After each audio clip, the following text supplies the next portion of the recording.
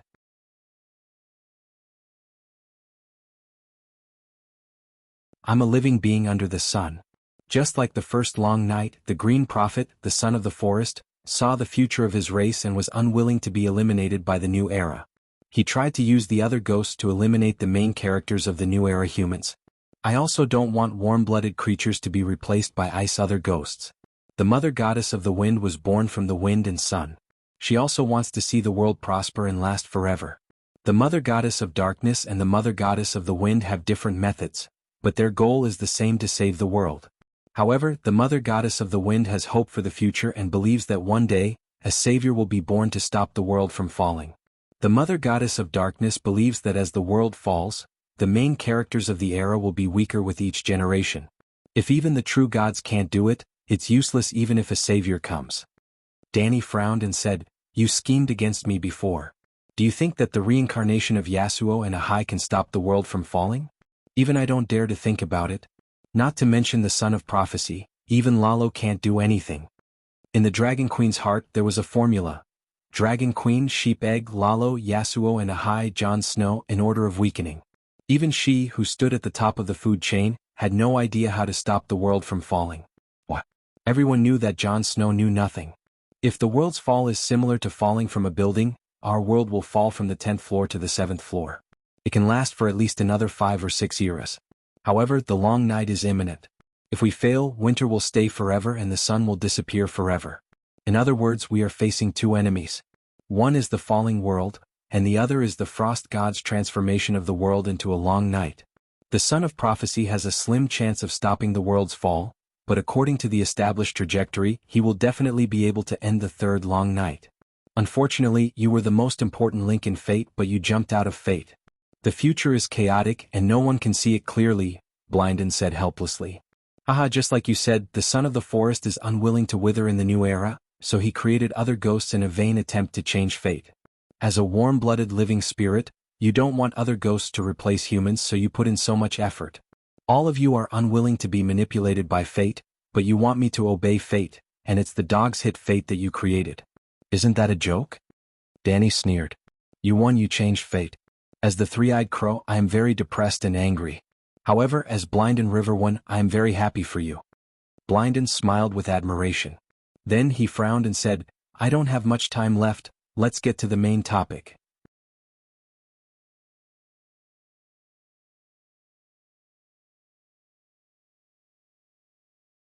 Chapter 577. Don't be hasty. I have one last question. Danny waved her hand and said, was the first long night really created by the Green Prophet to destroy the human race? Blinden sighed and said helplessly, the arrival of the long night is a sign of the world's energy level falling. It has nothing to do with the other ghosts or the frost god. I'm sure you've noticed that the other ghosts have never disappeared. They become active with the arrival of the long night, but it's not their activity that brings about the long night. Of course, the long night is not completely unrelated to the other ghosts. The two complement each other. The arrival of the long night makes the other ghosts active. The other ghosts active makes the long night last. If the other ghosts are not destroyed, the long night will continue. In the end, the frost god will successfully modify the world's laws of the new era, and the world will enter an eternal long night. Perhaps our falling world will stop falling and maintain a balance with the surrounding outside the world. That's the frost god's goal. Perhaps the speed will not change and it will continue falling. Or perhaps it will fall to the bottom. No one can be sure of the final outcome of the frost god's plan to change the world. However, no matter what the outcome is, all living beings under the sun will die. However, in the beginning, even the Green Prophet did not know the relationship between the other ghosts and the long night. They naively thought that the other ghosts were similar to the animal companions of shapeshifters. They could be controlled and ordered around without affecting the world. In the end, the frost god is the mother god that we believe in. The Green Prophet believed in her and obtained new magical knowledge from her. Hence, the first Green Prophet turned himself into a other ghost, and the situation started to spiral out of control. So, the frost god lied to you? But there are still many ancestors who believe in her, said Danny with a frown. Rather than saying that the frost god lied to the Green Prophet, it's better to say that the Green Prophet lied to his people. Don't look at how difficult it is to birth a Green Prophet now. Back then, there were several Green Prophets among the ancestors and the children of the forest. The Green Prophet is a talent, while the three-eyed crow is an identity. The difference between the two is huge. For example, Bran and I are different. In the past, I was the three-eyed crow, and Bran was someone who simply activated the talent of the Green Prophet. At that time, Bran was a complete Stark. He had no interest in saving the world or protecting all living beings. If Bran felt that the Frost God's long night plan was a good idea, he could become the Frost God's servant. After all, the Frost God was an old god, the Mother Goddess. However, the three-eyed crow would never accept the teachings of the Cold God. The soul imprint that had been passed down for 1,000,000 years had carved the responsibility of protecting all living beings into the three-eyed crow's soul. Let's not talk about kinship. If the Mother Goddess endangers the world, or if sacrificing the Mother Goddess can save the world, we will not hesitate to send the Mother Goddess on her way. Fuck, this is too tyrannical, too rebellious. Even though Danny already understood the brainwashing characteristic of the three-eyed crow's inheritance, she was still dumbfounded. The reason for that was because the three-eyed crow was a man of his word, and he had really sent the gate god on his way in order to build the Great Wall. Danny suddenly didn't hate Blinden so much for trying to distort her mind. Would you hate a computer program that doesn't have any personal feelings? Hate is useless. Will Bran plot against me like you did in the past? She asked warily. Even if he needs you, he won't attack you for the time being. He hasn't completed the last step of the inheritance, Blynden said. Tell me, what else do you need from me? Dany gritted her teeth and asked. Who can say for sure what will happen in the future? Can the three-eyed crow's inheritance be ended? Dany asked. It's useless even if you kill Bran and me. The earth and trees have recorded everything. In truth, there was the Green Prophet's empty window that appeared for 100 years before me. I didn't have a teacher, and all my inheritance came from the dark, empty, and cold roots of the earth and trees, Blynden said. Sa, you're amazing. I admit defeat. She really couldn't stay in this lousy place like the Westeros. In truth, with your current strength and growth speed, there's no one who can plot against you silently anymore. When you get my gift and fully develop your talent. What treasure? Dany asked. A bowl of weirwood seeds, Blynden said. Are weirwood seeds very precious? Can they develop a person's potential? Dany asked doubtfully. Weirwood was considered rare in the south of Neck Lake, but it was just a normal tree in the north. It could be seen everywhere beyond the Great Wall. They're not normal seeds. You'll understand once you eat them. I'm sure that you've guessed it. We need your help. If the seeds are ineffective, you can leave at any time, Blynden said. You want me to save Jon Snow? I'm afraid that you've made the wrong decision. I can't do it. Even though I've revived the Big Sparrow, his situation is too special. Jon Snow doesn't even believe in the seven gods, Dany said as she shook her head. You've guessed correctly. It's for Jon. Blynden shook his head and glanced at Dany with his single eye that shone with a strange light. He lowered his head out of habit, but when his hair covered the right side of his face, his movements suddenly froze.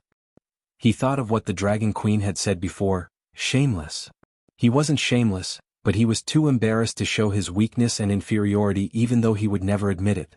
Just like that, his neck stiffened. His red right eye looked straight into the eyes of the person in front of him and said meaningfully, You didn't revive him completely with your power. If there's no difference between before and after the revival, why do you want him to die? Dany widened her eyes and said with a trembling voice, Let him die? You did it? Fate's arrangement is the same as yours. Just like how you escaped from fate, we also plan to change Jon's fate, Blynden said faintly. Speak clearly. What exactly is Jon Snow?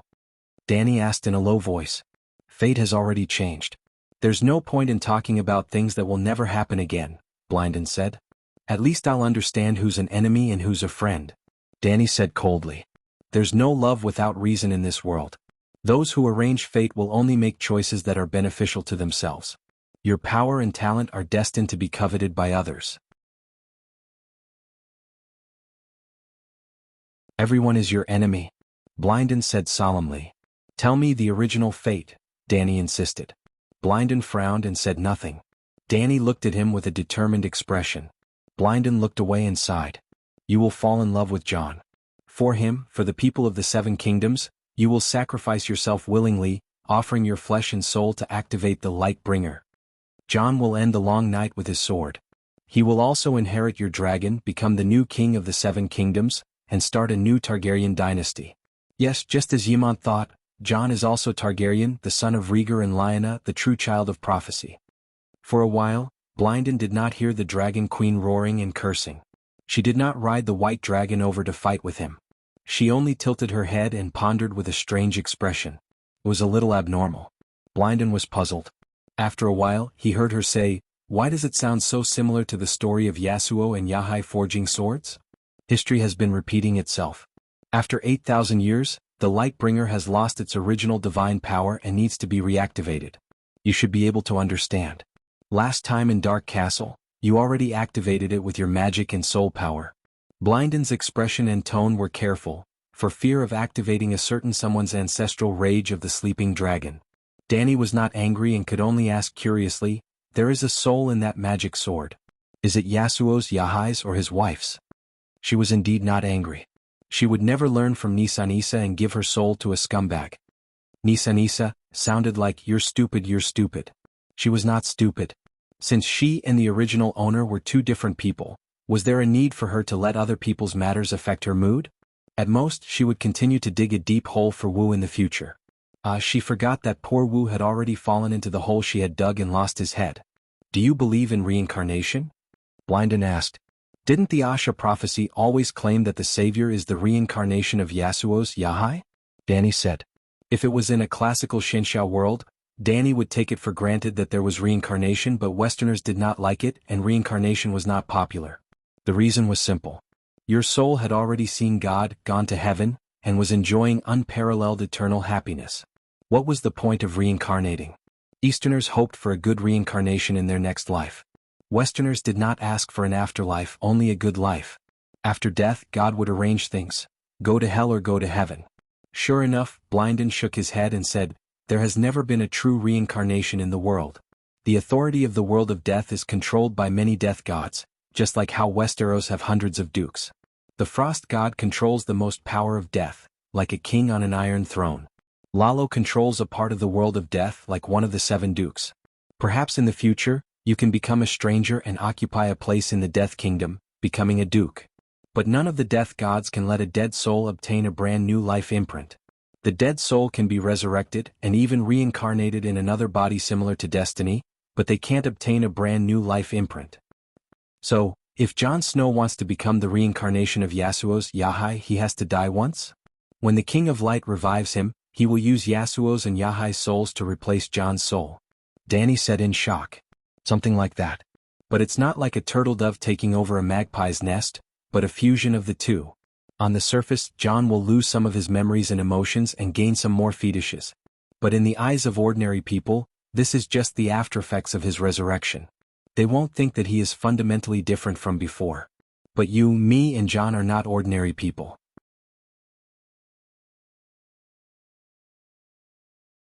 We can understand that the two have already undergone a qualitative change. It's even greater than the change between Caitlin Tully and Madame Stoneheart. Madame Stoneheart only lost a part of her soul, but Jon will not only lose a part, but also gain a part. The next three-eyed crow Bran is the same as us. He doesn't want his family to become another person. Although Jon is my nephew, if Yasuo Yahai takes over his body in order to save the world, it'll be the family's fortune, Danny said unkindly. Blinden's expression twisted. After a long while he sighed and said, if you don't change fate first, then you will follow the path of the world. Bran and I will even ensure that Jon becomes the reincarnation of Yasuo Yahai in order to save the world according to the established path. As expected of the heartless three-eyed crow. How ruthless. Since you don't want to follow Lalo's script, then don't let Jon die. What's the point of going back and forth? Danny complained. Have you ever thought about what Yasuo Yahai's soul can bring to Jon? Blinden said meaningfully. The life of a savior, providence? Danny mocked. Providence? Blinden chewed on this word for a long while before he understood it. Maybe there really is providence. He nodded and said sternly, we looked for you to help Jon seize Yasuo Yahai's mandate of heaven. How will you do it? Danny asked in surprise. You once used a wizard spell to erase my soul. Do you still remember? Blinden's red eyes flickered with a dazzling scarlet radiance, which showed his intense mental ripples. Both of them were just soul projections, but he still took several steps forward, closed the distance between them and lowered his voice. It was as if he was afraid that a third person would eavesdrop on them. The three-eyed crow's soul strength and tenacity are far greater than Yasuo Yahai's remnant soul. Even Lalo is inferior to us. Since you can erase my soul and take the green prophet meditation technique from my soul, you can also easily erase Yasuo Yahai's remnant soul's consciousness and leave the mandate of heaven to Jon. Do you want to trap Lalo? Danny was shocked by Blinden's audacity and ambition. Is the green prophet close to the Light King? Blinden sneered coldly.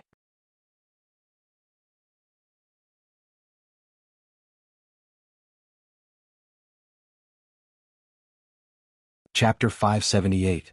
The King of Light, Arhlo, viewed all other gods and churches as enemies. The red-robed lady burned the heart tree and the forest of divine trees. The red-robed lady burned the statues of the 7 gods. The red-robed lady burned the statues of the Inami. The red-robed lady burned the barbarians who believed in the old gods. The red-robed lady burned. The King of Light, Rulalar, was extremely arrogant. In the teachings of the Red God Church, other than Rulalar, all other believers were heretics. The red-robed lady and the Red God believers under Erlu burned everything along the way. They burned everything that was related to Yes God. Moreover, the Red God Church preached the theory of good and evil. Alalalo was the god of light and life, a good god. His mortal enemy, the Frost God, was the god of darkness, ice and death, the source of evil. The frost god was the old god, and the green prophet was the priest of the old god. That was why the red-robed Lady Melisandre had always treated the three-eyed crow as the proxy of the frost god. That was why Blinden had a reason to trick Lalo. John was originally a believer of the old god, and he was even blessed by the mother goddess. He was given the green spring water, and he had the best transfiguration talent. But once he was revived by Lalo, he would immediately become the son of the red god. If fate had arranged it this way, we could have endured it for the sake of the big picture. But you have already broken the prophecy, so why don't we change it? Blinden asked. That's reasonable, but the problem is that you still need the Light King's help to revive Jon Snow, right? Borrowing other people's divine power to revive Jon while seizing other people's savior. That's not fair, Dany said. Blinden looked at the righteous Dragon Queen and sneered. I hope that when Yesor Yahai stabs the light messenger into your heart, you will still remember what you said today. What do you mean? Didn't you say that fate has changed? Dany asked with a frown. Blinden showed a mocking smile and said, Your power is beyond the three-eyed crow's control, so you naturally jumped out of the future that the three-eyed crow chose. But when you asked me who was your enemy, I told you clearly that everyone is your enemy. Only you can hatch dragons, only you have awakened the legendary Veleglia's top-notch bloodline, and only you are the Holy Spirit at the end of this era. Your bloodline, soul, and talent, and even your future is what everyone is afraid of and coveted. You are the Dragon Queen of the gods. If I wasn't a Targaryen as well, if I hadn't recovered my will, I wouldn't have left this opportunity to you. Dragon King, I lies Dragon King God was Dragon King. Valia people, song of Valia people, and he was song was sealed people for several thousand years. I have 5 dragons and I will soon become a demigod.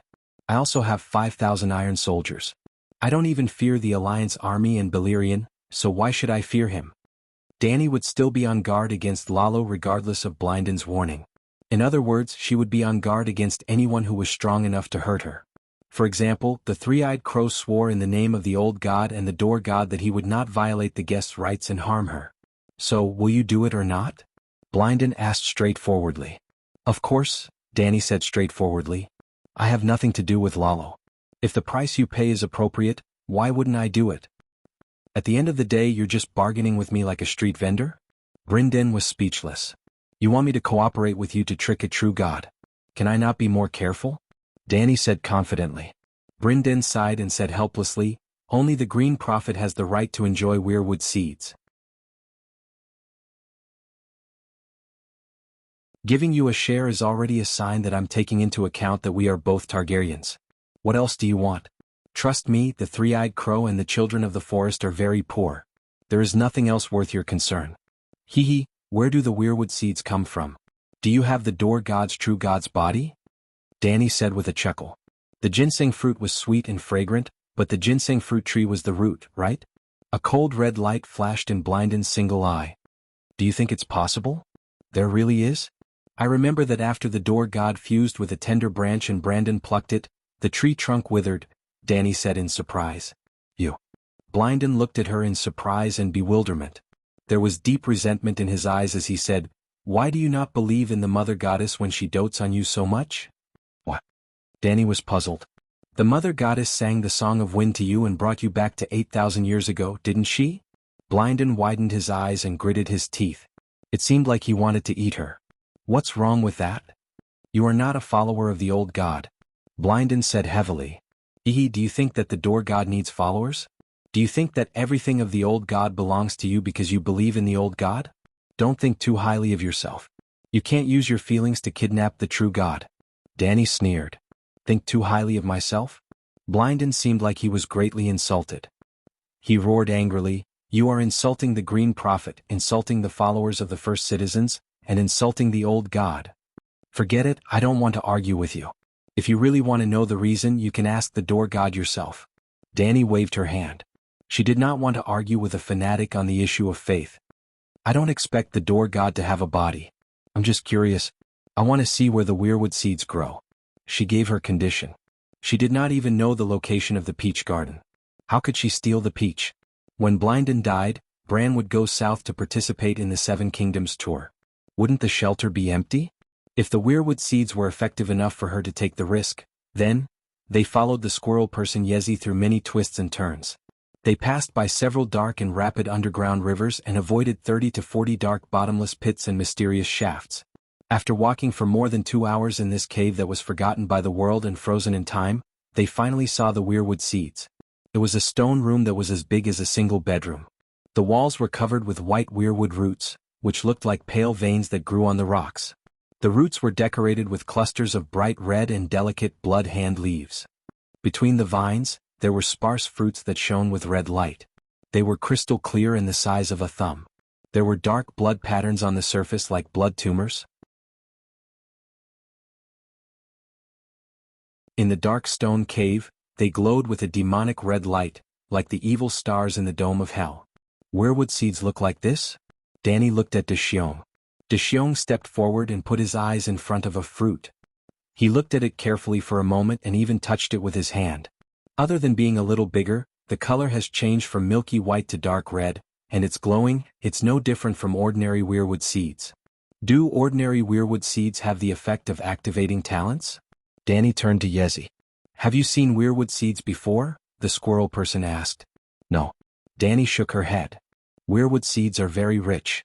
I've lived for so long, but I've only seen my heart tree bear fruit once. There are many weirwood trees growing on Bear Island, but only the heart tree bears fruit. The number is very small, only 30, but no one eats them. They're all scattered on the hills to grow new weirwood. Dexiong said. 30 is already quite a lot. Yezi pointed to the vines on the wall. Count them. Are there 30? 19. Chui Luo blurted out. Yezi said softly, the world is balanced. The gods gave us a long life, but they didn't allow us to have the fertility of humans, in order to prevent us from overbreeding like deer in the jungle without the threat of wolves. But compared with weirwood, the life of the children of the forest is as short as a mayfly by the water. If the eternal weirwood only bears seeds once a year like ordinary trees, there would be no space left for other plants to grow in the world after millions of years. In this way, weirwood shouldn't have seeds. I know that weirwood can multiply by layering and a tree can multiply a forest. For example, the forest above our heads with a radius of several kilometers probably originated from the same tree. Also, look at how tenacious the weirwood is. It can even sprout and grow branches in rock pits hundreds of meters underground. Danny exclaimed. No matter how strong the weirwood is, it's a fact that it's almost extinct in the south of Neck Lake, Yezi said sadly. Sigh, the Undul shouldn't have burned weirwood. Even if they don't believe in the old gods, weirwood furniture can be passed down for tens of thousands of years. If the weirwood business is developed, the Westeros will have an inexhaustible gold mine. Danny sighed. Please don't blaspheme the gods on the altar, Squirrel said angrily. Do you know what the plant that rules the world is? Wheat. Because humans can't live without it. If one day humans rely on weirwood like wheat, believe it or not, the whole world will be covered by weirwood. Any existence can only continue to survive if it shows its value to the mainstream society. Weirwood is like this, and so are giants and children of the forest. Danny looked at Squirrel meaningfully.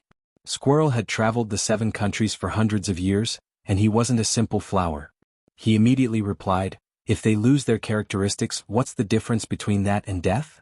Danny smiled and shook her head, saying, even the world is changing, but the creatures living in the world are delusional to think that they will never change? Squirrel's clear cat eyes flashed with a hint of confusion, but it only lasted for a moment before he said indifferently, everyone has the right to choose. This is the altar. You've seen what you wanted to see. Let's go back. How many fruits are you planning to give me? Danny asked. Squirrel rummaged through the cave and found a wooden bowl. He plucked all 19 red fruits and placed them in the bowl. All for you. So generous. Danny said in surprise. When the fruits were plucked, the light on the surface disappeared. Instead, it turned from blood red to milky white. It was very magical. There was even a blood red liquid that flowed out of the fruit. Leaf held the bowl and received all the dripping blood. It was like drizzling red sugar on the surface of milk jelly, emitting a bitter walnut-like taste. Bran has already eaten it. Leaf's cat eyes flashed with a strange light. Also, Lord Blinden said that thieves don't care. The next time the weirwood seeds ripen, it will be at least 100 years. Danny was so thick-skinned. Did he want to embarrass her with these words? No way. That makes sense. The caves here extend in all directions and connect to the entire area beyond the Great Wall. What if a free person or a giant sneaks in and steals the fruits? You might as well give them all to me. Dragon Queen agreed with Squirrel's words naturally. Let's go, Squirrel said with a wooden face. Danny stood still. The dragon's soul entered her body, and her round pupils elongated into vertical slits. Her gaze swept over every cluster of leaves and vine. Ah! Suddenly her face lit up. She took a few steps forward and pointed at a tree trunk, saying, "Give this to me too."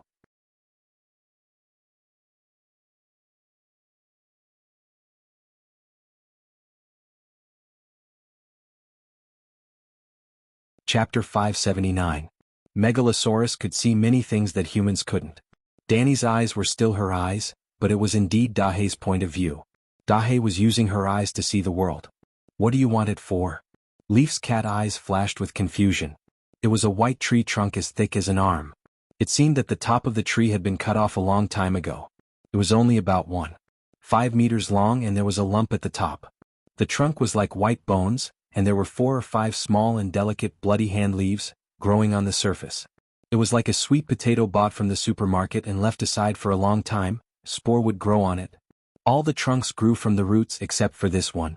The roots seemed to be inside the rock and were not exposed. But it could also be imagined that the roots must be very thick. The vine-like trunks here were very slender. The thin ones were as thick as chopsticks and the thick ones were as thick as a thumb. This tree trunk was like a crane in a flock of chickens in the stone room. I can feel the huge magic power in it. I can wrap the hilt with skin, draw the core out to make a wand, and use the outer shell to make a scabbard, Danny said. She didn't hide her thoughts. Except for her little brother, no one here was a magic idiot. Weirwood grew slowly, and this trunk was so thick that it must have a long history. The Green Prophet and the Squirrel Man would not ignore its value. Seeing the Squirrel Man's unhappy face, Danny immediately added, I know that cutting and burning weirwood is taboo for you, but it is traditional to use weirwood branches as weapons. This is the altar. It's different, Leaf said. Weirwood from other places is not good enough for me. Danny shook her head and entered the state of Song of Wind. She used the wind to send her voice into the Squirrel Man's ears and said meaningfully, You should understand what this means, right? Only I am qualified to use it as a weapon. Leaf looked up at Danny and her cat eyes were full of shock. After a while, she stepped back and said, Okay, you can take it away, but you can't use a sharp weapon. Break it with my hand? I have the strength, but it may cause the branch to split. Danny frowned and asked. No, you put your hand on the trunk and sing to it, Leaf said. What song? Song of Wind? I won't, Danny said. It's not the Song of Wind. Leaf shook his head and said a song in the ancient language. Danny was moved. This was not a song but a sacrificial speech. She had heard it before. In Menshin's body he had heard city builder Brandon Stark chant. After he chanted this sacrificial speech, the weirwood mother goddess fused with a twig and detached itself from the tree trunk, falling into Brandon's hand. In the northern region the old gods had no priests, no pious prayers, no hymns and even no worship ceremonies. His daily prayers were just like Ide Stark's, where he sat under the heart tree wiping his sword and recited his thoughts. But the children of the forest are people who sing praises to the earth. At this moment, Danny was immersed in the wind-song state. She closed her eyes and also began to sing. Although the centaurs and white knights did not understand, they felt that the Dragon Queen's voice was mellow and her tone was bleak with a heavy sense of history. She sang really well. Danny herself ascended in the song. Her spiritual power entered the tree trunk, then into the roots and spread out in the depths of the earth. It was cold, dark, and full of vitality. She went deep into the dark underground river and into the vast and boundless underground ocean. Suddenly she came to a shaft. She went down, down, down, and down, never reaching the bottom. She also went through an ancient passage. She did not know how deep it was nor how far it was. There was a stone cave where there were a few skeletons lying on the stone wall. Crack, a crisp sound pulled her back to reality. Looking down, the tree trunk had fallen off from the stone wall and landed heavily in her hand. I just followed the roots and went deep into the ground. I can travel 1,000 miles with a single thought, but there seems to be no end. Up, down, left, right, in all directions there is no end. How big is this shelter? On the way back, Danny curiously asked the Squirrel Man beside her. The river is deep and turbulent, flowing all the way down to the underground ocean where the sun can't reach. The tunnels are long and rugged, never ending. The bottomless pits and mysterious shafts lead straight to the center of the earth. Leaf shook his head and sighed. No one knows how big this place is. We have lived here for millions of years, but there are still many places that we have not explored. Millions of years? Were there humans back then? Beavos, who was carrying the weirwood tree trunk, mumbled. Westeros only have giants and children of the forest. I don't know about the situation on the other side of the narrow sea, the squirrel man said. Why not go to the warm and sunny south? This place is dark, cold, and damp. It's very uncomfortable to live here, Ursa said. That's such a lousy question. Dany glanced at Ursa and said in annoyance, they definitely want to go to the south, but will the Undulls and the king of the ancestors allow it? On the way back they met dozens of squirrel men with big eyes, big ears, and deer skin. Most of them sat around the fire, holding wooden bowls and spoons as they ate dinner. It was very simple. Stewed mushrooms, grilled fish, and blood-colored soup with the aroma of onions and barley. Gulp, gulp. In the quiet cave, the fat eunuch's belly made an awkward sound. 4 or 5 squirrel men looked over with wide eyes. The bonfire reflected a curious light on the surface of their eyeballs. You still have barley and onions here? Dany coughed softly. We stored a lot of oats, barley, and dried fruits in the summer, but the onions are grown in the cave, Leaf said. How many children of the forest are left in the shelter? Is there enough food to get through the night? Dany asked. There are only about 60 of our people left. There's never been a shortage of food. The squirrel man sighed. After a few words, they had already returned to Blindon's cave. There were also squirrel men eating with the Lee siblings and Adu. When Dany and the others looked for tree roots to sit down by the fire, a white-haired squirrel man spoke origin language and brought them a large wooden bowl carved from weirwood. The bowl was also blood-colored soup boiled with barley, onions, and pieces of meat. Dany smiled and thanked him. She took the bowl and spoon and held the bowl while waiting for Beavos to eat first. Tastes good. It's fresh and refreshing, the fat eunuch said. Although Beavos wasn't poisoned, Dany still didn't eat it. The broth was bright red and looked like blood. Even if Leaf explained that it was weirwood sap, she still felt nauseous. She gave the soup bowl to the fat eunuch. She took out her wineskin and drank while eating the grilled fish. Do you drink? They didn't come empty-handed. They brought jerky, sakama, and fruit wine with them. It's sakama. It was a deep-fried compressed biscuit with sugar and sesame seeds. It was high in sugar and oil. It could be boiled as soup during the march. Dragon Queen, can you give me a cup? When Dany personally carried the wineskin and poured wine for the children of the forest who surrounded them, a short and thin girl came over. Brown hair, a pair of bright green eyes, like a summer lake, pale cheeks, slightly rough skin, and relatively ordinary facial features. She was less than 1.5 meters tall but very slim. Of course, the places that should be perky were also very flat. Dry fried string beans. She looked at Dany's eyes and explained, My brother is sick. A cup of wine may make him feel better. Drinking wine is not good for the illness at all, Dany said, but still filled her wooden bowl with orange fruit wine. He's very uncomfortable, the green-eyed thin girl said. What's your name? Dany asked curiously. Mara lied, daughter of Lord Holland lied of Greywater Hope. My brother is called Jianghu. Green-eyed Mara walked to the campfire and put the bowl to the lips of the small boy wrapped in thick fur. The boy was even thinner than Mara. If not for the maturity in his light green eyes, Dany would have thought he was a child. I'll do it myself. Jianghu took the bowl and said weakly. What illness? Dany asked curiously. I'm not sick, Jianghu said. But your sister said you're sick, Dany said. My body is weak. No, there's a problem with your soul. Dany sensed that Jianghu's spirit was very weak, and his soul fire was about to be extinguished. I'm fine, Jianghu said softly. Dany smiled faintly. You're weak and listless. Have you been attacked recently? This was the sanctuary. Who could attack a guest of the Green Prophet? No one attacked me. Jianghu put down the empty bowl and collapsed on the haystack with drunken eyes. What's wrong with your brother? Dany looked at the sad string beans. He wants to go home, but he's stupid and doesn't want to go against fate, Mara said with red eyes. What fate? My brother has the green vision. He can enter the green dream. The green vision was similar to the dragon dream. It could make prophetic dreams. Those dreams were also called green dreams. Dreamwalker, Dany's ability was similar to Jianghu's. The Dreamwalker was a castrated version of the dragon spirit, while the green vision was a castrated version of the Green Prophet. Jiujian could not find animal companions like the Green Prophet, nor could he communicate with trees. However, his prophetic abilities were stronger than the Green Prophet's. Just like Danny, she was not a dragon spirit, but her prophetic abilities were unparalleled in Valeglia. She directly predicted the great cataclysm in Valeglia. The green dream will come true. Jiujian dreamed of his own death. The time of his death is right after he helped the brand to come here. He's about to die, sob. The swamp person Mara started crying. Adieu, adieu. The brand, who was wearing Adu's skin, had an anxious expression as he called out. Danny felt that he wanted to hug the swamp girl. What did the three-eyed crow say? She asked. He didn't say anything. I came all the way here because I thought that the three-eyed crow could help him. Mara shook her head sadly. Your brother is sick, Danny said with certainty. What sickness? Mara was confused. Idiot. If his death is predicted, he should try his best to avoid it. However, he's waiting for his death with a dejected expression. He's not facing his fate calmly. He's following the script and trying his best to create his own death, Danny mocked her.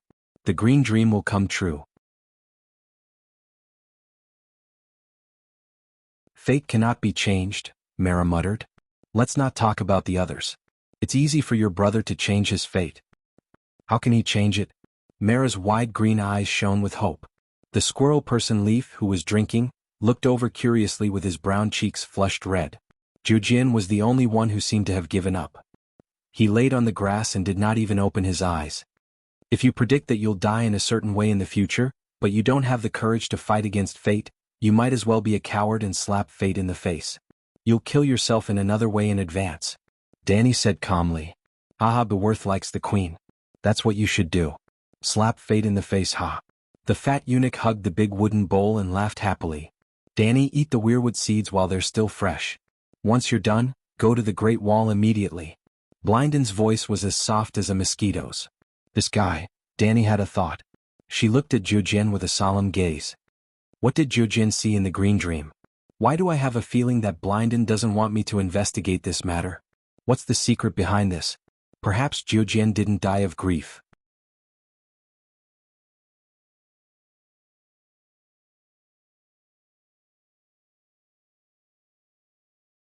Chapter 580. The crescent moon was like a knife, and a cold light appeared on the snow. Winter had arrived, the days shortened, the nights lengthened, the sunlight was hazy, and the moonlight was quiet. The shelter did not follow the natural laws of the world above ground, so time flowed like water, one after another. Day and night alternated, winter and summer alternated, and time and space seemed to be frozen here. The empty and lonely underground world was like this a million years ago, and it was still like this a million years later. Everything was like an insect trapped in amber, eternal and unchanging. At noon there was a fire in the cave. At midnight after dinner, it was still the dim red light of the bonfire that lit up the small world. In the corner of the cave, on a bed made of dried leaves and hay, there were more than a dozen squirrel people lying crookedly. Some were snoring, some were singing in a messy tone, and some were talking nonsense. All of them were breathing with the smell of alcohol. The children of the forest drank, but their civilization was too primitive. The winemaking technology was easy to learn, but the social productivity of winemaking was not up to par. Winemaking wasted food, and the extreme north beyond the Great Wall was too bitter and cold. In the dead of night, the squirrel person Leaf brought a weirwood bowl for the dragon queen. 12 faces were carved on the bone-like wall of the bowl, like the faces on the heart tree. The bowl was filled with a sticky and pungent white paste with strands of red silk. The dark red silk should be weirwood sap, but under the light of the fire, it looked like blood. It was like a bowl of fresh brain flowers. In this stone hall, which looked like the cave of Granny Tree Demon, Danny had the illusion that she was holding a human meat banquet. The smell is so strong and it looks so disgusting? Danny frowned and said, This is a magic potion. Aren't all magic potions like this? Even the moon tea made by the witches of the forest is not refreshing and delicious, and the color is charming. Leaf said, Your Majesty, let Beworth try it, the fat eunuch said.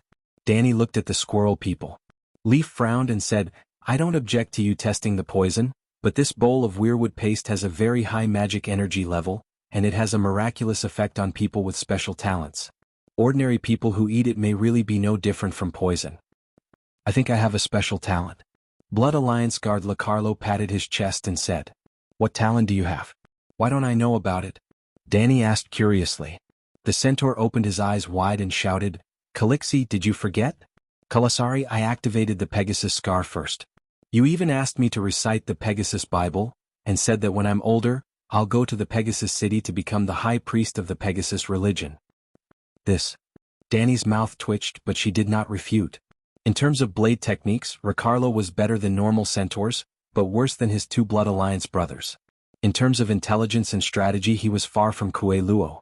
In terms of ability to command the Kosh tribe, he was inferior to Jogo and Eiji. Before this, Ricardo was only tall and sturdy, with two small mustaches by his lips. He looked a little taller than the other centaurs and stayed by Danny's side to keep up appearances. Perhaps he was even better off than Cheetah. Her centaur maids, Jichi and Iri, both liked this donkey shit guy. The relationship between the young centaurs was complicated. Alright, it's not complicated. It's just messy and rotten. However, after Danny launched the Pegasus religion, a modified version of the horse god religion, among the centaurs, Ricardo had the highest level of devotion. Danny joked that when he was older and retired, he could help her manage the Pegasus religion in the Pegasus religion. She did not expect Ricardo to remember this and even set this as his goal. Does being a priest count as a talent? Danny asked Blinden. Let this centaur take a bite. We'll know after we try, Blood Crow said casually. From his tone and gaze, it was clear that centaurs were not much different from horses in his heart. Ricardo is my blood. How can I just try? Danny said angrily. Then don't try. This bowl of paste is harmless to you. The Green Prophet's vow to the Mother Goddess will never be broken, Blinden said impatiently. These words have no credibility coming from your mouth. Have you forgotten how you put on your black clothes? Danny sneered. 70 years ago, the Iron Throne lost its rightful heir after the mediocre king, Blackfire, Bright Flame Aeron and many other Targaryen kings and princes. To avoid civil war, Blinden, who was the hand of the king at the time, decided to convene a great council to select a king. The selection of a king by the Great Council would not reduce the sanctity of the Iron Throne. Instead, it would increase the unity of the country. This was because the Iron Throne's royal power was inferior to that of the Emperor under the centralized system of the Great Celestial Dynasty. On the other side of the Narrow Sea, Demon Blackfire's son Ares received the news and wrote a letter to the Iron Throne, requesting to be one of the candidates. Blood Crow agreed and swore to ensure his safety. Ares Blackfire had the right to be a candidate because his bloodline was too noble. His grandparents, the mediocre king and defiant Diana, the elder sister of Saint Baylor who was imprisoned in the Virgin House, were all direct descendants of the Targaryens. In the end, the moment the unlucky bastard stepped into the city gates of the King's Landing, Blood Crow caught up to him, arrested him and beheaded him in public. Because Blood Crow had broken his oath, Danny's great-grandfather Egg Igor Egg Aegon V, banished him to the Great Wall. At this moment, hearing the Dragon Queen's disdain, Blinden smiled bitterly and said, I served my country with sincerity, sacrificing my honor in exchange for the peace of the Westeros. Yet, your great-grandfather, even if there is no me in the world, the Targaryen dynasty would have been destroyed in the chaos of the Black Fire. The Seven Kingdoms would have been plagued by wars that would last for at least 100 years. Millions of people would have died, and you would not have been able to claim the throne today. No one knows how terrified Igor was when Ares Blackfire wrote a letter to the Great Council before the start of the king's selection. He secretly came to me and told me about the fear in his heart and his worries about the future. There is also Yimot. He is the smartest of Camel's sons. I and all the other vassals were prepared to choose him as the king.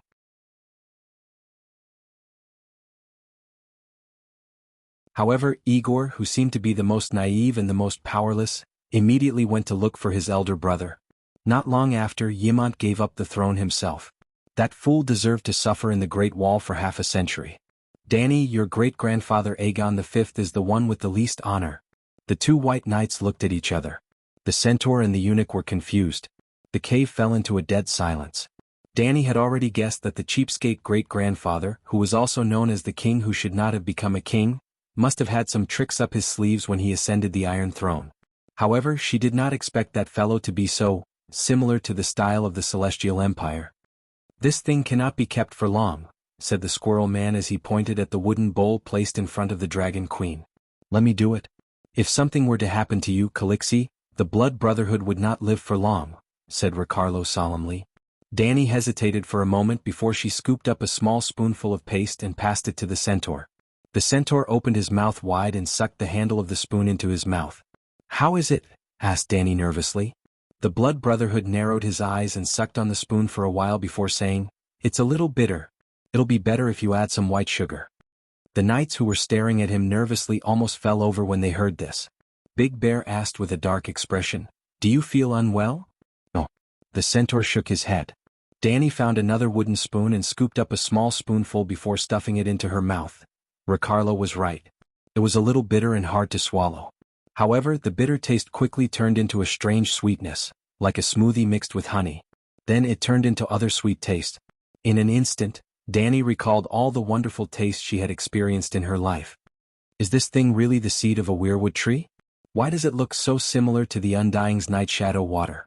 She had drunk the night shadow water that Haya had prepared before. It was also sticky, but the color was dark blue. The smell and taste in the mouth were also disgusting, like the combination of ink and rotten meat. After swallowing, the aftertaste was like the combination of all the tastes the drinker had tasted before. It was like the food in the God of Cookery anime that could stimulate the emotions of illusions after eating XXX. One would immediately feel like they were in love. Something like that. "Is the night shadow water effective?" asked the squirrel man. "It's effective. It can produce the most beautiful illusions and make one addicted," said Danny as she ate the paste. The squirrel man said, "Activating one's innate talent is the process of raising one's thoughts and willpower to a higher level. It's like a fish jumping out of the river. Of course, one would see the colorful scenery beyond the river. The night shadow water can also activate extraordinary innate talents. Different potions activate different innate talents. The night shadow water activates the innate talents of male sorcerers, while the weirwood tree paste is thousands of times more powerful. It can activate the power of holy spirits or sub-holy spirits in one's bloodline." Then the squirrel man asked, "Do you know what holy spirits are?" "It's the innate talent of listening to the Song of Laws." "I've heard someone say something similar. Tell me again and see what's the difference." Danny nodded. Leaf said, "Sub-holy spirits can only master the song of the world. Only real holy spirits can sing their own songs." "What's a three-eyed crow?" Danny asked. "It's at least a sub-holy spirit. I don't seem to have changed." At this moment, the paste in the bowl was almost finished by Danny, and even the illusions were suppressed by her powerful mental power. The weirwood tree paste can't give you power, and it won't change your bloodline. It only awakens your innate talent. No one knows if you don't try it. It's like a genius swordsman. If he doesn't practice the sword, who knows if he has the innate talent to become a great knight? Leaf's words made sense. Danny decided to rest in the cave for the night and set off early the next morning. Blynden was dissatisfied with this, but there was nothing he could do. Only 10 minutes later, Danny woke up from her cultivation and started looking for the wooden bowl. After she found it, she looked around, and while no one was paying attention, she quietly stuck out her tongue and used the spoon to lick the white and red paste on the bowl's walls. The three-eyed crow and Leaf didn't lie to her. The weirwood tree paste really had a miraculous effect. First of all, her meditation foundation started operating more easily. It was like a top-notch computer in 2020 could play a AAA game in 2010. Secondly, her soul, which was originally full, started absorbing spiritual essence without limit. Finally, and most importantly, her second soul ring began to split. In Danny's soul space, the Great Wizard Meditation Technique's 9-colored vortex was at the center, and it was surrounded by the Green Prophet Meditation Technique. When the Megalosaurus was young, including the hatching stage, Danny had shared a dragon spirit with every dragon. But as the Megalosaurus grew up and formed its own consciousness, Danny couldn't take the initiative to share a dragon spirit with them. If the Megalosaurus ran into a fatal danger, it would ask its mother to save it. There was a dragon spirit soul channel between Danny and the Megalosaurus, but the channel was sealed when the Megalosaurus grew up. Now Danny could once again sense the 3 sealed channels. She had a feeling that as long as she wanted to, her second soul could split into 4 parts. Danny understood what this meant. She had been looking forward to this for a long time, and it was also the main reason why she took the risk to come to the area beyond the Great Wall. The era of the 5 dragon spirits was about to begin.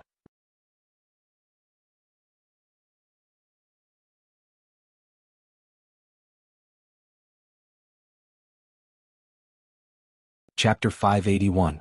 After eating the weirwood paste, Danny felt the connection with little green, little gold, and little red in the depths of her soul. Deep into her soul. She wanted to strengthen this connection. She wanted to become a dragon spirit with the 5 dragons. As she thought of this, the space of her consciousness immediately changed. In the center of her mind, the 9-colored vortex erupted like a volcano, spewing out a large amount of bright red soul matter.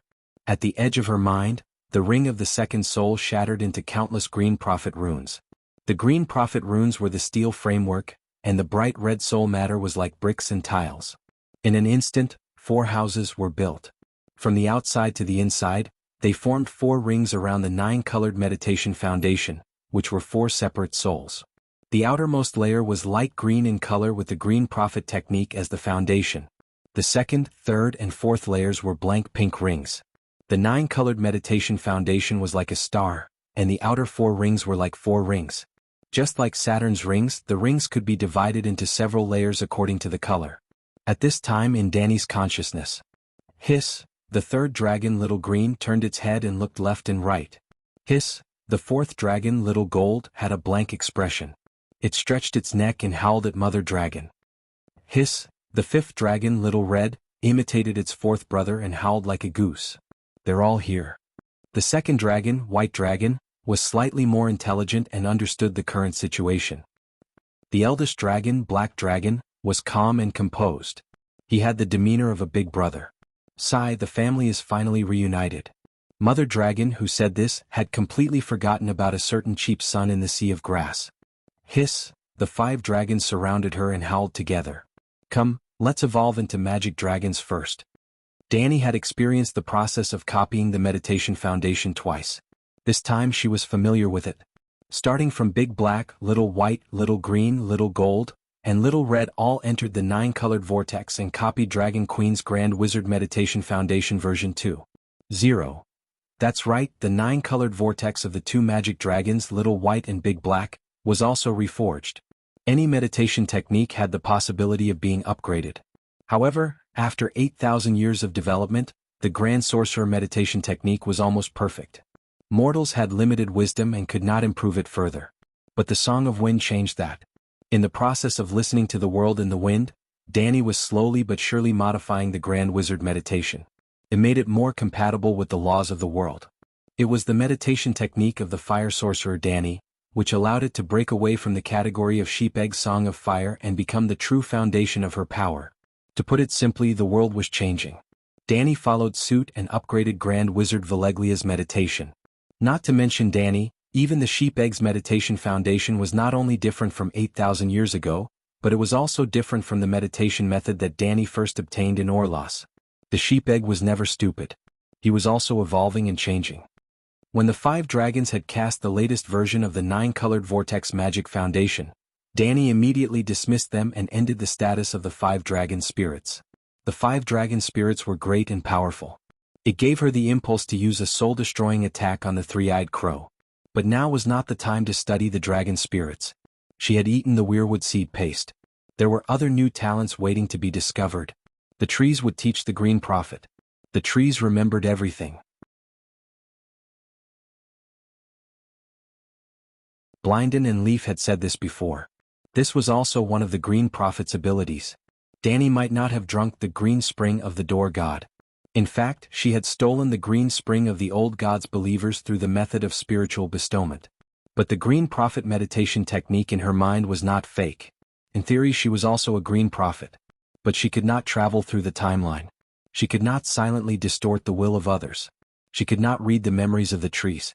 After eating the weirwood seed paste, Danny felt that her green prophet's second soul had become much more agile. It was a feeling similar to martial arts cultivation. She could control every inch of her skin, every muscle, and every bone in her body. She could control the split of her second soul. She could also make her 4 split souls fuse together. She even had a premonition that she could split another soul from her second soul. Like the 3-eyed crow, she could enter a tree or an animal companion's body. Hence, she ended the 5 dragon spirits and could not wait to start experimenting. Danny closed her eyes. Darkness surged toward her like a tide. She left her body and fused with the roots. This time it was different from the past. The weirwood was no longer a simple tunnel. The weirwood had become a part of her. She did not enter the weirwood's roots. Instead she fused with it. She became the weirwood itself. She saw the dark cave. She saw Beavis chewing on the blood-red sour grass. He narrowed his sparkling eyes and looked around cautiously. Cora and the other three put on their armor and went to sleep. Beavis was on duty to guard the queen. She heard the surging river below her and sensed the extreme darkness and loneliness deep underground. But she did not feel any fear. She was like a tree that had taken root in the earth. The tree's roots were born to enjoy the earth. They used the darkness as a shield and absorbed power from the darkness. Yes, Danny was not used to the dark cave in the shelter. But now she was enjoying the darker and colder earth abyss. She had become a tree root. This feeling was like a tree spirit. A shapeshifter who found a dire wolf as an animal companion was called a wolf spirit. Danny and the great wizard Valeglia were dragon spirits. Then, the relationship between the green prophet and the weirwood, other than faith, could it be called a tree spirit? Danny wandered among the tree roots. Then she returned to the cave. Are you willing to accept this fate? The skeleton king on the weirwood throne sighed. If I wasn't willing, I wouldn't have come here. Beside the tree roots, Jiao sat cross-legged. The bright red torch cast a determined and resolute light on his face. This is our fate. Blinden closed his only eye. Jiao stood up and left. Mara covered her mouth and cried. Danny followed behind Jiao and entered another cave.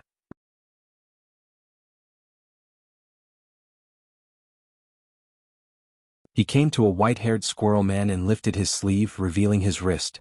The white-haired squirrel man took out a small dragon crystal dagger from his waist. Dragon crystal weapons were the standard equipment of the children of the forest, and slid it lightly across the swamp man's wrist. The squirrel man chanted a mysterious sacrificial song in the origin language. Jiao blood was dyed with a green line and fell into the wooden bowl. Danny was shocked to see that the swamp man's face turned pale in an instant. It was as if the color of a living person was flowing out from the wound on his wrist. If a person was made of vivid colors, then at this moment the color that belonged to Jiao had completely disappeared, leaving only the cold black and white. He had lost a certain characteristic. Danny looked at the wooden bowl solemnly. It was a weirwood bowl that looked like a white bone. The small half of the blood in the bowl had a demonic green color. The squirrel man leaf appeared. She held a wooden tray in her hands. On it was a milky white fruit. Danny was very familiar with it, weirwood seeds. She was so disgusted that she wanted to vomit. The squirrel man used Jiao blood and weirwood seeds to make a paste.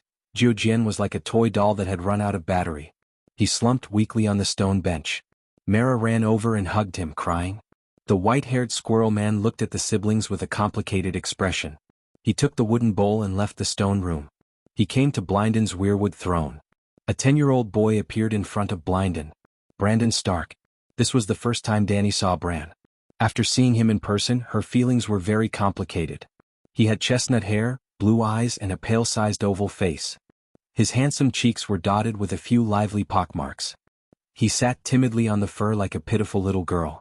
He was really just a child. This thing will turn me into a green prophet? Bran held the bowl with an anxious expression. Blinden's eyes turned in another direction.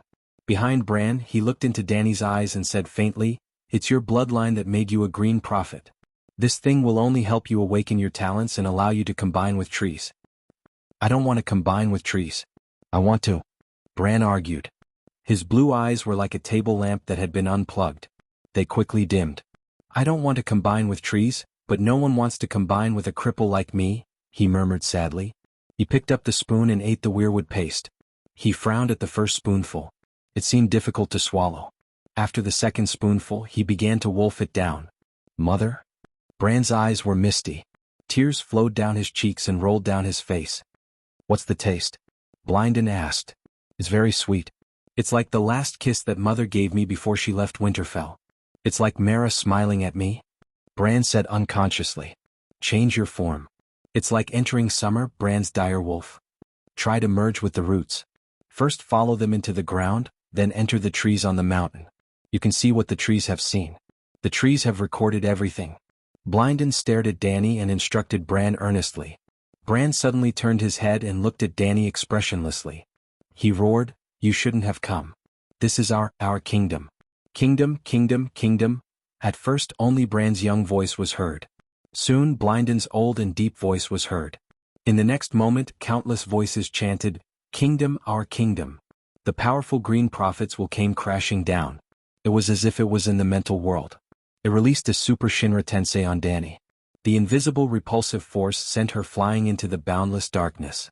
She returned to the roots again and returned to reality from the past. The green prophets will frighten her. In front of the heritage crown, that had been forged by the green prophet for millions of years, she was suppressed to the point of suffocation. Leave, leave. This is our kingdom. Leave, but in just a moment, that will chased after her again as if it was determined to chase Danny away. I'm not leaving. Chase after me. Anyway, she was only a soul fragment of the green prophet's second soul. It wouldn't be a pity to lose her. Danny didn't care. She plunged into the roots again. She randomly chose a direction and went down endlessly. Then, according to what Blinden had taught Bran, she jumped into the trees on the surface like a fish out of water. She came to a grand and majestic palace. Under the seven-pointed mosaic of colored leaded glass, there was a chair made of countless iron swords. On it sat a king with messy hair and a twisted face. Burnt them all? Burn the hell all? Shit. This is... Danny was shocked. The King's Landing, the Red Fortress, the Mad King? Although this was the first time she saw the Mad King, he was too recognizable. Greasy silver hair, a crown, a mean, thin face full of suspicion, vigilance, and viciousness. There was a maniacal smile at the corner of his mouth. His arm on the back of the chair exerted force. The veins on the back of his skinny hand bulged. There were also long and curly fingernails like the devil's. Of course, the most distinctive thing was that crazy burn the hell all. It was unique in the Westeros. Could it be that she had returned to 18 years ago, the day the Mad King died?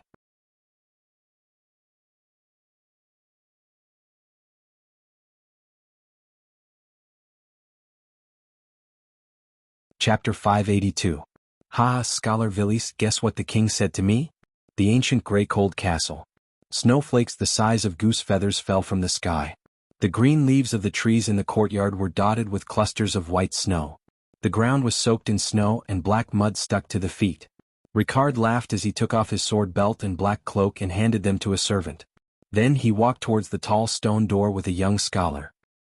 Danny had transmigrated again. She didn't really transmigrate. Instead, she saw what happened decades ago through the trees.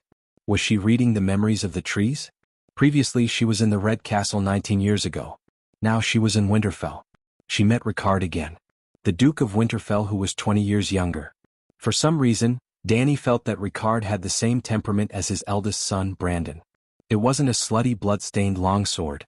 It was more like Stark's running wolf blood? She wasn't sure. The rumors are correct. Our king?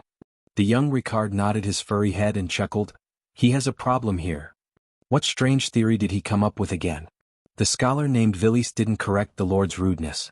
Instead, he teased the king of the Seven Kingdoms. Perhaps because they were both young, the Duke and the scholar were very close. They spoke and acted like friends. The king wants to build another great wall. Ricard laughed loudly. He said that if another great wall was built 500 kilometers north of the Great Wall, the land between the two great walls would be included in the kingdom's territory. The Seven Kingdoms would gain at least 300,000 square kilometers of land. Haha, the king has crazy ideas from time to time. We should get used to it. When he was still the crown prince, he discussed with Duke Tywin to dig a canal to transport the water from the Trident River and the Blackwater River to Dorne. This way the desert of Dorne could become fertile land. Dorne, which is almost unaffected by winter, could continuously grow rice and wheat, enough to feed the entire Westeros. Scholar Villis laughed as he shook his head. He continued, last year when he ascended the throne, he wanted to gather the armies of the Seven Kingdoms. He planned to occupy the Stone Steps archipelago and collect taxes from the ships in the Narrow Sea. If it wasn't for Duke Tywin's advice, I don't know how things would have turned out. Ricard stopped laughing and sighed. King Aerys's goal is very good. He wants to expand the territory of the Seven Kingdoms. Unfortunately, all his plans were so unrealistic. Why did the city builder Brandon build the Great Wall at this location? Wasn't it because it was the narrowest place on the continent, only 500 kilometers wide? Another 500 kilometers to the north would increase the amount of work by almost 10 times. But now there wasn't even a tenth of the city builder, Brandon. There was also the canal that connected the northern and southern continents. Even with the power of the entire nation, it would be difficult to complete it in 100 years. Everyone wants to occupy the Stone Steps archipelago and control the Narrow Sea, but which city-state has succeeded? Every time a Targaryen is born, the gods toss a coin to decide whether he is great or mad. There was no doubt that Eris was the crazy side. Your Excellency, this is an opportunity for you. What opportunity? Ricard was puzzled. The northern region is vast, but it is hardly worthy of your talent and ambition. Stark is the king of the northern region, but he can also go further. You should shift your gaze and cross the next swamp, the riverlands, the valleys, and reach the heart of the Westeros, the King's Landing. Duke Tywin became the hand of the king at the age of 20. Your talent doesn't lose to his at all. Perhaps, you can surpass him, Varys said faintly. What the fuck? What is this scholar trying to do? Dany was stunned.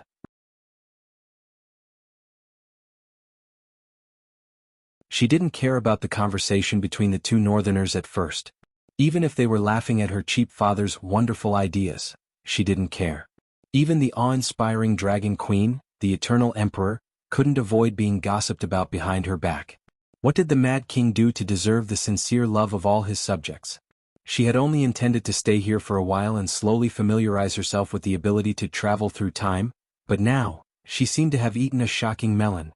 This wasn't the first time the honest and simple Duke of the Northern region in Dany's heart had heard such words. There was no doubt or incredulity on his face.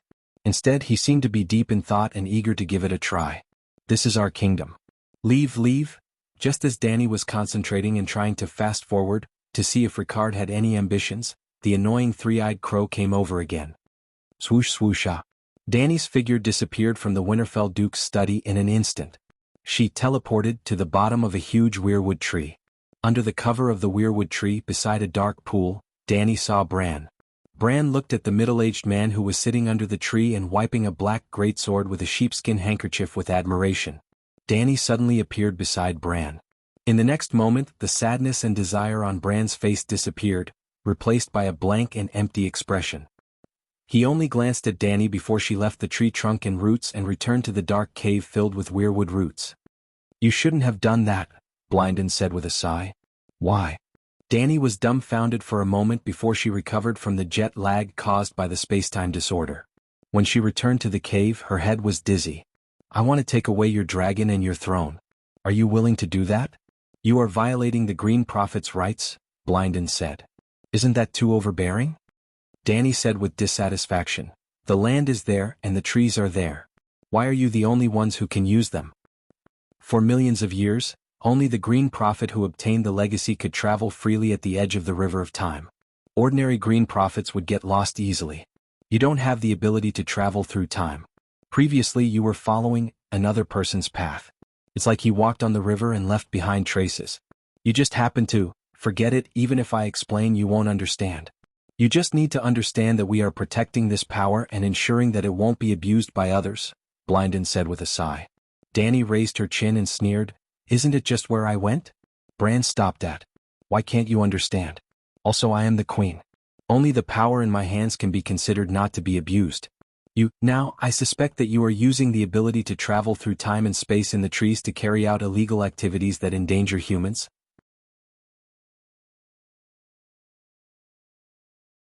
You have the right to remain silent, but everything you say will be used as evidence in court. Now hand over the tools and let the queen, who represents the country and all humans, keep them. Brandon closed his eyes and sighed. You can go. Leaf, send the guest away. The squirrel person Leaf came to Dany without saying a word. He just looked at her with his big cat eyes. No matter how thick-skinned Dany was, she couldn't take it anymore. Let's go, she stood up and said to her 5 underlings gloomily. It's about 2 in the morning. It's obvious how dark it is outside. If there's an ambush by deviant ghosts, Beworth and the queen will be in trouble. Beworth mumbled loudly as he lit a torch. There are only corpse ghosts nearby. Deviant ghosts won't come, Leaf said. Are you sure? I think it's safer to wait for daytime, Deshiong said doubtfully. This is a shelter. Just like how deviant ghosts can't pass through the Great Wall, they can't come here, the squirrel person emphasized. Adieu. Their movements were loud and the sound of armor clashing and talking was not soft. The squirrel person, Lida, and Adieu in the corner were all woken up. Do you want to leave together? At the entrance of Blinden's cave, Dany stopped and looked at the Lida siblings. No, we will leave with Bran. Hearing that, the swamp girl's face lit up with anticipation. But after looking at her silent brother, she hesitated and refused. You're dead if you don't leave, Danny said to Jiujian. This is my fate. Jiujian's voice was softer than a goose feather, and weaker than the summer snow. If you leave with me you can immediately change your fate, Danny said. When I was 6 years old, I knew that helping Bran become the Green Prophet was my mission. I don't intend to change this fate, Jiujian said. 6 years old? Danny frowned. When I was 6 years old I got gray water fever, a disease of the neck. When I was about to die, the three-eyed crow saved me and gave me the green vision as a gift, Jiujian said with a sigh. Danny seemed to be deep in thought. It was highly possible that Jiujian was a great gift that the three-eyed crow had prepared for Bran. In the past, the three-eyed crow had given him the green spring. Now Jiujian's green dream talent was returned to the new three-eyed crow. If the Green Prophet was compared to the Dragon King, the Green Prophet was the dragon spirit, while the green dream was the dragon dream. The green dream wasn't Danny's dragon spirit, but Danny's prophecy dream. The Green Prophet was the same as the dragon spirit, and it had a certain prophecy ability. However, it was far inferior to the professional green dream and dragon dream. This could be seen from the fact that Danny managed to escape the Great Calamity, while the Great Wizard's clan was exterminated. Perhaps the simple Green Prophet also had a flaw. Just like what Blynden had said before, ordinary Green Prophets might get lost in communicating with trees. Perhaps the three-eyed crow was a Green Prophet whose green dream was completed. Jiujian was Bran's sacrifice. The complete Bran would have the green dream's ability, and it would come from Jiujian. As Danny thought of this, she looked at Jiujian with a sympathetic gaze. What about you? Do you want to leave with me? Perhaps we can return to Grey Water Town the day after tomorrow. She asked Jiujian's elder sister, Mara. I will stay. Jiujian and Bran need me, the swamp girl said. Danny rolled her eyes and cast a sidelong glance at Bran, who was piloting the Gundam. She said, Your brother is dead. Bran will ascend to the Weirwood throne, just like Blynden. He will fuse with the tree and stay here forever. Aduo, Aduo. Fear flashed in Aduo's eyes. At this moment, Bran had not completely turned into the three-eyed crow, and he still had human emotions, although they were slowly fading away. Mara cast a sorrowful glance at her younger brother.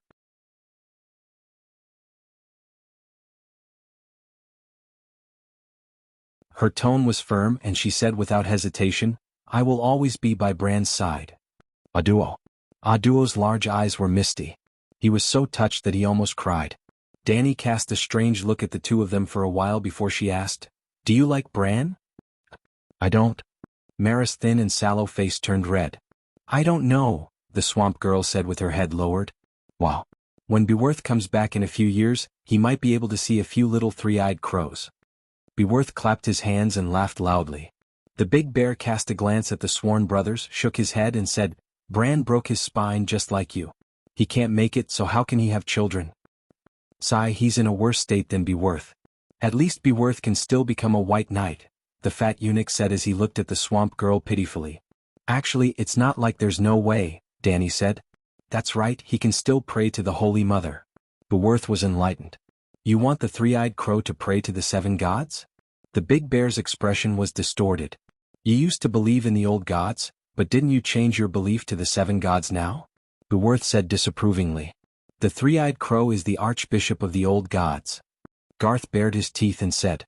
Danny looked at Aduo and said meaningfully, If your body can't make it, you can ask someone who can.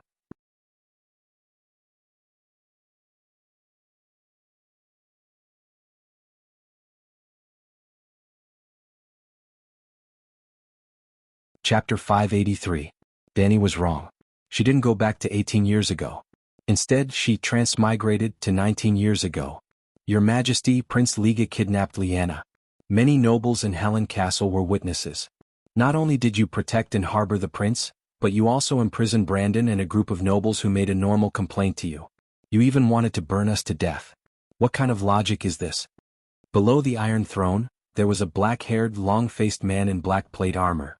His hair and beard were all spread out, and his eyes were scarlet red. He puffed out his chest and roared. Rickard Stark, you are the worst bastard. Aerys leaned forward, pointed at the Duke of the Northern Territory and cursed loudly, I saw through your conspiracy. You are trying to overthrow my rule and steal my throne. So crazy. Danny facepalmed. Everyone knew how honest Stark was. It was more reasonable to accuse him of great disrespect, or roaring at the king, than to accuse Stark of usurping the throne. As expected, Ricard, who was as strong as a black bear, glared angrily and shouted, "Your Majesty, I just want my son and daughter back. Why do I have to overthrow your rule?" There was no news of my son Liga after he left Helen Castle. It must be you. You arranged for your whore children to seduce him and bring him to some place to kill him. If you want the Iron Throne, you have to get rid of the brave Liga first. Then you can use the matter of losing your daughter to attack me. You call me the Mad King behind my back. Do you think I don't know? Am I crazy? No matter how crazy I am not as crazy as you bunch of rebels. You actually want to overthrow the real Dragon King dynasty established by Conqueror Aegon. The Mad King's thin lips moved quickly. His beard that reached his lower abdomen trembled violently. His eyes were filled with anger and madness. The Mad King's imagination. Dany was stunned. Although the Mad King's delusions were acting up, this idea of wicked people plotting against me seemed to be quite logical. Your Majesty, don't slander me. My daughter Lyanna is engaged to Theon Bella. Everyone knows that. Why would I ruin the honor of the House of Stark and let her seduce? The word seduce was too irritating for an old father who loved his daughter. Ricard almost pulled out his sword in anger. He had already put his hand on the hilt of the sword. Honor? When you wanted to betray the monarch, Stark had already lost his honor. Aerys sneered. Your Majesty, once I received your order, I immediately set off from Winterfell. I traveled day and night, crossing thousands of kilometers to King's Landing. Other than a few guards, I was alone. I didn't even bring a single vassal of the northern region. Isn't this enough to prove my loyalty? Ricard said angrily. Then he argued, Prince Liga has White Bull, Daybreak Swordsman and several other white knights by his side. How can we murder him silently? I'm in the Northern Territory and I heard that someone saw His Highness in the Dorne Bliss Tower. If your Majesty doesn't believe me, you can send someone to Dorne to investigate. Of course, the Mad King knew that Liga was not dead. He just wanted to accuse someone of a crime. Well, he really had no excuse, so he came up with such a lousy excuse. Your son Brandon rode into the Red Castle, drew his sword and shouted, Liga, come out and die. You can't deny this, right? I arrested him in the name of conspiring to murder the Crown Prince. What's wrong with that? The Mad King said coldly. This was a normal accusation. It was much more reasonable than using his daughter to seduce and murder Liga.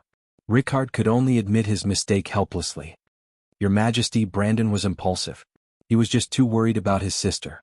He didn't really intend to murder His Highness. Humph, since you admit that he made a mistake, I have no problem punishing him. The Mad King sneered.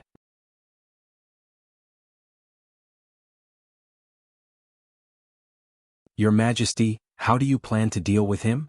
Ricard suppressed his anger and asked in a muffled voice. Conspiring to murder the Crown Prince is a crime that can't be redeemed with 10,000 deaths. Ah.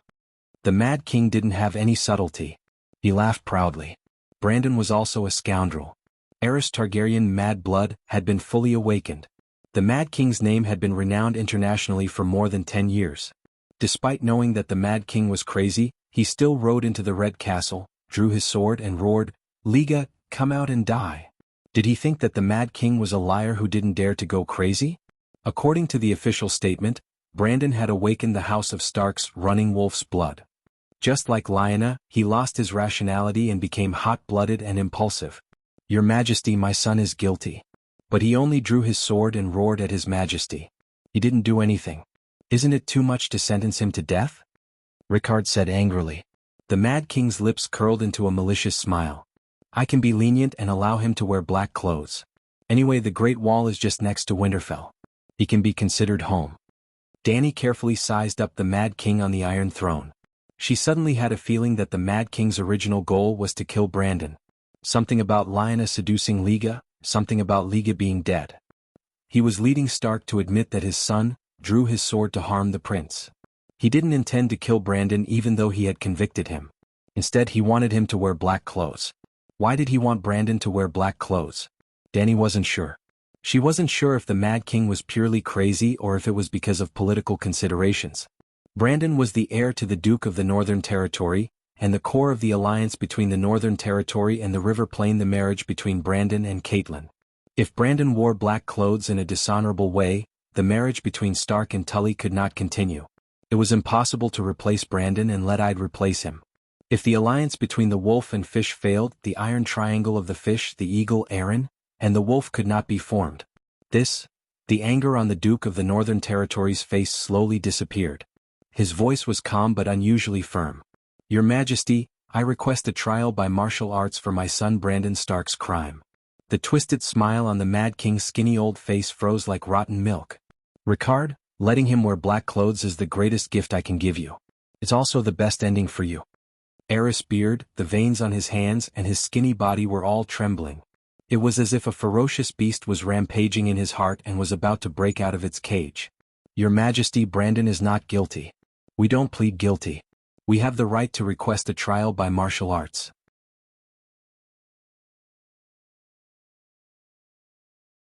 Dying in battle is better than losing honor, Ricard said with a cold gaze.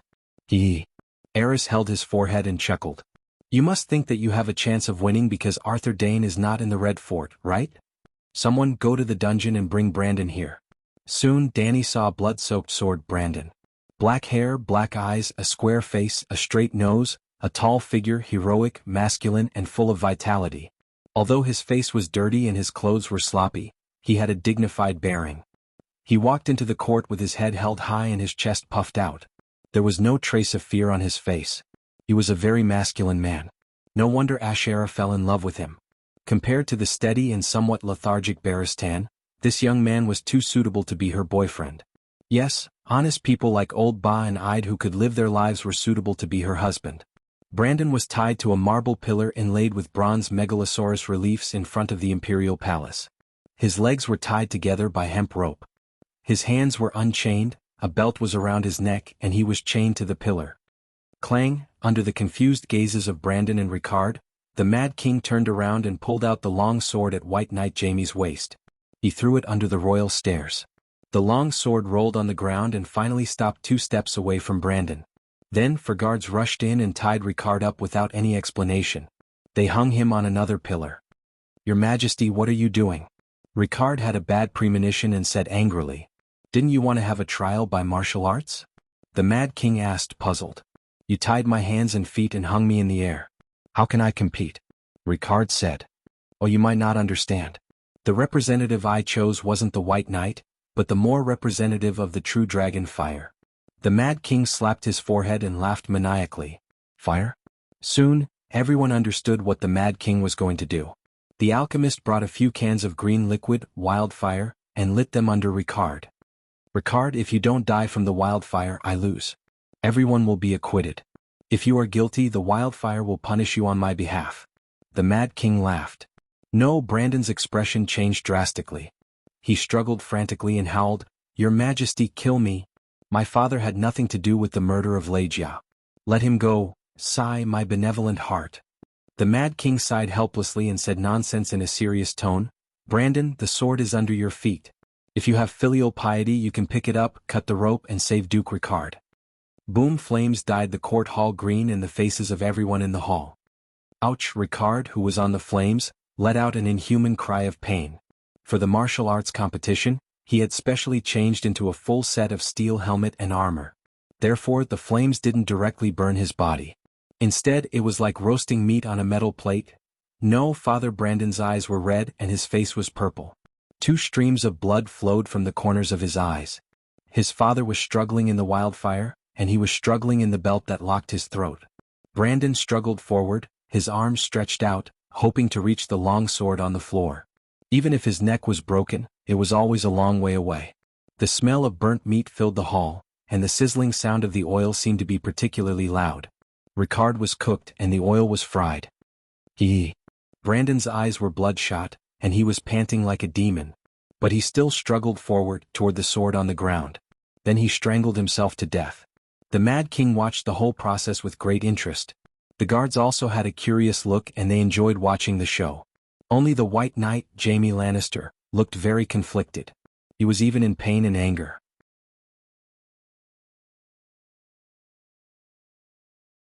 He took a few steps forward, but in the end he retreated to the Mad King's side. The Mad King noticed the White Knight's struggle. He seemed to be stimulated 3 times and he laughed even more proudly. Ricard lost. I won the trial. The Mad King tilted his head and looked at the young White Knight. He smiled viciously and said, Brandon still has accomplices: Kaler, Albert, and Joffrey. Jamie, go and bring them here. I want to burn them all. That day, the 4 companions who came with Brandon to the King's Landing to settle the score with Rhaegar were all nobles. Among them, Albert Arryn was the nephew of Jon Arryn, the first foster father of power, and the heir of the Eagle Nest. The death of the direct bloodline also led to the marriage between Jon Arryn and Lisa Tully. The Mad King only once killed the heirs of 2 of the 7 kingdoms of the Westeros. This kind of magical power, Dany was sure that the Mad King had developed Targaryen's mad blood to an unprecedented level. Then she started to worry about herself. She was his direct bloodline. After eating the fishwood paste, her talent was completely developed.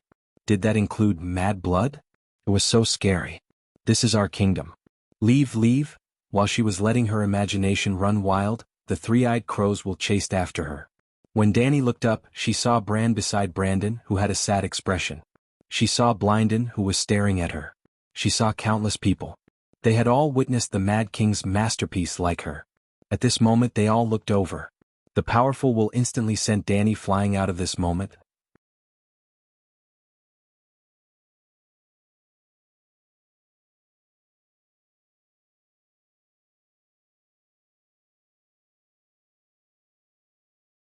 Chapter 584. The Great Wall Dark Castle. The rising sun was like a little girl about to get married. It was covered with a thick veil, only revealing a thin layer of red light. The heat from the light could not offset the cold from the howling north wind and the waist-high snow. At the top of the Great Wall, at the sentry post facing the north, the flame in the charcoal furnace was flickering. Toad's mood was the same as the weather these days. It was foggy, cold, and gloomy, as if there was no hope of seeing the sun again. Damn the weather. We should let those southern nobles come and see, Toad muttered. By the side, dumb Bull Glenn only glanced at his companion indifferently before lowering his head again and shrinking his neck into his thick fur. He knew what Toad was talking about. Ever since Sam lost the deviant ghost and Dragon Queen sent the Black Dragon to transport a ghoul from the Great Wall to the Cathedral of King's Landing, the nobles wrote to him almost every day, asking 2 questions. Are deviant ghosts real? Is the long night really coming? The nobles came from all over the 7 kingdoms, the north, the valley, the west, Hajien. Even the faraway young Halberd city of Dorne sent Prince Dalong's concerned inquiries and promises of support. However, Galen was in a bad mood and did not want to talk to his companion. Toad did not wait for his companion's response. He turned around and glanced at him. He knew what he was thinking and sighed. Jon is dead. It's useless for us to be sad. Galen raised his head and said, at least, we should avenge him and not continue to eat, sleep, and guard the Great Wall like nothing happened. Avenge who? There were dozens of black-clothed brothers who rushed into the commander's tower that day. Toad's ugly toad face showed some sadness. At least kill Bowen Marcy. I know he started it. It's not hard for you, me, and Piper to kill him, Galen said. It's not hard to kill him. But we are the Night Watchers. How can we kill our sworn brothers? Toad said. Isn't Jon their sworn brother? Galen said angrily. Jon. Toad shook his head bitterly and said, he broke his oath. Hearing this, the tall young man who was as tall as a bull immediately deflated like a balloon. Sigh, what is Jon thinking? Even I remember what Her Majesty said that day. How could he? Master Peristan found a letter in the commander's tower from Greywater Wong.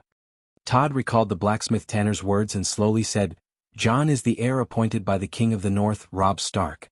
In other words, from the moment he received that letter, Jon had become the new king of the northern region. He had the responsibility of being a night watchman, but he was not the only night watchman. However, the glory and shame of the House of Stark, hatred and kinship all fell on him alone. He was still a Stark in the end.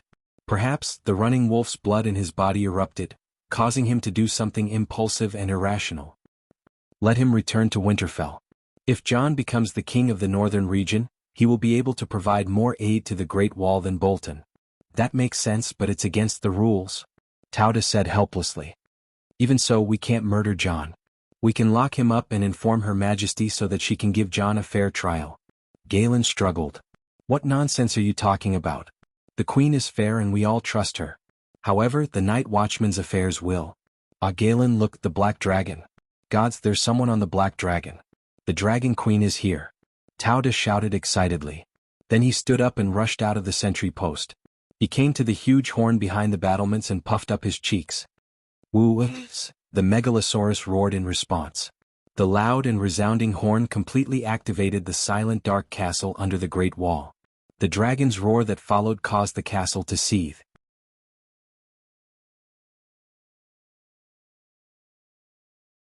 Some night watchmen rushed out of their houses with furs in their arms. Some savages stood on the balcony of the tower and waved to the sky.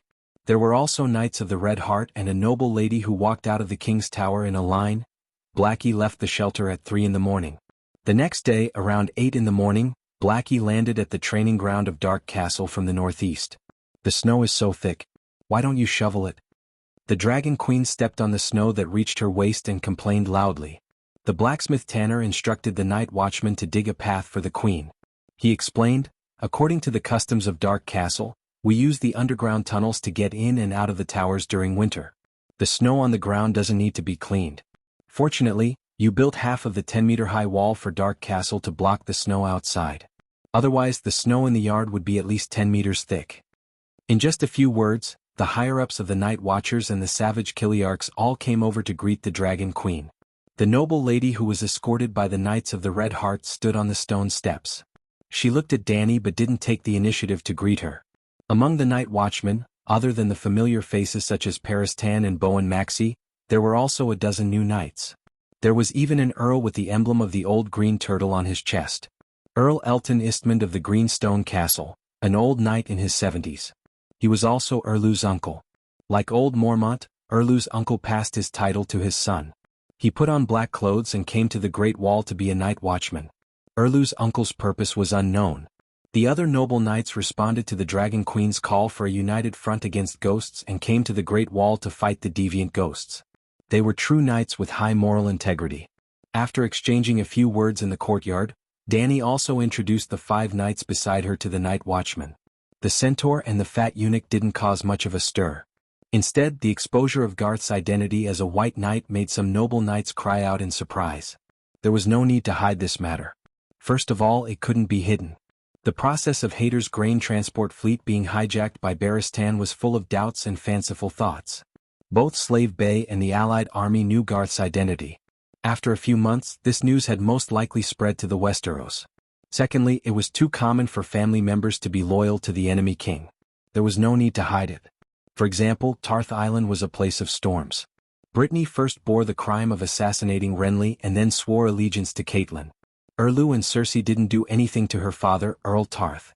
Soon, Danny and the other 5 followed the night watchman into the tunnel and came to the warm and wet underground hall. The Dragon Queen sat at the head of the table.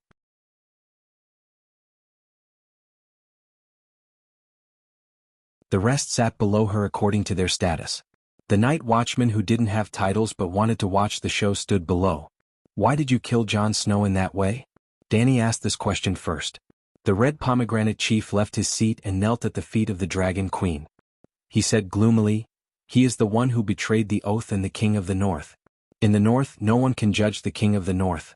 Your Majesty, I know that assassinating the Commander-in-Chief is also a betrayal of the oath. I am willing to bear all the blame." Obviously, this guy was going to die for a righteous cause. From the beginning, he didn't think that he could survive. It was still debatable whether the Commander-in-Chief Jon had betrayed the oath and whether he deserved to die. However, the night watchman must have committed a serious crime by assassinating the Commander-in-Chief. A serious crime of betraying the oath. He deserved to die. However, Danny didn't want to get involved in this mess.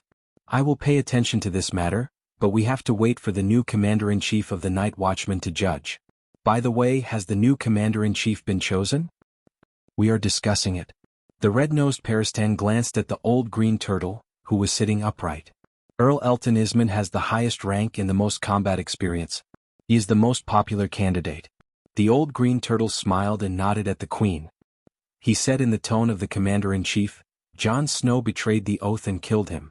Bowen Marcy, Danny raised her hand and interrupted him. "Earl, I don't mean anything else, but you are not suitable to be the Commander-in-Chief." Erlu's uncle's face turned pale. He held back his anger and asked, "Why?" "You are too old. You are 70 years old this year, right?" Erlu's uncle puffed out his chest and said in a loud voice, "I can still eat a roast goose, half a hoof, 5 duck eggs, and drink 5 caddies of wine or 3 caddies of meat soup. An old man with such a big appetite shouldn't have come to the Great Wall to waste food." Danny complained in her heart, but her expression was still indifferent. She said, "The Earl is healthy and strong, which is worthy of celebration. However, the Great Wall is bitterly cold, and we need a commander-in-chief who is more vigorous and can endure hardships. This is just the beginning. In the next 1 or 2 years, the deviant ghosts will attack and the weather will be colder and harsher. I can endure hardships. In the War of the Four Kings in recent years, I have been working hard on the battlefield. Moreover, half a year ago, I married a 24-year-old wife." The old green turtle patted his chest and said proudly. Danny was a little tired. "All right, you can decide the matters of the night watchmen yourselves. I only want to remind you that in just 2 years, you have already lost 2 commander-in-chief, and both of them were assassinated by the night watchmen. Let's not talk about reputation and honor, just the management of the Great Wall. The night is coming and the Great Wall must not fall into chaos. There is no time to change a 4th commander-in-chief." The old green turtle's face turned green. The other night watchmen looked at each other and suddenly felt that the Queen's words made sense. "Chief, get up first. Your crime will be judged by the commander-in-chief," Danny said to Red Pomegranate, who was still kneeling in front of her, and began to understand the current defense problems of the Great Wall. One had to admit that the Dragon Queen's efforts were fruitful. Over the past half a year, more than 1,000 night watchmen had arrived, and more than 100 of them were knights. Not only did they bring their full sets of armor and horses, but they also brought food, furs, and other resources. This was not the end. Every day the East Sea Watch and the Shadow Tower would receive ships from all over the 7 kingdoms.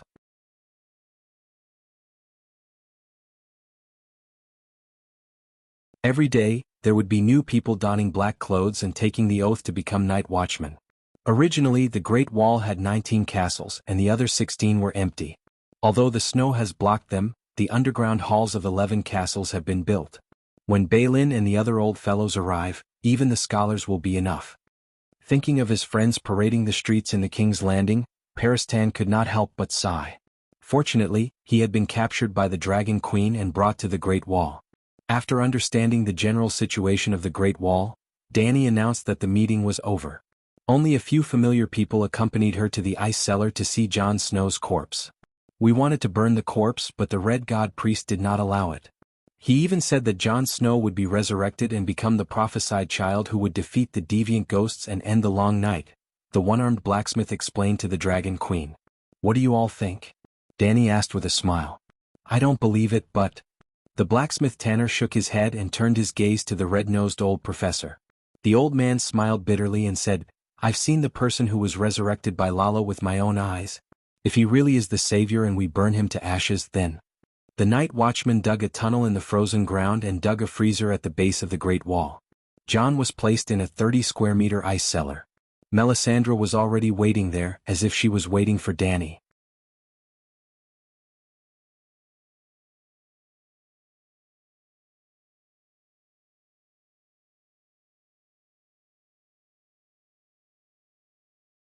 Chapter 585. That day you said that Stannis was the reincarnation of Azor and Ahai, the child of prophecy born in the land of smoke and salt. Now you think that Jon Snow is the savior. How many saviors are there in Asha's prophecy?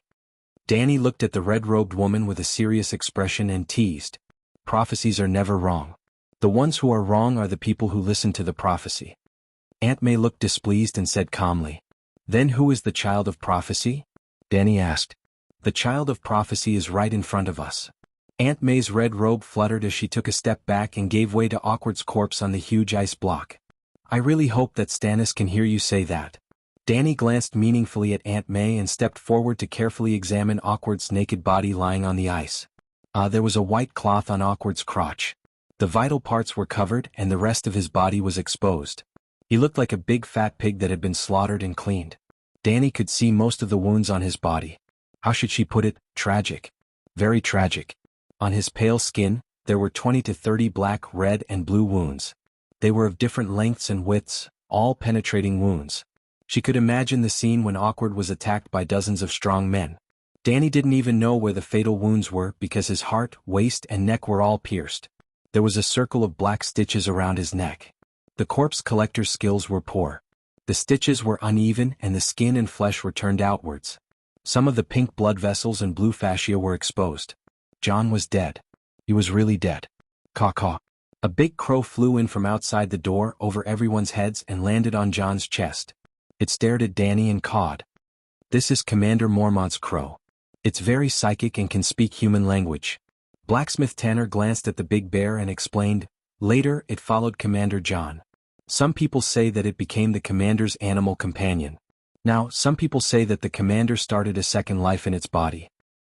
Then has it ever spoken to you saying that it is Jon Snow? Danny looked at the sorrowful crow and asked curiously. No, it hasn't spoken to us since the death of the commander-in-chief. Tanner looked at the big crow with a complicated expression. Aunt May glanced at Crow, then turned to Danny and asked, "Since you're here, can I bring the savior back to the human world?" Caw. The crow flapped its wings and cawed. Paristan suddenly said, "I heard that the big sparrow also lost his head in the trial by martial arts competition." Then the Holy Mother appeared and revived him. Could Her Majesty ask the Holy Mother to resurrect him? If the Commander-in-Chief is really the savior of the world, then the Holy Mother won't reject this, right? If the Holy Mother refused, would it prove that Jesus was not the savior? This red-nosed old man was very bad. Your Excellency Priestess, what do you think of the Chief Bishop's resurrection? Danny looked at Aunt May with a smile. I was just about to ask you. How did the Holy Mother do it? Melisandre's eyes flickered with a red light, and the egg yolk-sized ruby on her neck also shone with a strange red light. She stared at Danny as if she wanted to see through her. Danny suddenly understood something. Just like the three-eyed crow, the red-robed woman also knew that she had usurped the position of the seven gods, and she was also the one who had resurrected the big sparrow. Cough cough. Jon Snow doesn't believe in the seven gods. Regardless of whether he is the savior or not, the Holy Mother won't pay attention to him. Danny awkwardly skipped this topic. Your Excellency Priestess, why don't you tell me how you plan to resurrect Jon? Aunt May looked at her deeply, then turned to the crow and asked, Will it work? Caw. Crow cawed once.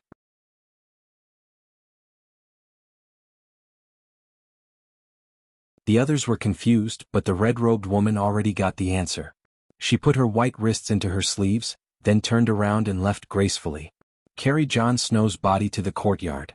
The night watchers were looking at each other when two blazing flame red heart knights walked in from outside.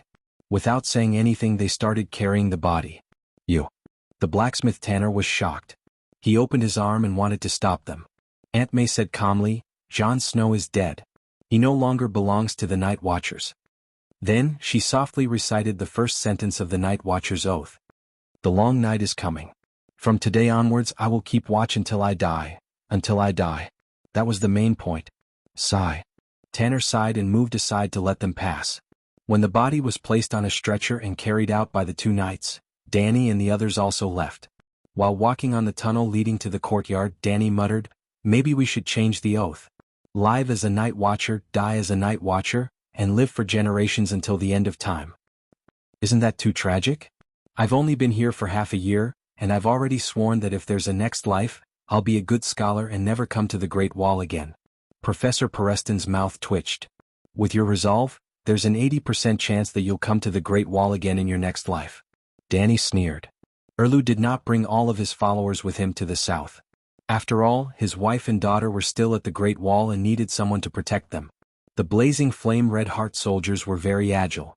They quickly built a crematorium and used wooden planks to prop up the altar. The body was placed on the altar. Behind the crematorium there were 9 wooden stakes. On each of the stakes was a wild man with unkempt hair and dirty face. It was obvious that Aunt May wanted to sacrifice these 9 wild men. However, to Danny's surprise, not only did the night watchers not stop her, even the wild men were expressionless. They just watched. None of them cursed or complained to the Dragon Queen. Hearing Danny's question, Mon's face darkened. They're the Weeper's men. After receiving my orders, almost all the free people voluntarily came to the Great Wall to surrender. But the Weeper and his followers were not willing. Not only were they not willing to surrender, they also did not allow others to surrender. Every day they ambushed the free people tribes that came south to the Great Wall in the Ghost Shadow Forest. Their hands were stained with the blood of countless innocent free people. Just 3 months ago he even led people to disguise themselves as surrendered free people, intending to ambush and take down Eastwatch. In that battle, almost half of the night watchers at Eastwatch were killed or injured. These 9 freedmen were the militants who had been captured. Seeing them burn to death, the free people felt only joy in their hearts.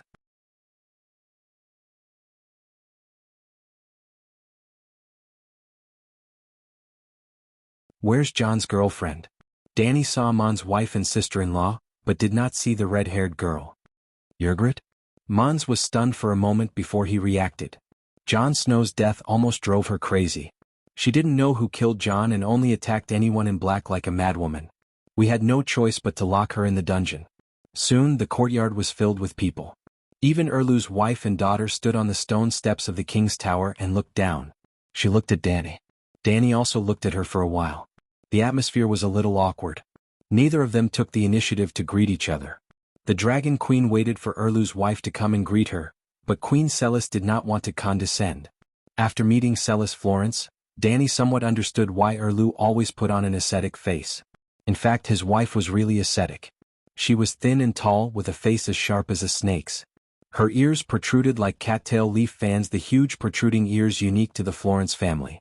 She had a sharp nose like high heels and thick hair on her upper lip. She looked even more manly than Erlu, who had no lips. Erlu's daughter, Princess Shireen, stood beside her mother. She was also curiously looking at the Dragon Queen and the black dragon lying on the outer wall, not the Great Wall, but the outer wall of Dark Castle, built under the guidance of Danny. After meeting Shireen, Danny was once again sure that all living things suffered. No one had the right to say, "I'm the most miserable person in the world." The 12-year-old girl just happened to inherit her father's square chin and the big ears inherited from the Florence family. She had none of her parents' strengths, and all of her shortcomings were gathered on her. Not to mention she had the grayscale disease, and the skin on the left side of her face and most of her neck was covered with grayish-black dead skin. Caw, the crow cawed, and Danny came back to her senses. She closed her eyes and split out a thought from the second soul, which quietly entered the crow's body. She saw it. I didn't expect to meet again in this situation. She smiled bitterly. Like the child of the forest, the crow's soul space did not have a half-human, half-beast soul, but a complete, clear-minded human. He was only 18 years old, but he looked like a 38-year-old man. His skin was pale, his half-length black hair fell to his shoulders, and his face was covered with a thick beard, like a pig field that had been overdosed with gold. Most of his face was covered by his beard and hair. Is this your second life? Danny asked curiously. No, I'm just temporarily staying here. Speaking of which, it's all thanks to the shadow binding meditation technique that His Majesty taught me. It allowed my soul to gather and not scatter, and it can keep my soul intact for a long time, Jon said with a complicated expression. Is it because of the meditation technique? Danny was really surprised. How could a trifling level 3 meditation technique have the special effect of making one's soul indestructible? Are you sure it's not the Green Prophet who helped you? She asked suspiciously. Green Prophet? Oh. Jon asked blankly. You don't even know about the three-eyed crow, so how did you think of contacting me? Danny asked in surprise. It's Bran. Jon thought for a moment and said, before I died, my meditation technique's level rose above level 1, and I was able to transfer my soul to Bai Ling and Elder Xiong's bodies. When the crisis arrived, I naturally became like this. One day after I died, Melisandre prepared to revive me, but Bran found me. Just like you, he entered the crow's body and told me that you could help me solve the hidden dangers after my revival. That's why I found you. There was a lot of information in Jon's words.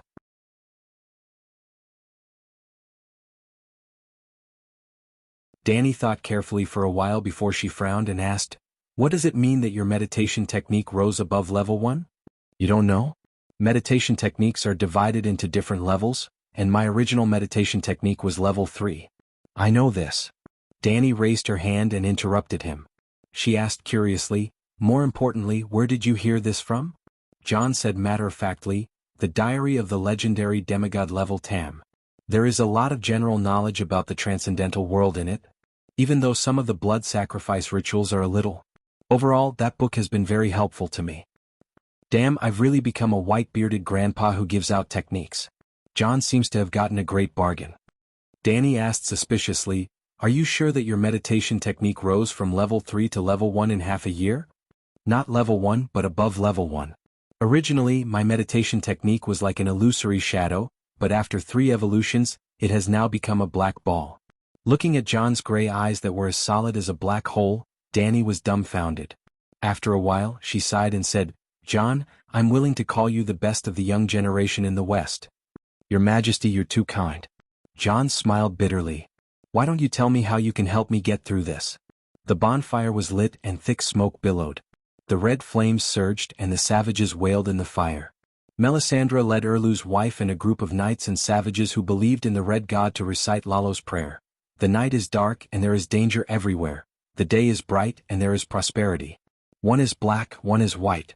One is ice, one is fire. Hate and love, bitterness and sweetness, woman and man, sorrow and joy, winter and summer, evil and justice. A mysterious force descended from the void and began to guide Jon's soul. Open your mouth and let's do a fish intestines piercing the sun, Dany laughed.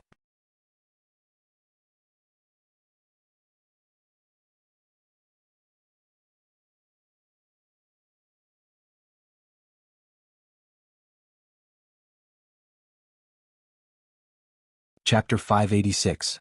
A man and a woman stood facing each other in the raven's inky sea of consciousness. As the red god believer's prayers became louder and louder, a shallow vortex that covered the sky appeared above the man's head. A suction force fell on him as if it wanted to suck him into some unknown place.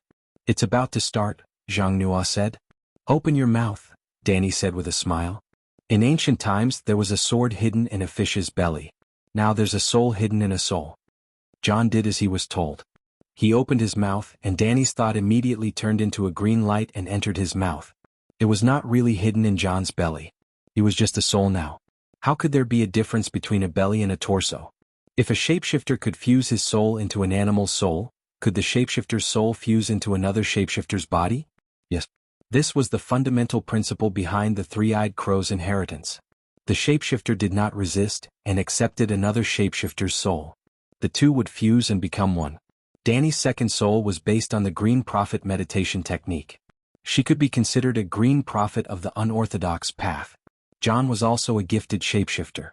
As long as he was willing to accept it, Dany's soul shards could fit seamlessly into his body. In essence, it was similar to a dragon spirit. Yes, a human spirit. Hence, after Jon's soul was sucked into the huge vortex above, Dany's soul was not filtered out. Instead, Elder Xiong's crow soul left Jon's body. The crow originally had a soul. It was Elder Xiong's second life. After Jon left, he regained control of his body. Caw caw caw. Elder Xiong's soul returned to his body, and he immediately flew away while screaming. He flew to the front of the White Knight who was guarding the Dragon Queen with a solemn expression. Caw caw caw. Cora Cora White Knight White Knight. The crow flapped its wings and floated in front of the big bear. Its red eyes were filled with humanity, and its high-pitched and sharp cry contained complicated emotions. It was sad, gratified, happy. Go away. The big bear did not appreciate it. It slapped it away and it fell into a pile of snow. Do you know who it is? Dany's mouth twitched. Yep, only a single thought had entered Jon's soul. She still had one main soul, 3 blank subsouls and half of the Green Prophet subsoul. Her physical movements weren't affected at all. I know.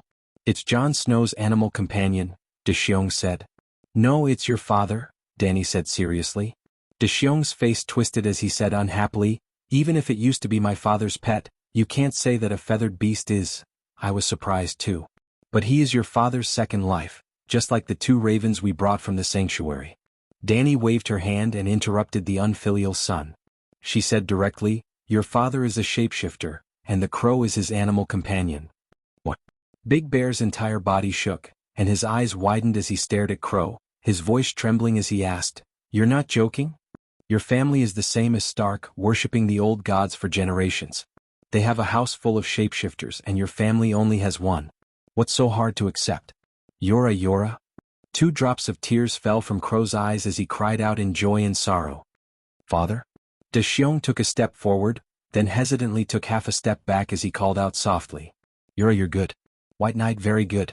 Crow leaped up and landed on De Xiong's shoulder. Ah, it's really you? De Xiong got a response and howled. He hugged Crow and began to cry. This strange scene made people laugh, but at the same time, it also made people's eyes turn red. However, Dany didn't have time to be touched by the strange reunion of Mormont and his son. She had more important things to do. Jon's soul had returned to his body, a broken and dead light blue sea of consciousness.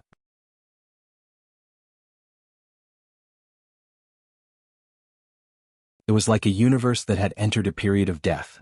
There wasn't a trace of vitality. It was a shabby room full of withering, decay, and death. At this moment, Jon's consciousness was blurry, and he had entered a muddled state. Only Danny, who was at the core of his consciousness, could sense it. She sensed a strange divine power entering this broken sea of consciousness. It was like the best tinkerer, and it quickly repaired the holes in the house. It even sprinkled light golden radiance that dispelled the aura of death and restored vitality. This wasn't a simple spiritual quality. Danny was too familiar with spiritual quality, and she easily discovered that the light golden radiance wasn't spiritual quality. It was a divine power with a strange attribute. She became excited. This was a divine power that was similar to the Holy Mother's healing and the blacksmith's forging. It was most likely a divine power with a death attribute. It was powerful, but it didn't dispel the spiritual quality in John's body. This kind of resurrection wasn't perfect. According to her agreement with Three-Eyed Crow, Danny quietly introduced the water attribute divine power transformed by water song to soak the spiritual quality in Dolly's body. Then she absorbed it and turned it into a yang spiritual quality. In the end, she wasted half of water song on Dolly's body. The price for this? Danny decided that since she had 3 more divided souls, she would look for a water attribute meditation technique to practice and see if she could condense her own water song. Asterisk buzz, buzz, buzz asterisk. While Danny was lost in her thoughts, John's sea of consciousness, which had just been repaired, suddenly shook. A dark red star with a long comet tail was falling down from the sky. Asterisk boom asterisk. John's soul was like Earth, and the dark red star that fell from the void was like the moon. At this moment, the moon crashed into Earth's surface. There was no huge mushroom cloud that rushed out of the atmosphere, nor was there a planet that shattered. The 2 star-like souls, one big and one small, were vaporized in the collision. They vaporized, mixed, fused, and condensed into a new planet, a soul. It was just as Blynden had guessed. When John was resurrected, Lalo did something and added a part to Dolly's soul. Danny didn't know how to describe this added part. She couldn't call it a soul as it didn't have a person's will. The foundation of a soul was memories and a person's will. However, the dark red star didn't have any memories, nor did it have anything that could distort John's will. It wasn't purely spiritual, but it had a spiritual quality. It wasn't divinity, but it contained divinity. It wasn't a divine position, but it seemed to have some special divine power. It wasn't the Song of Laws, but it had waves similar to the Song of Laws. This was the first time Danny had encountered such a strange material. This is destiny, the destiny of Yasur and Yahai.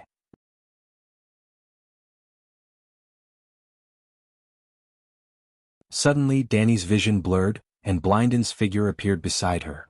"You've been here all this time?" Danny was surprised for a moment, but she immediately regained her composure. Blynden could enter her sea of consciousness without her noticing. It was even easier to hide from her. "Last time, when Bran entered the crow's body and saw John, I stayed here," Blynden explained.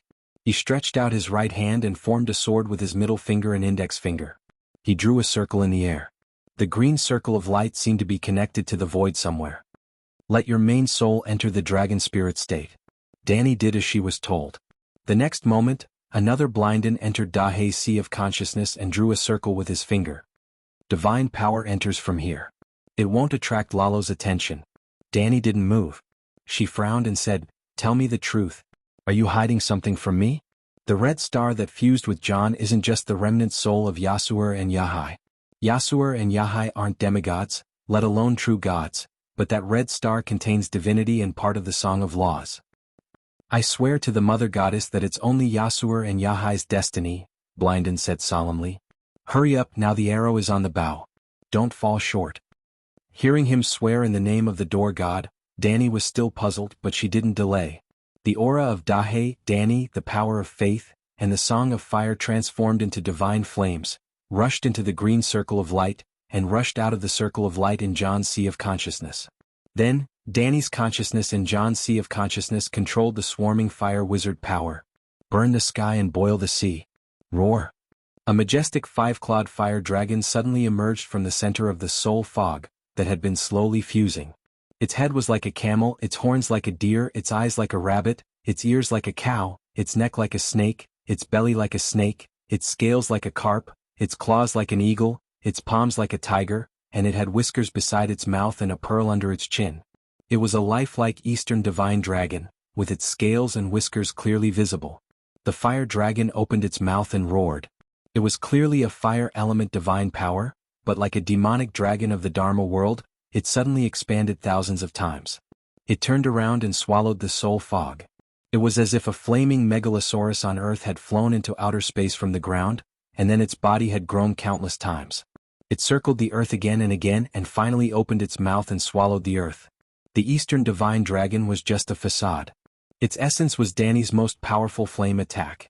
It burned the Yasuo Yahai's destiny in John's soul.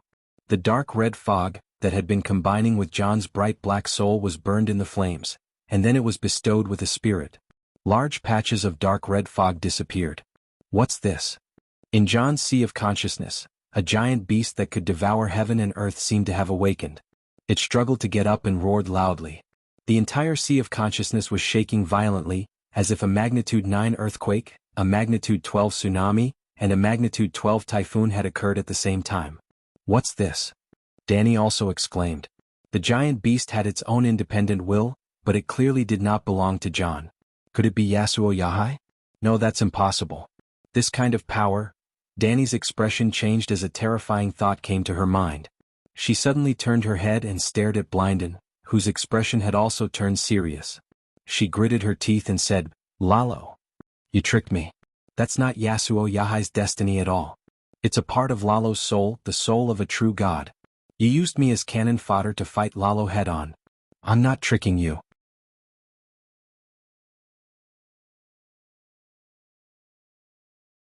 Blinden shook his head lightly and asked, "Who do you think Yasuo Yahai is?" Who was Yasuo Yahai? Wasn't he the savior? But Yasuo Yahai's position in the Red God Church was almost equivalent to Jesus's position in Christianity. Danny's expression turned ugly. She was sure that she had been tricked. No matter who Yasuo Yahai was before, the savior must be Lalo. The merit of being the savior belongs to our healer, Blinden said indifferently. I should have thought of that. Danny smiled bitterly. In the binary opposing god system, Lalo and the frost god were eternal enemies. Then, during the first long night, Lalo couldn't have stood by the side and shouted, 666. He must have been involved. This is the Westeros, my kingdom. John's sea of consciousness can only be entered and not exited.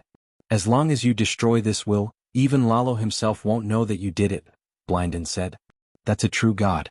I can't do anything to him. As Lalo's will in the Savior's destiny awakened, Danny's divine fire could no longer burn the soul fog that had turned from dark red to bright red. Instead, her flame divine dragon was like cracked porcelain, falling off layer by layer and crumbling inch by inch. It could not hold on any longer. It's okay. I'm here. I'll help you.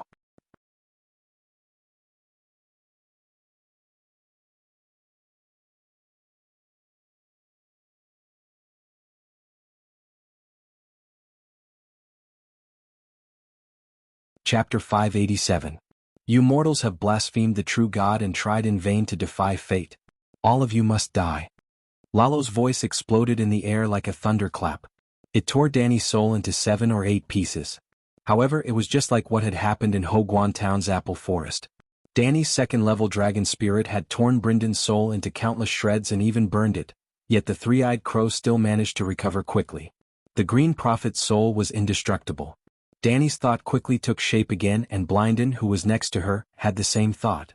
Indecisiveness will only lead to chaos. The best result is to kill him. Use your full power. Blinden advised. You are really a bastard. You have been lying to me since the beginning. Sooner or later, I will kick you out of the Targaryen family tree, Danny said hatefully. Blinden was not the three-eyed crow now, and he was still very concerned about his identity as a noble illegitimate child. When he heard that Danny wanted to kick him out of the family tree, he immediately became unhappy. When did I lie to you? He frowned and said, this remnant soul is really Yasor Ahai's destiny. The process of letting John fuse with Lalo's remnant soul is the legendary reincarnation of Yasor Ahai. How can there be a person who can easily become a savior just by being born? If you gain something, you will definitely lose something. When John was alive, he accepted Lalo's power and enjoyed the glory of being a savior. After he died, he had to give his destiny back to Lalo. It is like taking a loan and repaying a loan. This is the price he should pay. Then let Lalo possess John. You also said that this is the price of being a savior, Danny said with a cold smile. If you are willing to follow your destiny, I will leave immediately. By now, you should also understand that it is not John who wants to take your talent and bloodline power. He is also the one who pays the debt. The real lender is Lalo. If you want to go against heaven and change your destiny, Lalo will definitely be your enemy. That's why I promised Bran to set up this trap. Bran and I temporarily gave up our responsibilities as the Green Prophet for the sake of our own ties. Bran did it for Jon and I did it for you. But you didn't recognize my good intentions and thought that I wanted to harm you. Why don't you think about it? If I cheat you, Jon will gain something, but what will I gain? Sigh, as expected of an old politician who has been the hand of the king for 30 years. Dany sighed helplessly. She was persuaded. It was not because of the restraint of seeing deviant ghosts, but because Lalo might really be plotting against her. She was sure that if Blynden succeeded, the result would be beneficial to her, but the biggest beneficiary would definitely be someone else. Let's work together. You use the will of the Green Prophet to scatter his soul, and I'll burn the broken soul fragments. All right. Blynden agreed and turned into a giant black crow, piercing into the bright red mist like a sharp sword. At this time, every mist particle in the mist of souls was as red as the sun, emitting endless light and heat. The bright red mist of souls was like the Milky Way made up of countless stars. The giant black crow turned into a black arrow and shot into the Milky Way, exploding like a nuclear bomb. The Milky Way exploded like fireworks and countless stars dimmed, extinguished and shattered. Green Prophet. Lalo's voice was filled with hatred. Boom, the fire dragon rose again, and its momentum was even stronger. This time, Blackie used his blacksmith divine title, and the fire dragon's scales were extremely bright red. This time, Dany entered the state of wind song, and at the same time she had 5 dragon spirits. First she used the soul destruction strike and then the wind helped the fire.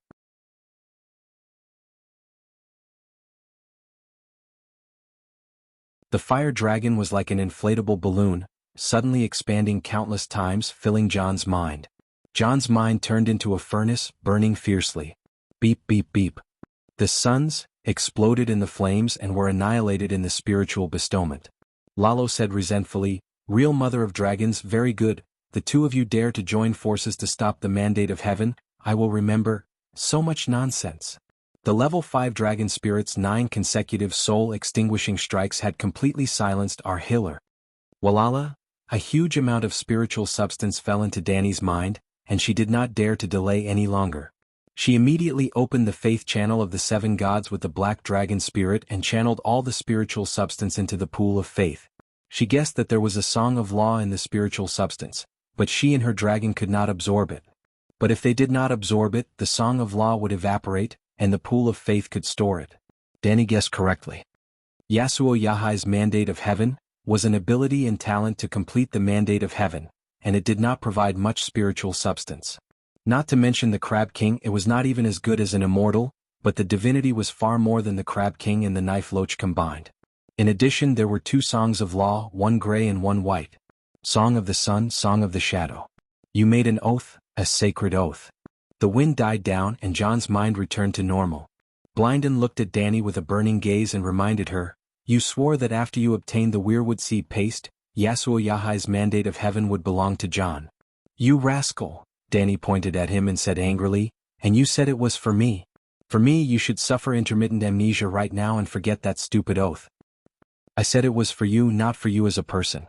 In fact, I don't have a good impression of you. For you it's only because you're a Targaryen.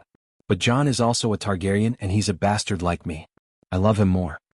Blynden glared at Dany and said bluntly. Dany wanted to flip out and take the opportunity to kill both Jon and Blynden. If I give it to him, would he dare to take it? Dany splashed the spiritual rain in the faith space directly into Jon's mind. It was a vast expanse of multicolored stars. "Your talent makes people jealous," Blynden said with a complicated expression.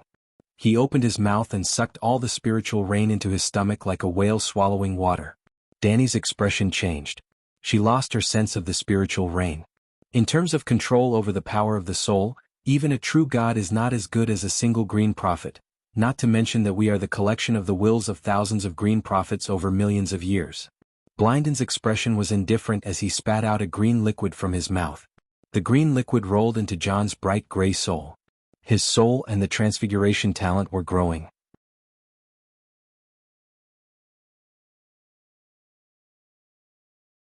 "What is it?" Dany asked in surprise. Blynden was in a good mood now that he had succeeded. He explained with a smile, "This is the green spring. When ordinary people get it, they can activate the Transfiguration talent, Green Dream Controller, and Green Prophet talent. The green spring has two types, innate and acquired. The spring of nature provided by the mother stream is innate and determines a person's talent. My artificial green spring can only increase a person's talent to the limit. Without the Green Prophet talent, drinking a lot of artificial green spring is useless. You became a Green Prophet because you stole the spring of nature from my soul, right? You got what you wanted. Our agreement is over. Danny said indifferently. It's not over. Danny, you have to understand one thing. In the Westeros, nothing can be hidden from the Green Prophet. Even the true god Lalo is the same. Blynden stared at her with burning eyes. Danny smiled bitterly and took out half of the divinity. Not enough. Blynden waved his hand. The divinity merged into Jon's soul without any delay. It was as if the divinity originally belonged to Jon and now returned to its rightful owner. Danny took out another half. You lied to me. You have to make it up to me. She glared at him. Blynden thought for a moment and said, You keep the Song of the Sun. Give the rest to Jon. The divinity of death and shadow is just nourishment for you, but for Jon, it's a kind of supplement. Supplement what? Danny was puzzled. Give it to me first. I'm afraid that if I tell you the truth, you'll cause trouble again. Blynden said. After hesitating for a moment, Danny took out the last quarter of the divinity. Complete the Holy Spirit. As the last bit of divinity merged, Jon's soul exuded a kind of perfection. Jon is also a Holy Spirit? Danny said in disbelief. Jon, Yasur, and Ahai are the complete reincarnation of the Savior. Only a Holy Spirit that can condense the Song of Laws is meaningful to Lalo. Blynden said. Good plan. Danny sighed and threw the ball of Song of Shadows out. Before the endless pressure of the laws could spread, the Song of Shadow quickly merged into Jon's soul. It was like a swallow returning to its nest as if it naturally belonged to Jon. Danny suppressed her greed and jealousy and recovered her calm attitude. She mocked. Now that you've obtained endless benefits, let's see how you deal with it in the future. It's not so easy to take a true god's things. Blynden shook his head and said sadly, Why do you dislike Jon so much? At this moment he only has a chance to break free from fate. If he doesn't defeat Lalo, one day he will fall into the kingdom of death and everything will belong to Lalo. The only one who can help him is you. You're his aunt. You should unite and help each other to create glory. Don't talk nonsense. You tricked me this time and became enemies with Lalo for no reason. And Jon got the biggest advantage. It's already rare for me to be able to maintain a calm heart. I can't be heartless and be loyal to him. Danny sneered. Whoosh! Blynden sighed and disappeared. Danny was also repelled by a strong force and returned to her body. Gods. 7 gods above. My lord, long live the King of Light. There was a series of exclamations in the courtyard. The barbarians and night watchers cried out in shock while the Red God believers cheered excitedly. This was because Jon, who had been dead for 5 days, was alive. When the 9 barbarian captives stopped breathing in the fire, Melisandre completed the sacrifice. She walked to the side of the altar and leaned over to kiss Jon's lips. Jon's pale body became red at a visible rate. The stitches fell off and the wound healed automatically. White steam began to appear from his nose. He was breathing. He was alive. This is a miracle. The Red God has appeared. The Red God's power is so strong that he can even resurrect the dead.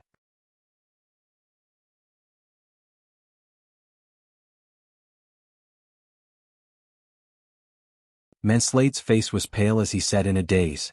He was not the only one. All the non-Red God believers who witnessed Jon's resurrection were shocked and shocked.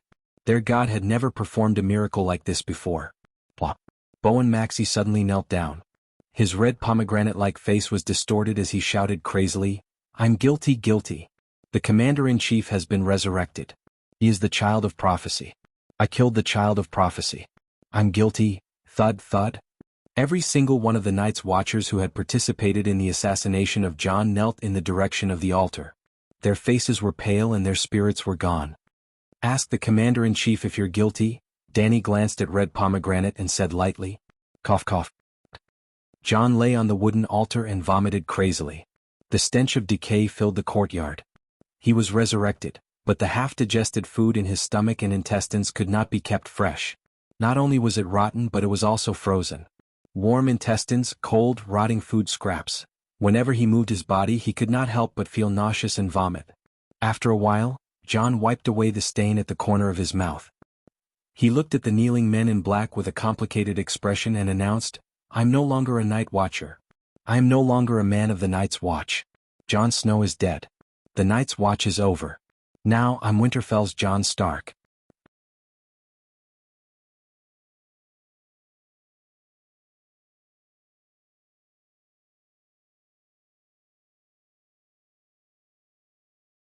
Chapter 588. Jon Stark. The one-armed Tanner's expression changed as he said in a deep voice, "Commander-in-Chief, are you sure? This time I didn't break my oath." Jon's face was still a little pale. He was naked, but his tone was very firm. Not to mention Robb's last words and Stark's honor and disgrace that he bore, just the fact that he was stabbed to death and beheaded by dozens of Night Watchers. No matter what reason they had, at least it meant that his authority as Commander-in-Chief was no longer there, and there was no point in staying at the Great Wall. Red Pomegranate shouted, "Commander-in-Chief, please stay. The Great Wall and the Night Watchers can't do without you. You are the savior." He glanced at his kneeling companion and gritted his teeth. "Please stay, Commander-in-Chief. We are willing to take the responsibility of assassinating the Commander-in-Chief and apologize with our lives." Red Pomegranate's ability was a little weak, but his loyalty and love for the Night Watchers was something that few could compare to. He also sincerely put on the black clothes and became a Night Watcher for the glory and responsibility of the Night Watchers. During Elder Bear's time he loyally assisted Elder Bear. When Elder Bear died, he acted as the Commander-in-Chief and led the charge against the Weeper without fear of death. It turned out that it was a very wrong decision. Not only did he lose his men, but he also caused the Dark Castle to be empty, and it was almost taken down by Ygritte's group of barbarians. When Jon took over, no matter how dissatisfied he was with the Commander-in-Chief's behavior of getting close to the barbarians, he still carried out his orders meticulously and gave advice. When it came to the fundamental interests of the Night Watchers, he also took the responsibility of breaking his oath and became the leader of the assassination of the Commander-in-Chief. In the plot of Wandering Power, he glorified Red Pomegranate. At this time, Jon's resurrection deeply shocked him like a believer who saw Jesus crawl out of the grave. He believed that Jon fulfilled the ancient prophecy and would save the world. In order to save the world, he would rather die with the most terrible crime to appease the anger in the Commander-in-Chief's heart and end the conflict between the Commander-in-Chief and the Night Watchers. If Barristan was a real knight, then Bowen Maxey was a real man of the Night Watchers. "Commander-in-Chief, please stay. Commander-in-Chief, please stay." 1, 2, 3, more and more Night Watchers began to ask Jon to stay. There was no doubt that the savior was the best candidate. But then again, Dany wanted to laugh. She suddenly thought of a line from a novel that often appeared in pop-up advertisements. "Please come out of the mountains, Tiger Commander." Chief Maxey, Brothers of the Night Watch. Marshal Wolf straightened himself up with the support of the wooden plank and faced Red Pomegranate and the kneeling Night Watchers. With a complicated expression he said, "You are not wrong. You did not break the oath. The one who broke the oath is Jon Snow. As the Commander-in-Chief of the Night Watchers, I was blinded by my family's grudge and did something extremely wrong and stupid. The Commander-in-Chief had taken the lead in breaking the oath at this critical moment, and the consequences were severe. Thinking about it now, I couldn't help but sweat profusely, regret and fear. But the past is the past, Jon Snow is the past, now I have to be Jon Stark. For my father, for my brother Robb, for all those who died at the hands of Bolton. It was also for the upcoming long night. To resist foreign aggression, one must first pacify internal affairs. After I quell the unrest and take back Winterfell, I swear the northern region will not only not hinder the Night Watch, but will also become the Night Watch's rear.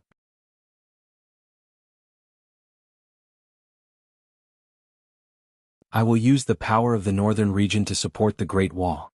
The Wu here was more rational and principled than the one in Wandering Power. After the Wu was resurrected, he announced his resignation after executing the person who assassinated him. Hearing Wu's words, which were very reasonable, the Night Watchers no longer shouted, "Please stay, Marshal Wolf." Dany didn't care about Wu's departure. She had been observing the red-robed woman Melisandre. Was strange. Lalo's face was covered in blood, and he suffered a double loss, but the first priestess of the Red God had a gratified smile on her face. She was happy for Wu's resurrection and for the Red God's miracle to be publicized. Suddenly Dany understood. Aunt May couldn't contact Lalo at all times. She even doubted whether Lalo could communicate directly with the believers. After Wu washed up and changed his clothes, Dany was ready to leave. But before she left, Danny had a question for the red-nosed old doctor to answer. Did Ricard Stark and his scholar Villies have any thoughts of rebelling? She tried to enter the trees again, but this time it was very difficult for her to enter. She couldn't swim smoothly at all. Previously it was like walking on a slide, but now it was like digging a hole. The Green Prophet wasn't bragging. The land and trees were their kingdom, and it was difficult for outsiders to invade their territory. She had no choice but to look for Paristan. The red-nosed old man was shocked and said with a serious expression, "If this is true, the impact on the scholar will be more serious than the blood dragon dance. If the scholar encourages the lords to rebel against the king, no nobles will trust the scholar anymore." "Is it true?" Danny asked. "I don't know." Paristan shook his head and said, "Regardless of whether it is true or not, the scholar who planned this wouldn't tell other unrelated people, and it wouldn't be recorded. Only the person involved knows." "Villies is dead, right?" "Yes, not long after Duke Ricard died after thinking carefully," the red-nosed doctor said in surprise. "The alliance of the wolf, fish, eagle and deer families was really organized by Duke Ricard. 10 years before the War of the Usurpers, Ricard sent his second son to Arryn Valley to be Jon Arryn's adopted son. 3 years later, Blynden was engaged to the eldest daughter of the Tully family. Almost the same year Robert and Lyanna were engaged. There were still 7 years before the War of the Usurpers.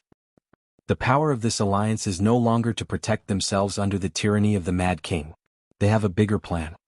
In fact, before the incident with Lyanna, the Mad King didn't mess with the Duke-level nobles other than secretly putting a hat on his little friend Tywin. Does Ricard want to take the Iron Throne?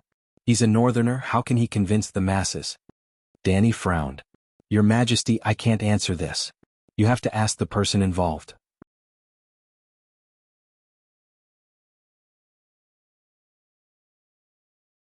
Unfortunately, too much time has passed and no one. The red-nosed doctor's eyes lit up as he smiled. "There really is one alive. Scholar Villies' father is still alive." "How does the father know about his son's scheme?" Danny was puzzled. "His father is none other than Dr. Wargrave. You've met him before. That day in the City of Knowledge's Steward's Pavilion, he called you Princess Layla and made us suspicious of your identity. Do you remember? Unfortunately, Wargrave has already lost his mind. You won't be able to get anything out of him." The old doctor sighed regretfully and suggested, "You can arrange for someone to check Dr. Wargrave's tower. There might be letters inside." Danny also remembered. That senile doctor's steward. My good boy Jianghu had turned into Pate and was hiding beside him. Wait. Other than calling her wrong identity, that old man often called Pate Clarkson. Who was Clarkson?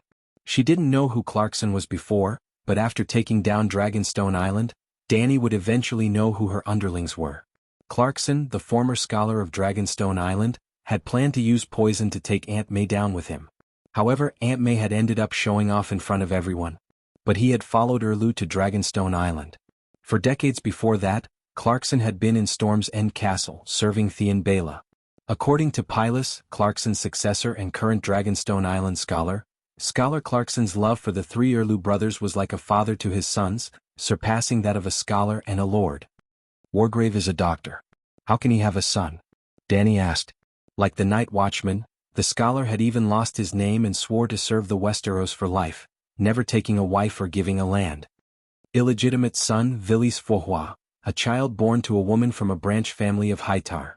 P.S. After explaining, the red-nosed old man said awkwardly, "It's normal for men to make mistakes when it comes to women. Who doesn't know that our commander-in-chief has an affair with Captain Yrgrat and the savage Princess Wa? Damn, Jon was so flirtatious? How did he get together with Mance's sister-in-law?" Danny asked curiously. You've asked the right person about this. I guarantee no one else knows." The red-nosed old man smiled proudly and said, "The commander-in-chief is a shapeshifter. He has a crow as a companion. He often used the crow's body to peek at War bathing and..." The old doctor gave Danny a wretched look and chuckled lewdly. After War discovered the crow, she guessed that Jon was peeking. Then one night she stole him. She toyed with him and he enjoyed Wair's ropes and whips. P.S. I didn't expect Wair to look like a noble princess, but actually, Danny couldn't take it anymore. She even brought out the ropes and whips. "How do you know about this?" She interrupted him. "I'm a doctor. I know how to communicate with crows. The commander-in-chief's crow has a sharp tongue, but it's a glutton. I used corn to exchange for many secrets from it. What secrets? John's hair was wet as he climbed up the crow's nest accompanied by Tormund and Yrgrat. The red-nosed old man waved his hand and said hurriedly, "No, nothing." Danny glanced at the red-haired girl with dark circles, red eyes and wet eyelashes. She sneered and said, "We were talking about how many women cried tears of joy for you after your resurrection." No. He blushed and then turned pale. He carefully glanced at the red-haired girl and immediately changed the topic. "Your Majesty, I intend to recruit a group of freedmen to go south to Winterfell."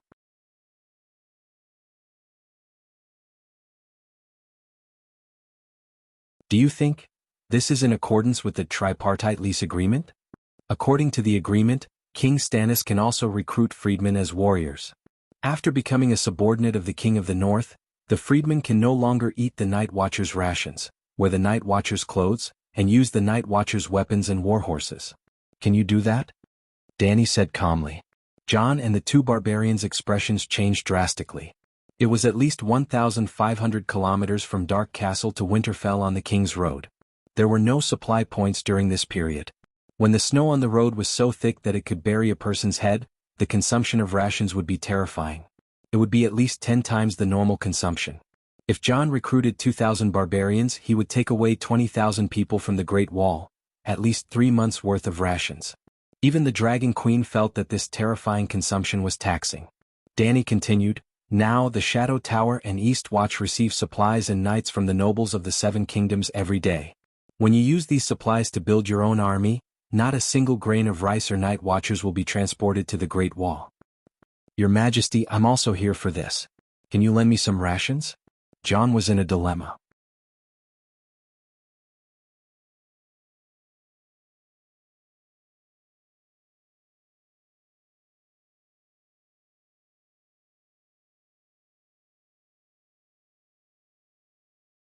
Chapter 589. "Your Majesty, can you lend me some food?" Jon asked awkwardly. "Where do I have food for you?" Danny shook her head and sighed. "If we were at Slaver's Bay, I could give you a few thousand tons of rice. But the Great Wall is far away and there's nowhere to buy it." Jon's eyes wandered and he said weakly, "Sir Jarrow Dane brought 80 ships. Commander-in-Chief, are you crazy? That's the food for the freedmen and the Night Watchers." Preston's eyes widened in disbelief. "I'll borrow it temporarily. After we take down Winterfell, I'll return it," Jon said with his head lowered. The red-nosed old monk's face turned red and he said angrily, "Duke Stark, are you fooling the deviants? The North doesn't even have summer food, how are you going to return it?" Jon's face turned green and red and he was ashamed. After a while, he gritted his teeth and said, "Your Majesty, lend me some money, and I'll go to Bravos to buy food and ship it to Eastwatch. Lend me the food first and then use the food from Bravos to make up for it." This was also a method that was highly feasible. "It'll cost at least 1,000,000 gold royals and I don't have that much cash. Why don't you get a loan from the Iron Treasury?" Danny thought for a while and said, "Iron Treasury." Jon was deep in thought. "Even if you get a loan, you'll have to get the approval of the Night Watchers if you want to use the supplies from the Great Wall. I've said before, the food is prepared for the Night Watchers and the Savages. From the moment it's shipped to Eastwatch, it belongs to the Night Watchers. If the Queen vouches for this, there won't be any problems, but..." Blacksmith Tanner glanced at Jon and sighed. He shook his head and said, "Duke Stark, do you understand, if the Night Watchers lend you the supplies to help you attack the Iron Throne's appointed Guardian of the North, how will the other nobles view this? Moreover, you might not succeed. Earl Lusbotten and Marquis Waldfrey's alliance has more than 20,000 soldiers. If you lose and die, won't the Night Watchers starve to death?" Jon looked at Danny. She shrugged and said helplessly, "It's easy to promise, but how can you tell me how to fulfill my promise? At most, I'll let you take your weapons and I promise to provide enough dragon-tooth daggers for the Night Watchers. When the new Commander-in-Chief of the Night Watchers is elected, you can talk to him, Duke Stark," Tanner suggested. Jon was helpless, but he understood that this was his only choice. Danny did not stay at the Great Wall for long. She witnessed Jon's resurrection in the morning. After lunch, she left with her underlings on the dragon. However, she did not return to Astapor immediately. Instead, she decided to head south to City College and check on Erlu. Before leaving, Big Bear found Jon and proposed to bring the Big Crow to Slave Bay. After all, he was Big Bear's father. Jon only hesitated for a moment before agreeing. He even returned the Long Claw, the Mormont family's Vajang sword, that Elder Bear had given him. Commander Mormont gave me the claw in the hope that I could use it to deal with the deviant ghosts as a night watcher. Now, I'm no longer qualified to use it. Bam bam bam. Big Bear lifted his chin slightly and patted his chest proudly, causing the white glazed Vajang armor to rumble. It's all made of Vajang, and this sword? He patted the two-handed sword at his waist. Heavenly Mercy Sword. The Queen named the 7 white knights' armor and sword after the stars of the 7 gods. This sword corresponds to the Mother Star. It's called Heavenly Mercy Sword, and the armor is called Heavenly Mercy Star Armor. Korra looked at the big crow beside him. There was an indescribable pride and joy in his expression. This was returning home in glory. Moreover, he was showing his divinity in front of his father. The pleasure was doubled. Caw caw caw caw. Elder Crow cried out happily.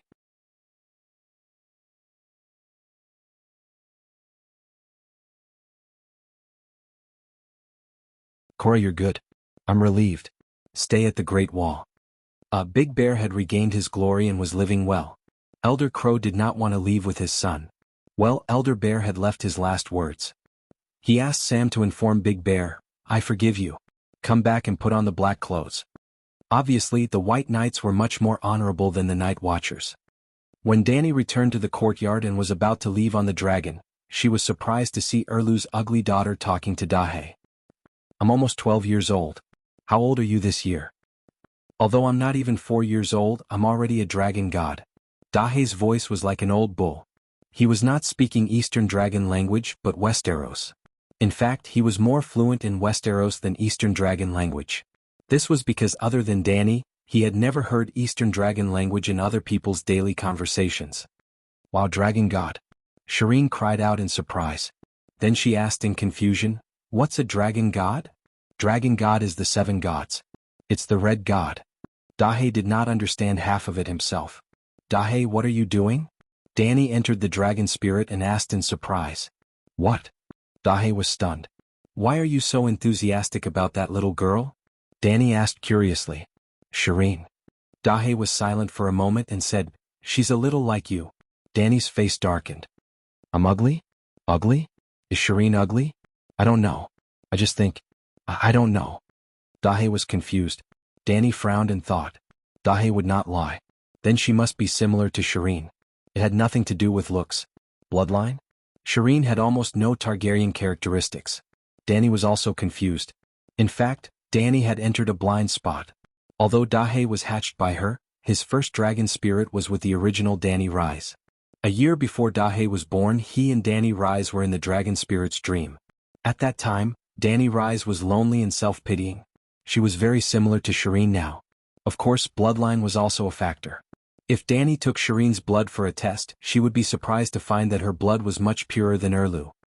Queen? Shireen saw Danny and bowed in panic. However, she did not know how to greet her. In theory, her father was the king and her mother was the queen. Dragon Queen, my name is Shireen. Shireen Belatheon greets you. Finally, Shireen lifted her skirt and bowed, performing the etiquette of a junior greeting an elder. Danny nodded secretly. She and Erlu were cousins, so she was indeed Shireen's elder. The etiquette of an elder and a junior did not involve the fight for the throne and avoided a lot of awkwardness. For example, Shireen's mother was standing at the entrance of the king's tower looking at them. However, she could not come over because she was the queen. This little girl reacted quickly and was very smart.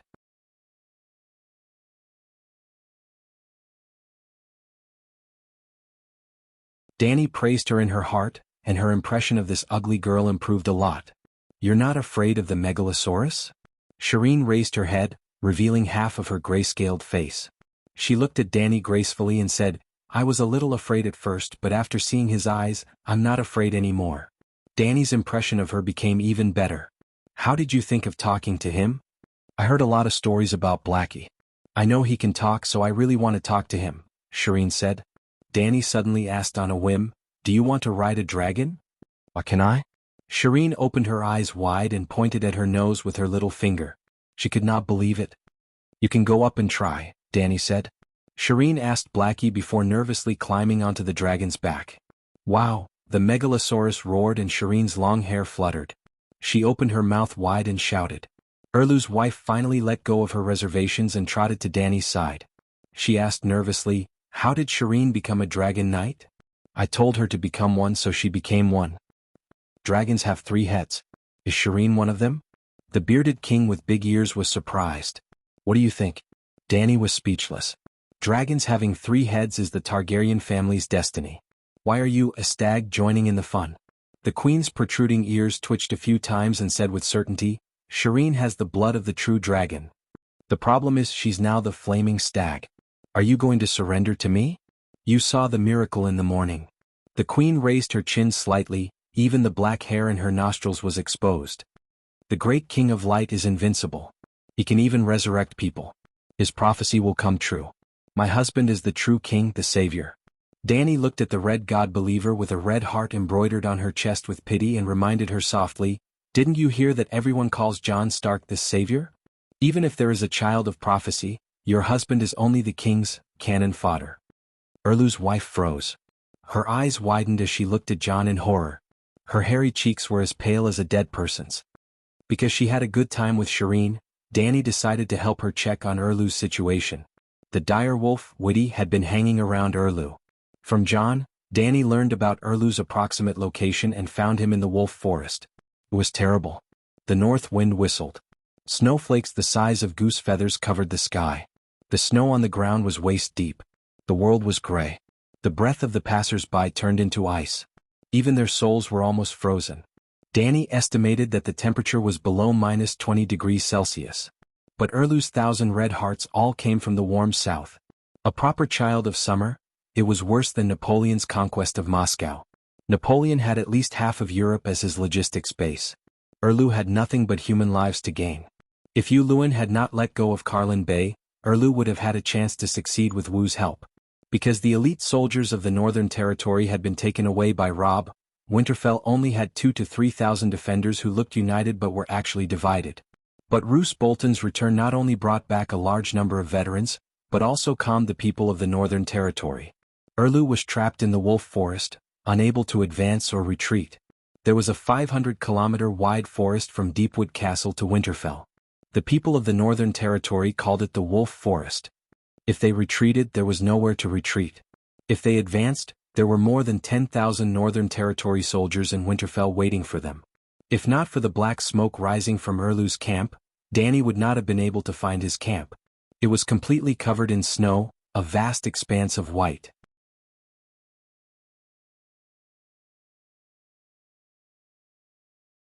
Ah, monster, look at the sky, what kind of monster is that? Erlu's army had 4,000 people. Other than the 1,000 red hearts from the south, there were also 3,000 clansmen recruited from the mountains in the west. The clansmen were chiseling ice on the lake to fish. When they noticed the sky darkening, they looked up and saw Blackie whizzing across the sky. But they had never seen a megalosaurus before. They were all scared out of their wits, rolling and crawling, shouting loudly. Megalosaurus, don't be afraid. That's a megalosaurus. The black dragon is here.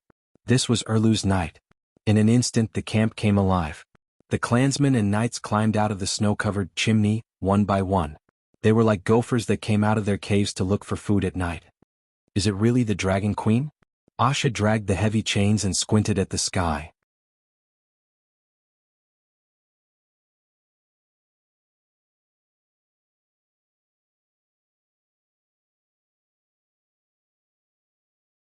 Chapter 590. What are you doing here? Erlu asked, clenching his jaw. He was in a terrible state. The thick fur cloak and the heavy and luxurious steel armor should have made him look majestic, but at this moment, it only served to accentuate his thinness and dejection. He was thin to begin with, but after thousands of miles of snow and ice, his flesh seemed to have been ground away, leaving only a tall and thin skeleton. Danny could even see the outline of his skull through his thin skin. However, although his face was changing, his expression and habits remained the same. His face was still stiff and his jaw was tightly shut. It made people worry that he would break his teeth. Erlu's living conditions were even worse. It was a low tent, more than 10 square meters, a bundle of straw, a blanket, a small table, and a brazier. It was cold and damp, and there was a strange smell of mold and urine mixed together. Fortunately, Danny did not need to enter his tent. She stood in the snow at the entrance of Erlu's tent. She looked around and saw many people looking around in surprise. I was just passing by. My white knight wants to meet his family, the Mormons. Then she asked, Jon Snow is dead. Do you know? Erlu's pupils contracted. He said in disbelief, "Dead?" He wanted to renounce his oath as a night watchman and gather the barbarians to help you. The night watchman cleaned up the house and cut off his head, Danny said. Erlu's face, which was as thin as a layer of skin, scrunched up. He ground his teeth so hard that they made cracking sounds. That day, I wanted to restore his identity as Stark as the king and let him inherit the title of Guardian of the Northern Territory, but he refused without hesitation. Now that we're about to attack Winterfell, he suddenly... What is he thinking? Erlu really wanted to form an alliance with the king. His goal had never changed, the Iron Throne. He could not become the king of the Northern Territory himself. Erlu also knew that the name Stark was the most useful in the Northern Territory. Hey, death was just the beginning. Your Light King revived him. Everyone calls him the Child of Prophecy. Danny laughed maliciously. Erlu's expression changed dramatically. Suspicion and fear flashed in his eyes. Sir Farling, take them to Earl Mormont. Gordy Farland, the giant killer, could also be considered an old acquaintance of Danny. He was once a prisoner of the Giant King who had attempted to lead an army to attack the camp of the barbarians that the Dragon Queen had set up outside the Great Wall. He had once harassed Danny in Dark Castle. Since you've met him, you should leave now. After saying this, Erlu retreated into the tent with a gloomy expression and closed the curtains tightly. He had no intention of inviting the Dragon Queen in and acting as a host. I wonder how the two true and false children of prophecy will interact from now on. Under the protection of 5 knights, Danny happily left Erlu's tent with the giant killer. Sigh, Dragon Queen, Danny, Her Majesty Liz. Arriving in front of a small canvas tent before the giant killer could call out, a tall woman with black hair to her ears leaned over. She was wearing a warrior's leather armor and a fur coat, but her hands were chained up. It was obvious that she knew martial arts, but she was not a knight under Erlu's command. Therefore, before she could get close, she was stopped by White Knight Garth. Danny sized her up. She looked wild, with rough skin, thin and tall, and a pair of long legs that were very eye-catching. They were straight and slender, firm and strong, and could be compared to her own. You are... Danny was just about to ask when a bear-like short and strong woman came out of the tent. She howled, "Cora," and strode over. It was a short and stocky woman with big hands and feet. Danny knew that she was Ursa's cousin, Elisa Mormont. It was said that her nickname was She-Bear.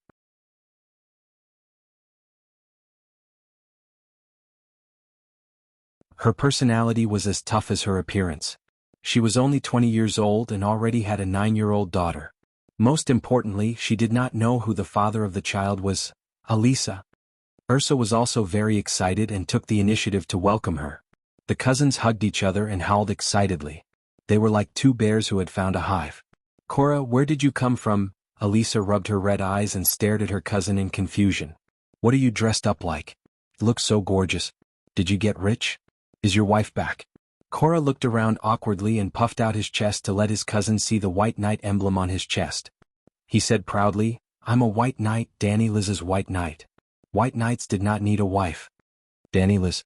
Her Majesty, which Her Majesty is it?" The short woman asked blankly. Bear Island was too remote. Although there were messenger crows and scholars, the information hub of the northern region was Winterfell. Winterfell was now occupied by Bolton. Bear Island and Bolton were irreconcilable. Other than the messenger crows in the City of Knowledge, there was no communication with the outside world for half a year. That's mad. King Aerys's daughter, the real Dragon Queen who hatched a dragon. The long-legged girl looked at Danny and explained to She-Bear. "Oh, it's the Dragon Queen." She-Bear Elisa bowed to Danny reluctantly and pulled the big bear aside to whisper. The short-haired girl broke free from Garth's restraint and walked to Danny.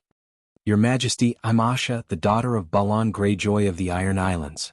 I'm also the true successor of the Iron Islands Seastone position." "Hello, Asha. What can I do for you?" Danny asked directly.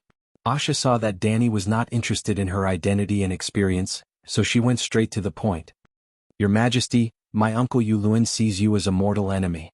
He also took my Seastone position. I think we have the basis for an alliance." Danny pointed at the shackles on her hands and laughed. "I think you should get your freedom first before considering the Seastone position. That's simple. I just need to pay a ransom and I'll be free. If you agree to my alliance plan, you can lend me 200 gold royals first."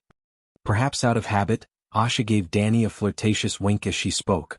"Holy shit," Danny said with a straight face, "Yuluin sees me as a mortal enemy but I see him as an ant. I don't reject an alliance, but I don't see what benefits you can bring me. Dragon Queen was expressionless and did not respond. The long-haired girl was not embarrassed at all. Your Majesty, there are many benefits. She smiled confidently, adding 7 points of brilliance to her ordinary face. She said with a strong voice, I don't think Yu Luin, who controls Taimin Island, is an ant.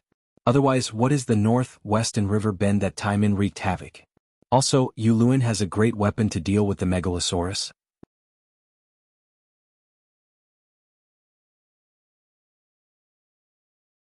I've personally experienced it and it's very scary. But as long as you have my loyalty, it's equivalent to removing a great enemy and gaining an ally of equal power. The price you have to pay is only a few hundred gold royals and a little fame. I thought you wanted me to ride a dragon and burn Yu Luin's fleet, Danny said strangely. Please don't. Yu Luin has the dragon's horn and can control your Megalosaurus, Asha said nervously. He told you that? Danny held back her laughter and asked. Can't he? He told everyone at the King's Selection Convention. Asha was surprised and bewildered. I hope he always thinks so. Danny laughed coldly and asked, How do you plan to use my fame? Asha's eyes flashed as she said confidently, I will announce to the great families of the Iron Islands that I have pledged my loyalty to you and that you only recognize me as the sole successor to the throne of Haishur. You have a few dragons and have a great advantage. You have the most hope of unifying the 7 countries. Those with brains will know how to weigh the pros and cons.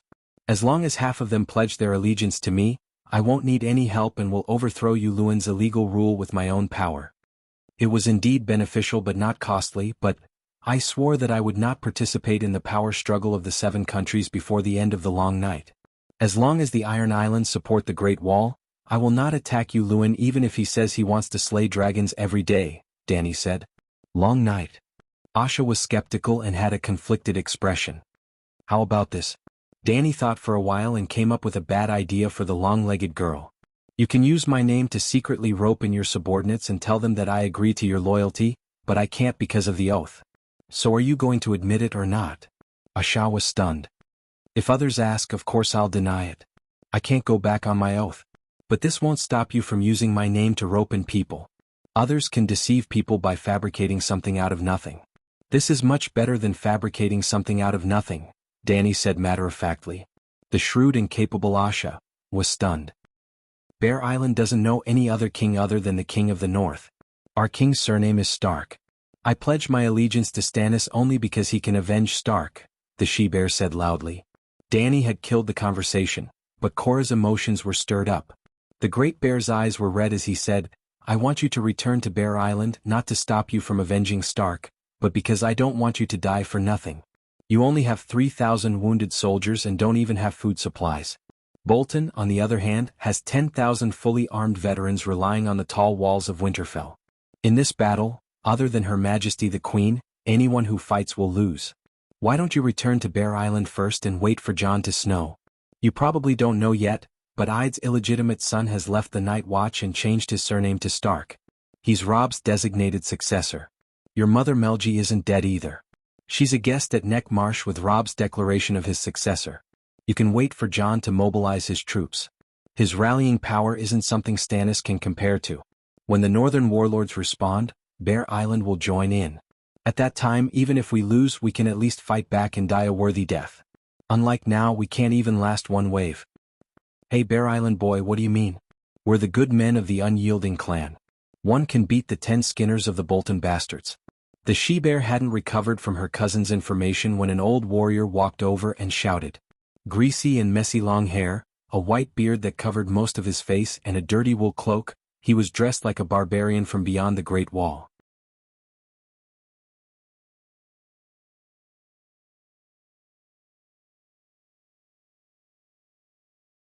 However, the leather armor on the old barbarian's chest was printed with a blue wine barrel pattern. Danny glanced at the strange wine barrel emblem and said, Are your mountain clans nobles of the Northern Territory? I didn't see your names in the Westeros emblem handbook. Hey, other than Stark, you Southerners don't care about the people of our clan. Speaking of which, I, Hugo Wool, am also an earl, but everyone calls me Big Wine Barrel. At this point, Big Wine Barrel looked up and down at Danny, who was wearing a blue dress and white armor. He frowned and said, You're so handsome and dressed so flamboyantly. Are you the true dragon Targaryen? You don't look as reliable as the Stag King. Danny's face darkened slightly. Hey old man, do you know how to speak human language? The fat eunuch used his belly to bump Big Wine Barrel. Evenly matched, the two of them took a step back at the same time. Fat pig, where are you from? Are you speaking human language? Big Wine Barrel retorted. Well, Bewertha's Westeros wasn't very good, and it was obvious that he was a foreigner. In fact, Danny's centaur lackeys were even more hot-tempered, but they couldn't understand the common language of the mountains.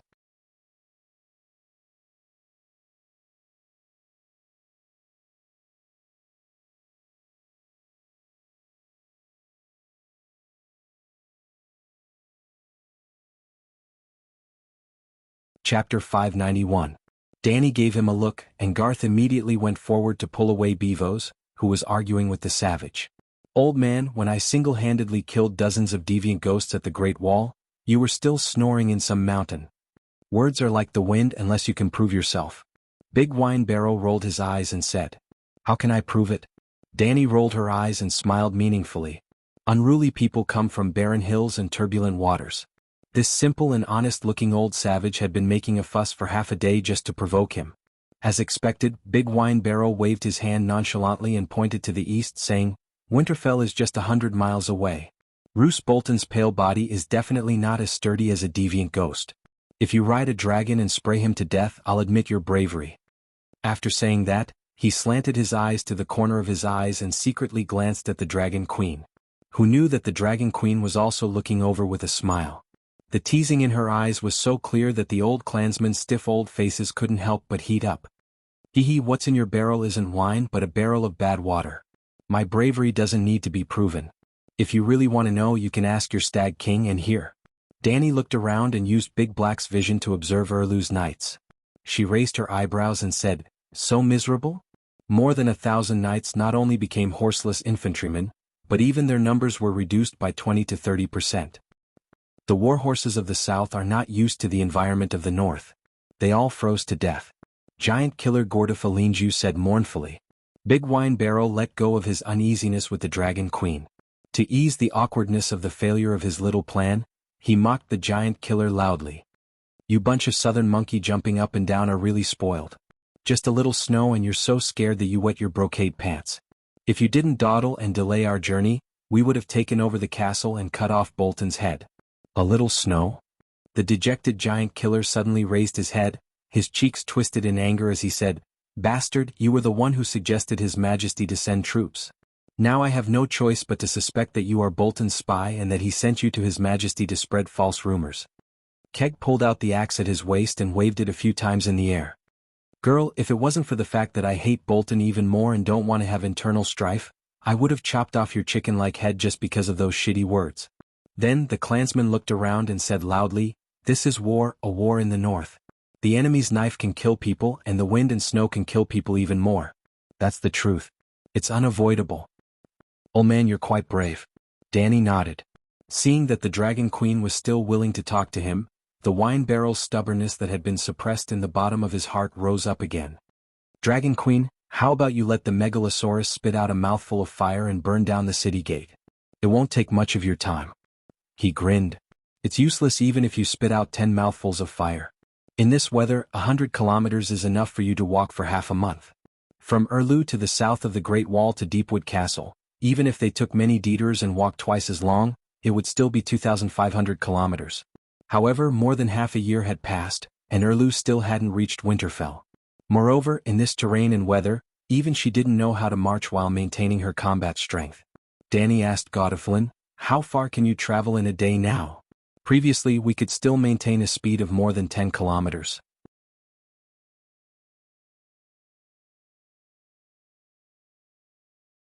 Now the snow is getting heavier and heavier and almost all the warhorses have died. Sometimes it's 4 or 5 kilometers a day, sometimes it's only 1 or 2 kilometers. The Giant Killer sighed. Danny looked around at the haggard and exhausted knights and sighed. Let's retreat. There's no way to fight this war. Hearing this, the Giant Killer perked up and said coldly, The further we retreat, the lower our morale and the faster we die. That's not wrong, but it will only get colder in the future. We have Lalo. Sacrifice this woman. Godoflin pointed at Asha. She has the king's blood. If we sacrifice her, Lalo will dispel the cold and snow and bring us the sun. Fuck you. Asha spat at the knight's face and cursed. You lunatics, how many man-eating beasts have you burned these days? Has Lalo shown himself? Man-eating? Big Bear exclaimed and turned to look at his cousin. I'm an earl. How can I lack food? Alisanne muttered. Looking at her round body and rosy cheeks, she seemed to be living a good life. Winterfell must have food.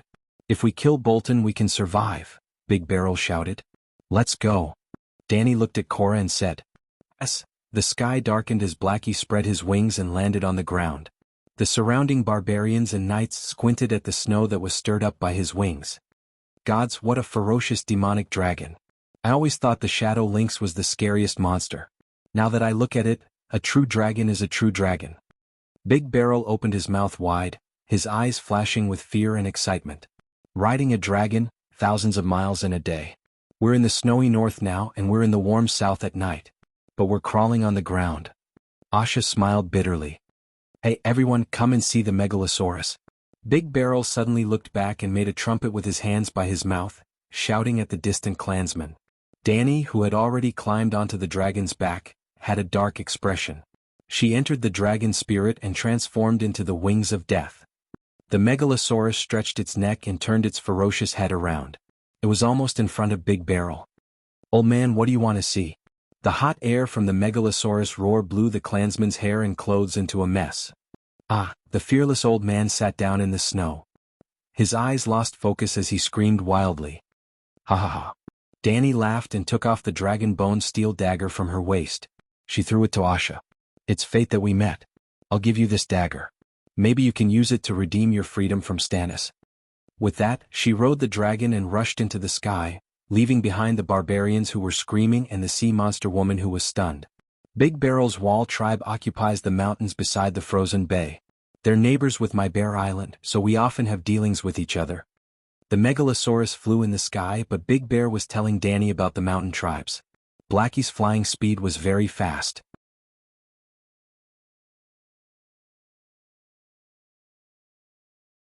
The others could hardly hear Big Bear's words, but Dany entered the state of wind song and could easily hear the sounds around her. The clansmen are the same as Bear Island. They're all loyal to Stark. Besides, winter is coming. Since we're going to die anyway, we might as well fight it out with him. If we win, we can live and avenge Stark. If we lose, we'll just die. In the Northern Territory, other than the nobles, no one can guarantee that they can survive winter. The elders of the clansmen will tell their clansmen that they're going to hunt in the forest when winter comes. They're just trying to lighten the burden on their families. Those who go out never come back. Not only the clansmen but also the farmers in the Northern Territory. That's why you'll often see abandoned villages in the Northern Territory. On the Great Wall, even the famous Hoguan town with a long history is abandoned. Because winter can take away the lives of all the villagers. Not counting the frontier, the Northern Territory's land area alone took up 40% of the Westeros. It was almost half the size of the Celestial Empire. However, the entire Northern Territory's population was less than 500,000. It couldn't even compare to a city in the King's Landing. With such a small population, such a large piece of land couldn't support them. Blackie flew over Winterfell, and Dany finally saw the place where the Game of Thrones story unfolded. She was a little disappointed. The stone castle was 200 meters wide and 300 meters long, and the Godlywood alone took up more than half of the area. The city walls weren't too high, and the towers inside were old and broken. It was surrounded by pure white snow, just like a dog pooped a few long pointy black poop in the snow. After flying over Winterfell and about 7 to 8 miles southeast, Blackie was unexpectedly discovered by the troops on the ground. Megalosaurus, Dragon Queen, Dany, Her Majesty Liz. 200 to 300 meters away, Dany could vaguely hear the shouts on the ground. Using Blackie's perspective, Dany could see the troops below clearly. Dozens of open carriages and 200 to 300 knights left a long trail of black mud on the snowy ground. The knights held up a flag with a white mermaid holding a black trident. In an instant, Dany remembered the family represented by this emblem, Count Mandler of White Harbor in the Northern Territory. It was very likely that Count Waymon Mandler, who was also known as Lord Eel, was down there. Dany's only interaction with White Harbor was 3 years ago, when she met a captain from White Harbor in Kars.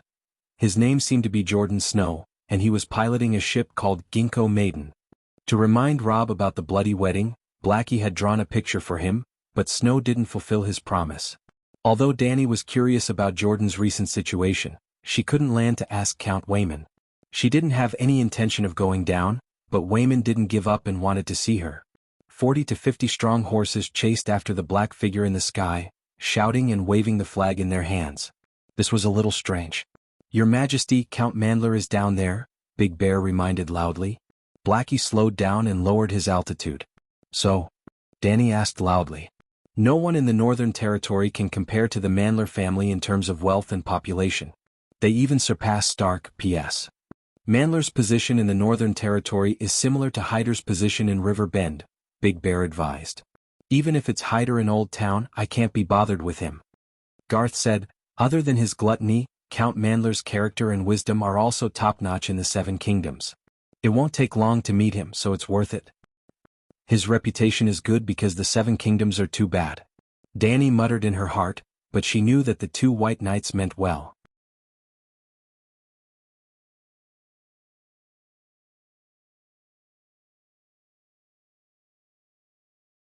Blackie circled around and flew back to the carriage, landing beside the most luxurious carriage with the most knights. "Seven gods above, your Majesty is really on the dragon's back." As soon as the Megalosaurus landed, a man about the same height as his waist came up to them. He was in his early 60s and his belly was like a circle of truck tires. His fingers were as thick as sausages, and because he was too fat, he had to be supported by two attendants when he walked. However, the fat count looked kind, and he had a sincere smile on his face, which made him seem very amiable. Danny saw that there were oil stains on his palms, lips, and beard, as if he had been chewing on pork trotters. Jumping off the dragon's back, Danny took off her helmet and accepted the salute of Lord Eel and his knights. Then she asked, "Count Mandler, what did you call me for?" The fat count was also observing the legendary dragon queen with narrowed eyes. Her soft silver hair reflected the light of the snowflakes, her cheeks were smooth and rosy, her eyes were big and spirited, and her body was graceful and slender. She had a delicate face.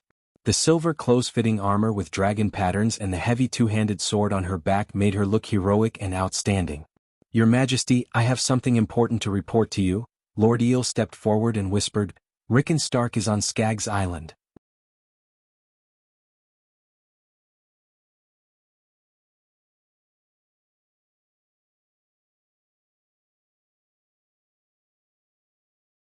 Chapter 592. Rickon Stark. Danny was confused for a moment. She was confused about the unfamiliar name, as well as Lord Eel's intention in saying that. Compared to Bran, Arya, Sansa, and Robb, Rickon, the fifth son of the House of Stark, had a presence that was as small as his age. In Game of Thrones, other than the scene where he was shot to death by Skinner, which made people sigh at his clumsy positioning, he did not leave any impression on the audience. Even in this real world, it was even worse. He almost never appeared. The third son of Duke Eid Stark, Rickon Stark. He was only 6 years old a few years ago. You might not be familiar with him, but he is the only surviving male of the House of Stark, Lord Eel explained. "What do you want me to do?" Danny glared at him and said, "I don't kill children." "Kill?" Lord Eel was confused. I didn't ask you to kill him. Didn't you report to me that there are remnants of the House of Stark because of the enmity between me and Eid, and remind me to get rid of them?" Danny said strangely. Lord Eel's fat face twisted. "Your Majesty, you are magnanimous, righteous, and just. Why would I think that you did not kill Stannis, Jon Snow, nor did you burn down the King's Landing. You even let Lady Catelyn go. You would definitely not kill an innocent child," the fat count said righteously. "I see. You are in cahoots with Madame Stoneheart." Danny was enlightened. Madame Stoneheart knew that the Dragon Queen had no ill intentions towards Rickon, which was why Lord Eel revealed Rickon's location the moment they met. At the same time, Danny also understood that the fat man did not betray Stark. He was a spy by Bolton's side. "I'm also very surprised. I didn't expect that you would be resurrected by the Light King. She even said that you're a righteous and noble queen who abhors evil. That's why I chased after your dragon with all my might. I beg you to uphold justice for Duke Stark." Lord Eel looked at Danny expectantly. "Are you sure Madame Stoneheart said good things about me? The last time I saw her, she was almost possessed. She trampled on the guests' rights and betrayed them. She even wanted to kill me." Danny said suspiciously. Lord Eel was stunned. He did not expect the Dragon Queen to have such an evaluation of the kind and pitiful Duchess. "I swear to the 7 gods, to Lalo, and to the old gods that I have not spoken a single lie." He raised his hand and swore. "Could it be that you met a fake Madame Stoneheart?" Danny asked in surprise. "How could I have mistaken my master for someone else?" Lord Eel straightened his neck, his fat face flushed red. "Is there a scar on her face?" Danny asked. "Yes, there are terrible scars." Lord Eel heard this and his eyes turned red. He howled in grief and anger. "Gods, what did Fry and those bastards do to her?" He said this as if Fry had really done something to her. After complaining in her heart, Danny asked again, "What else did Madame Stoneheart say about me?" Lord Eel thought for a moment and said, "Your black dragon drew a picture for Jordan Snow and predicted the Red Wedding. It really was Madame Stoneheart, but she seemed to have changed, or was she in disguise?" With a plan in mind, Danny asked with interest, "Has Jordan Snow and the Ginkgo Maiden returned to White Harbor?" "No." Lord Eel's kind face became twisted again. "The rebellion of the 4 kings, the 7 kingdoms in chaos, the Thunderlands of the 3 Sisters Archipelago restored the ancient road, and the Ginkgo Maiden was almost at our doorstep, but it was ruined by those bastards." The 3 Sisters Archipelago was at the entrance of the bay where White Harbor was located. It was Earl Thunderland's fief. "The same ancient road as Timon? They robbed the Ginkgo Maiden?" Danny asked. "No, they are even more despicable. The 3 Sisters Archipelago is on the main road to White Harbor, and many merchant ships pass by there.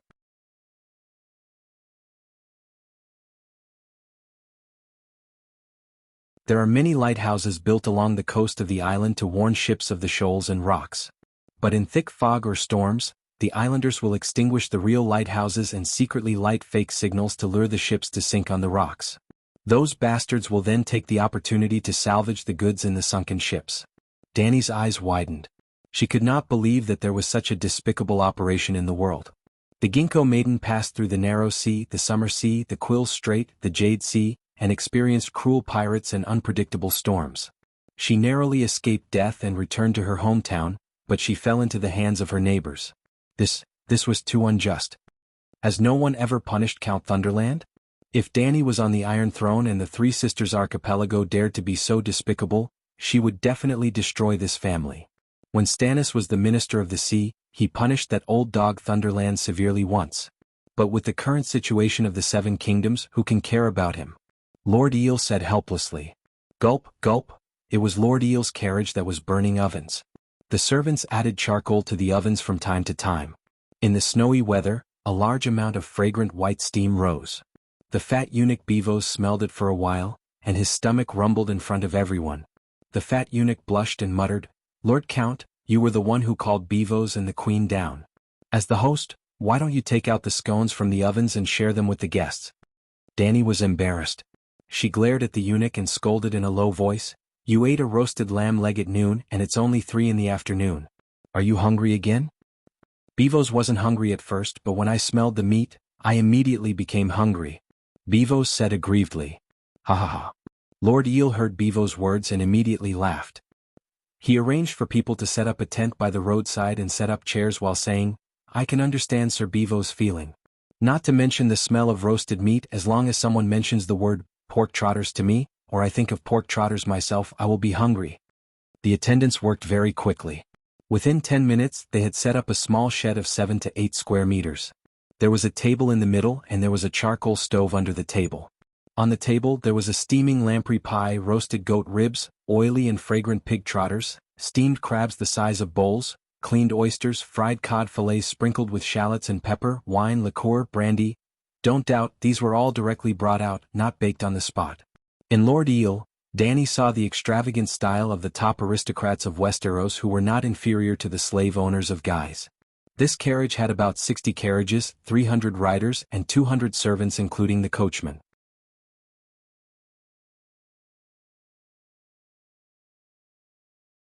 But this was not a marching team but Lord Eel's traveling carriage. 60 carriages, 40 of which were piled with food, wine barrels, frozen sea fish, boxes of crabs and oysters, a group of live goats, more than 100 live pigs, refined flour, expensive barren black rice, winter wheat, onions, carrots.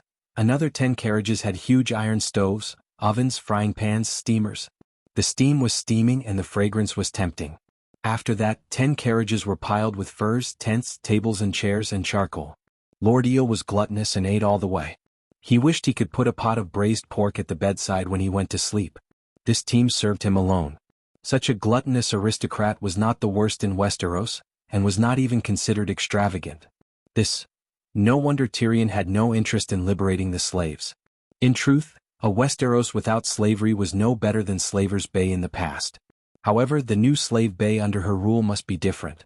Dany gathered her thoughts and asked, "Since Madame Stoneheart came to find you, didn't she come up with a plan for revenge?" "Madame's plan is to wait for the King's Landing to fall into chaos so that the Iron Throne will not have time to care about the North. Of course, we know your oath, and it is not for you to attack the King's Landing. Actually, the power of the Iron Throne is unable to reach the Northern Territory. As long as I welcome Duke Rickon back to White Harbor, I will be able to gather 5,000 elites to serve him. With the support of 7 to 8 counts such as Bear Island, Mormont, Hearth Castle, Amber, Torrhen City, Torrhen, and the people of Moor Neck, it is not impossible to take down the renegade Bolton. As long as Bolton is overthrown and the North regains its stability, the nobles of the North will unite under Stark's leadership. Even if Lannister leads the other 6 kingdoms to attack, they will not be able to cross Carlin Bay." Lord Eel was smart. He knew that hiding the truth would only make the Dragon Queen unhappy, so he did not hesitate and told her everything about his plan with Madame Stoneheart. Dany nodded inwardly. If not for the long night, the North might have been able to survive. "If that is the case, how do you want me to uphold justice?" she asked. "Your Majesty, our request is not only to restore Stark's rule." Lord Eel said meaningfully. "What do you want?" "Revenge." Lord Eel's chin trembled as he said with vigor. Dany raised her eyebrows. "Your revenge has something to do with me?" "Your Majesty, we have a common enemy. No matter how arrogant we are, we will not rely on our own strength to defeat Ruth Bolton, Waldfrey, Lannister and Tyrell." "Aren't you contradicting yourself?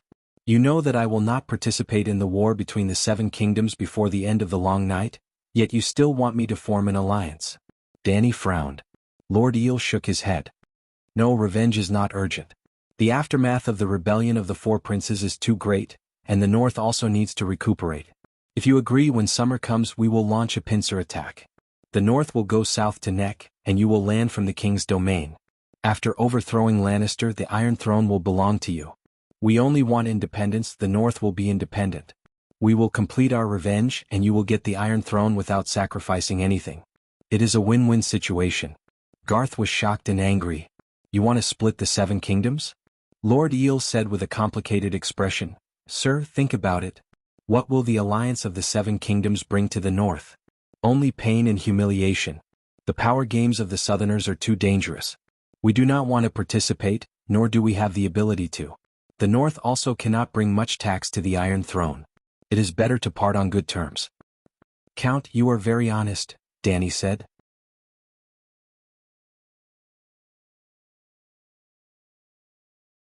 Lord Eel was indeed very honest and did not deliberately mystify. Although he was a little whimsical and blindly optimistic, he put everything on the table. It was a pure exchange of interests.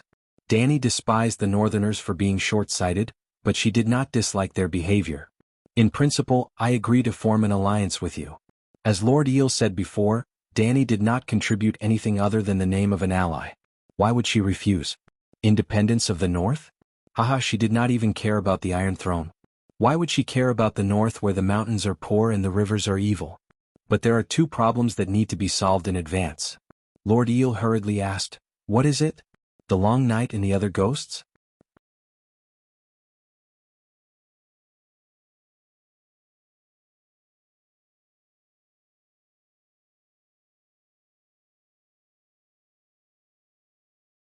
Chapter 593. The Northern Territory is going to be independent, so the long night and the other ghosts don't matter anymore, Dany said. "Why doesn't it matter?" Lord Eel was confused. "Will you care if Braavos is taken over by the other ghosts?" Dany asked. Lord Eel frowned and said with difficulty, "The other ghosts are related to the survival of the entire human race. If the Northern Territory can't be defended, how can the countries in the South benefit? I think your United Ghost Resistance Front is very good. The Westeros should unite and use the strength of the 7 countries to support the Great Wall and the Northern Territory." Who said that the people of the Northern Territory were stubborn? Look, how wonderful is their thinking of eating and cursing when they put down their chopsticks. Danny said angrily, do you think the nobles of the 7 countries have this kind of awareness? Allowing the Northern Territory to be independent while working hard to help the Northern Territory get rid of the disaster? The Northern Territory hasn't become independent yet, right? Lord Eel said with a smile. It's useless to talk to me about the Northern Territory's independence. If the long night comes, I will call for a meeting. The nobles of the 7 countries will gather together to discuss how to end the long night. At that time, we will also sort out the rotten things of the past few decades, like Rhaegar and Lyanna, my father burning Duke Ricard, Tywin killing Rhaegar's children, Robert's death, Cersei's 3 illegitimate children, Robb's betrayal, Waldfrey's bloody wedding. Everyone will speak openly and uphold justice in front of everyone. At that time, you can face all the nobles of the 7 countries and apply for Brexit. Or leave the Westeros. Lord Eel looked at the Dragon Queen with a complicated expression and said, Your Majesty, you are indeed open-minded and far-sighted. Such a meeting is very meaningful. Over the years, the 7 countries have lost their morals and etiquette. People's hearts are not what they used to be. We really need a great trial to wash away the filth in people's hearts. Then he asked, What are the 2 problems you mentioned? First, Jon Stark. He already considers himself the king of the Northern Territory. Jon Stark. Lord Eel was stunned for a moment before he reacted. He asked in confusion, Isn't he a Night Watcher? And he's an illegitimate child. Didn't Madame Stoneheart tell you that Robb's designated successor as the King of the North is Jon? This is the first time I've heard of this. Lord Eel's eyebrows gradually furrowed. As one of the few great nobles in the northern region, he knew the House of Stark very well. Lady Catelyn hated that bastard, and did not want her son's crown to be taken away by that bastard. This was troublesome. An alpha wolf led the pack. If there were 2 alpha wolves, the pack would split, or if there was a fight, one of the alpha wolves would die. Second question, Stannis. In the name of the king, he commanded a group of Northern Territory nobles to seek justice for Stark. Without a doubt, his ultimate goal is the Iron Throne.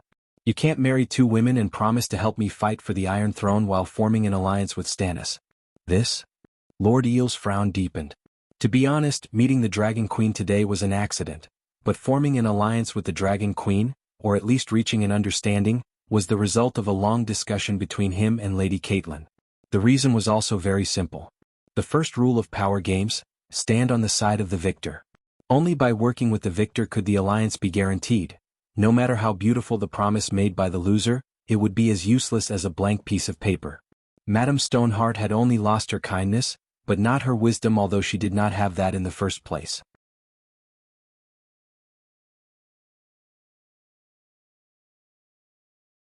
So, that time in the cave, when she failed to kill the Dragon Queen and the Dragon Queen let her go, she understood 2 things. The Dragon Queen was very strong and could not be defeated. The Dragon Queen was very simple and honest, and did not have any ill intentions towards her and her child as she thought. The Dragon Queen was strong, which meant that she had the highest chance of obtaining the Iron Throne. The Dragon Queen was simple and honest, and working with her would not lead to trouble. However, Erlu was indeed helping Stark and Bolton, Anfrey and Lannister. The best outcome would be to form an alliance with the Dragon Queen to ensure the future, and let Erlu work for free to ensure the present. However, Erlu was neither stupid nor simple. Previously, he had sent the Hand of the King, the Onion Knight, to White Harbor to seek an alliance. When he was at the Great Wall, he had suggested to work with the King of the North, Stark, many times. Lord Eel thought for a long time and said tentatively, Your Majesty, if you help Duke Rickon take down Winterfell, Stannis will no longer be a problem. Let him return to the Great Wall as a night watchman, or give him a batch of food and send him out as a gift. Damn, so realistic, so heartless. In order to help Stark take down Winterfell, Erlu was starving in the snow more than 100 kilometers away. She would get angry at anyone who said that the nobles of the North were simple and honest. Count Feldman, I declare to you once again that before the long night ends, I will not interfere in any of the power struggles of the 7 kingdoms. A sacred oath cannot be violated. Once again, Dany was glad that she had made this oath a long time ago at the Great Wall. In the latrine like Westeros, with this oath, she had avoided a lot of trouble and saved a lot of saliva. Sigh. Lord Eel sighed and became silent. Lord Count, Beevos called out softly. Lord Eel came back to his senses and asked curiously, Sir Beevos, what's wrong? Beevos swallowed the last piece of eel pie and wiped the cherry sauce from his mouth. He pointed to the oven closest to them and said, That meat pie, it smells so good, can you give Beavos a piece? As if he was pricked by a needle, Lord Eel waved his hand hurriedly and said, No. The smile on Beavo's face froze. Sigh, that's for Lou Bolton. Lord Eel realized that his tone was wrong and quickly explained in a low voice. De Xiong's expression changed and asked, Is it poisonous? It's not poisonous, but it's 10,000 times scarier than any poison. Lord Eel said hesitantly. What meat pie is scarier than poison? Garth asked doubtfully.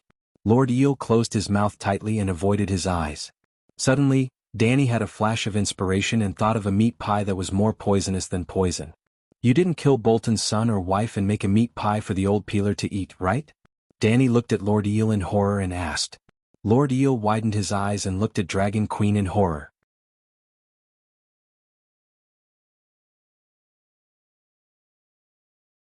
Seven gods above. You, the knights looked at Lord Eel in horror. No, Lord Eel waved his hand, I want to but, sigh, that's about it. Finally, Lord Eel gave up struggling and said honestly, That's right, it's a meat pie. It's a wedding gift for Ramus Bolton. Her Majesty the Queen is my guest, I can't give you a meat pie. 7 levels of hell. Beworth's stomach started to turn. There's a hand scratching Beworth's throat, someone wants to crawl out of Beworth's stomach, the fat eunuch said pitifully with a pale face. Danny started to rejoice. In this cold weather she really couldn't eat greasy food and only drank a few cups of warm wine. Whose pie? She asked. It's made from the meat of Rieger, Simon and Jerry the Fry pie. Lord Eel's eyes were cold and he growled, Wade Fry violated the guest's rights and killed my lord and many nobles in the Northern Territory. I want revenge, I want the Frays to eat their own children's meat like the rat chef. Eris Fry and Hastings Fry are leading the Fry family's 2,000 troops to help Ramus Bolton stabilize the Northern Territory. They're also in Winterfell now and will definitely eat my fry pie. Danny suddenly had 10,000 fuck in her heart. It was because of Lord Eel's ruthlessness, savagery, and loyalty, and also because Eris ate Rieger's meat pie. There are too many uncertainties about the alliance, but I personally don't oppose the independence of the Northern Territory, as long as you can convince the other nobles in the Great Council. As for the Iron Throne, it's still the same, the one who ends the long night is the king. Count, don't doubt, the long night is really coming. The fry pie was too scary and there was also a burst of fragrance. Danny couldn't sit still, so she immediately said goodbye and got up to leave. Speaking of which, although Lord Eel's methods were cruel, his loyalty to Stark was really enviable. And Bear Island and the Northwest Mountain Clan? There were so many loyal people in this broken place in the Northern Territory, it was really enviable. After that, there were no more accidents. At around 3 o'clock the next morning, Danny came to the old town for the second time. The 2 centaurs, Beavis and Big Bear, stayed in the forest outside the city. Danny hung a chain on Big Black's paw for Garth to grab, and quietly landed on Dr. Wargrave's tower. Wargrave wasn't on the list of criminals announced by Big Black, so he wouldn't be hunted by the Honorable Knight, there was no bounty. Because of that, his tower wasn't guarded by the city guards. It was very quiet and secluded. Other than an apprentice serving the old doctor on the first floor, there was no one else. Garth Hyder easily sneaked into the tower. Unfortunately, the tower was very empty and no useful letters were found. Your Majesty, Dr. Wargrave has dementia, can't read, can't study, and even the bookshelves in his study have been emptied. If there aren't any other secret rooms, the only clue left is probably the contents of this box. Danny looked down. The wooden box wasn't big and the bronze lock on the outside had been pried open by Garth, revealing a few pitiful items inside. A bag of silver deer, a bundle of yellow hair tied with a ribbon, a portrait of a woman who looked like Wargrave, and a lobster-shaped steel armor gauntlet used by knights. She didn't go down herself, but left a sole imprint on the White Knight's right hand. What does this mean? Danny frowned. The doctor might really have a disreputable past, Garth said. I'm not interested in keeping a lover or having a son.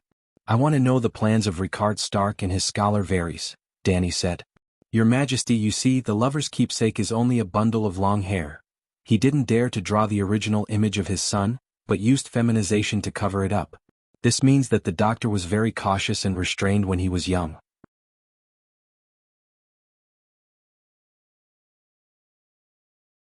Finally, Garth concluded, if Ricard and Varys were really plotting something, he would never leave something as deadly as a letter behind.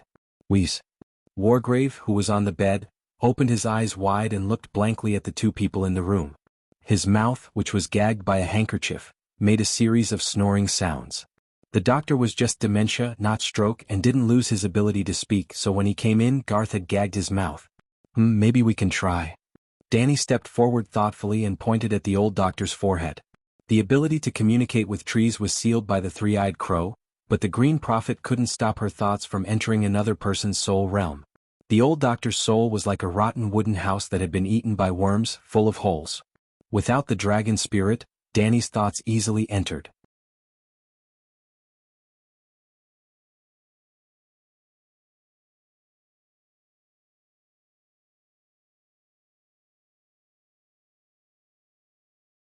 Chapter 594. What's wrong? Garth asked worriedly. Not long after the Dragon Queen's finger touched the old doctor's forehead, about 10 minutes later, her smiling face suddenly turned gloomy, and she even began to grit her teeth. Shueching deserved to die and Ricard deserved to die, Danny said coldly. Things went smoother than she had expected. Once, Danny had entered the mind of the hard-footed spearwoman, and from her shattered soul core, she had seen some of the spearwoman's memories.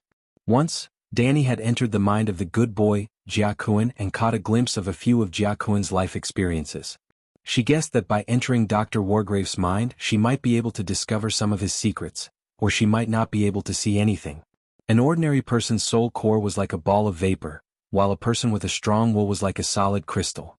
A person with a shattered soul had a shattered soul core like a shattered crystal.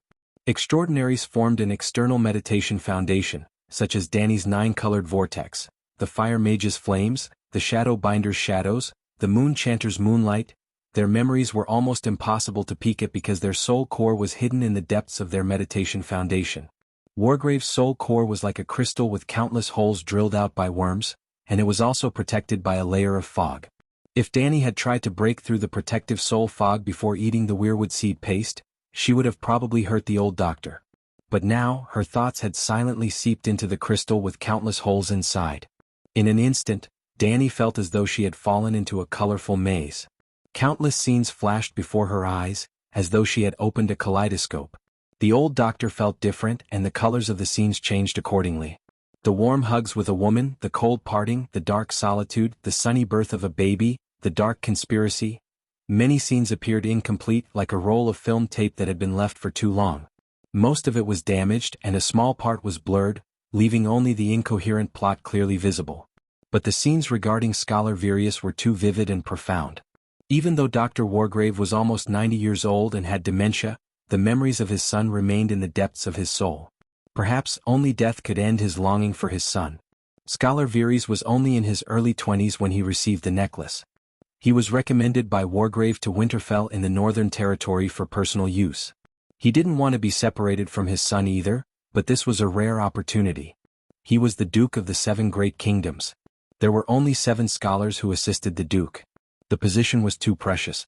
If there was even the slightest vacancy, countless scholars would fight over it.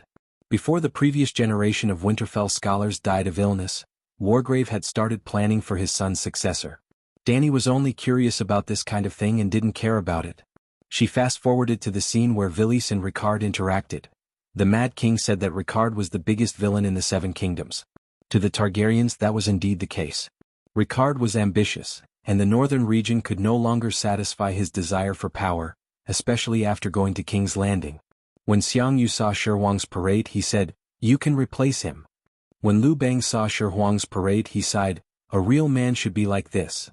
When Ricard saw the Mad King sitting on the Iron Throne he thought, "That crazy little bastard, his talent and martial arts are inferior to mine, why should I?" Moreover, the north was cold, the south was hot. The north was barren, the south was rich. His ambition was the south. At first, Ricard was purely greedy for power, hoping to exert more influence in the court and didn't have any thoughts of replacing the Duke.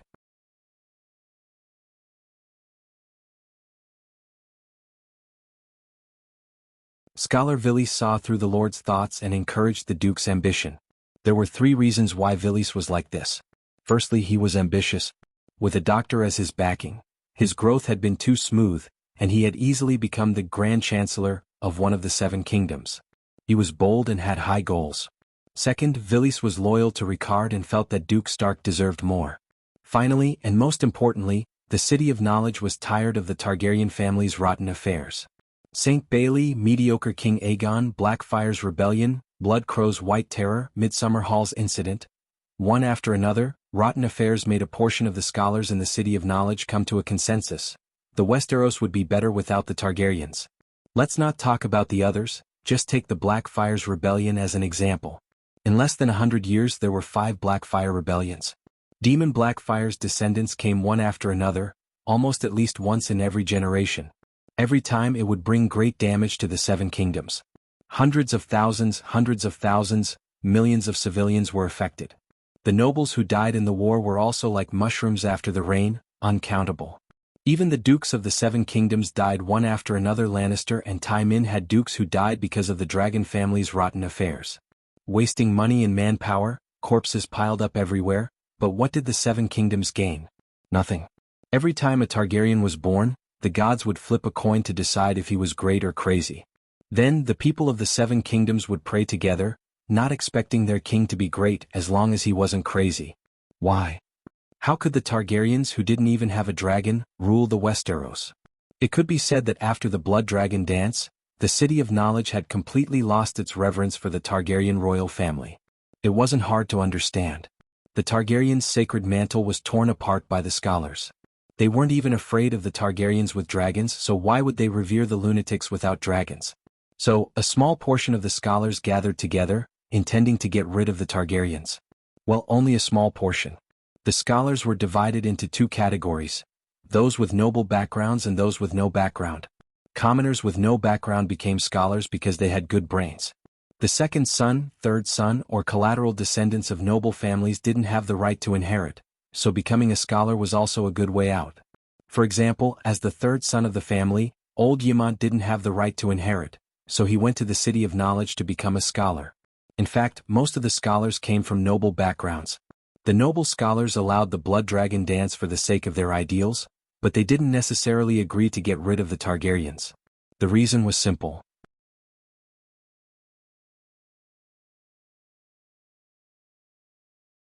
The Targaryens were only one of the great nobles.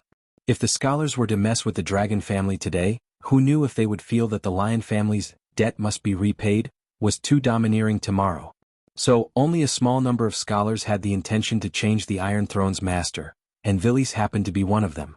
Brandon and Catelyn Tully, Lyanna and Robert's marriage alliance, sending Ed Stark to Arryn Valley to become Old Jon's adopted son, becoming Robert's sworn brother, all of the above were Villies' plans.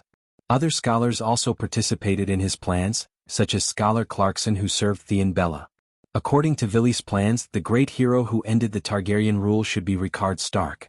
In the end, although the Mad King was crazy, he wasn't stupid or blind. Wolf, fish, deer and eagle, such an obvious alliance, couldn't he see it? If the Mad King didn't have any political sense, he wouldn't have rejected Tywin's suggestion of a marriage alliance between Rhaegar and Cersei. Instead, he would have formed an alliance with Dorne. The Mad King wasn't wrong in rejecting Tywin and changing the marriage alliance with Dorne. In fact, it was very wise. Because Tywin had been the hand of the king for 20 years, his power was too great. Even with the Mad King's wisdom and talent, he couldn't suppress him, let alone his son-in-law Rhaegar. Back then there was a saying among the Westeros, Lord Tywin ruled the 7 kingdoms, while Lady Joanna ruled Tywin. There were even people who claimed that Lord Tywin was the true ruler of the 7 kingdoms. When the Mad King heard it, he cut off that person's tongue, and that person later cut off Id's head. It was Island Pine, Tywin's henchman. From this, one could see how much power Tywin had at that time. Even Grand Scholar Pycelle, who was supposed to serve the Targaryens, was convinced by Tywin and was willing to lead the way. I digress. Scholar Villies knew that the Mad King was crazy, but he didn't know to what extent. He tricked the Duke into King's Landing and tortured him to death in the most humiliating way. The plot between the Mad King and Rickard was similar to King Zhou and Ji Chang. The Mad King's craziness surpassed King Zhou's. He didn't test the waters, he didn't imprison them, he just went crazy and was reckless. Rickard wasn't as shrewd as Ji Chang. Ji Chang could even eat the meatballs of his eldest son, but old Rickard was reckless. He was clearly plotting a rebellion, but he still dared to go to King's Landing alone. If it was Ji Chang, he would have stayed at home and pretended to have a stomachache instead of going to Chowgar alone. More importantly, Ji Chang had the mandate of heaven. Rickard was the vanguard for the king. Terrible fate. The wolf, fish, eagle and deer alliance that took more than 10 years of hard work to create was taken advantage of by Robert for nothing. Not long after Ricard died, Scholar Villiers thought that the alliance had failed, so he also died of depression. Who knew that the Mad King was so crazy that he killed Stark and his son as well as Jon Arryn's heir? In theory, the Four-Nation alliance was already broken. But he wasn't satisfied. He wanted to eliminate the source of the problem and kill Ide and Robert. The heavens took pity on him. At that time, Robert was the one who was truly innocent. His wife ran away with someone else in such a way. He was even more pitiful than a big bear. Jon Arryn took over Villiers' Four-Nation alliance plan and willingly became Uncle Finger's successor. He re-established the framework of the alliance and made it even more indestructible.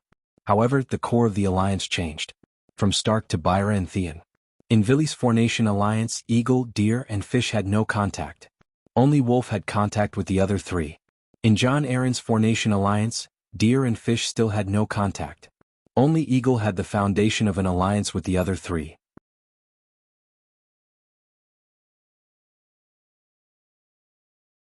Ide was the second son and Ide was the younger brother. Ide wasn't as dazzling as Robert, so the number one foster father of the Seven Nations naturally wouldn't support him to become king. How did the City of Knowledge become like this? Garth's face was pale as he muttered to himself. Once a person studies, they become bad. Dany complained. What do we do now? That little alliance among the scholars, does it still exist? Garth asked. Targaryen has been destroyed for so many years. It should have been disbanded long ago. Dany sighed. Perhaps Aegon's conquest of the Westeros was a mistake. If Targaryen only occupied Dragonstone Island and the royal territory, raised dozens of dragons at home, and led Valerian, Sitiga and a few other underlings to control the narrow sea trade. He had money, leisure and power. He would be living a carefree life now. Garth looked out of the window and reminded, It's almost dawn. Your Majesty, we should leave. We can't let those scholars go just like that. Dany puffed up her cheeks and said fiercely, Targaryen, debts must be repaid. I have to give the City of Knowledge a retribution. Garth was stupefied. Wasn't the City of Knowledge miserable enough? What could be more terrifying than the church parading through the streets to atone for their sins? Hee hee. Dany laughed eerily. Since the City of Knowledge liked to control public opinion, and liked to not fear sacrifice for the country and the people, then use public opinion to help me kill the faceless. Dany used Dany's whisper on Wargrave.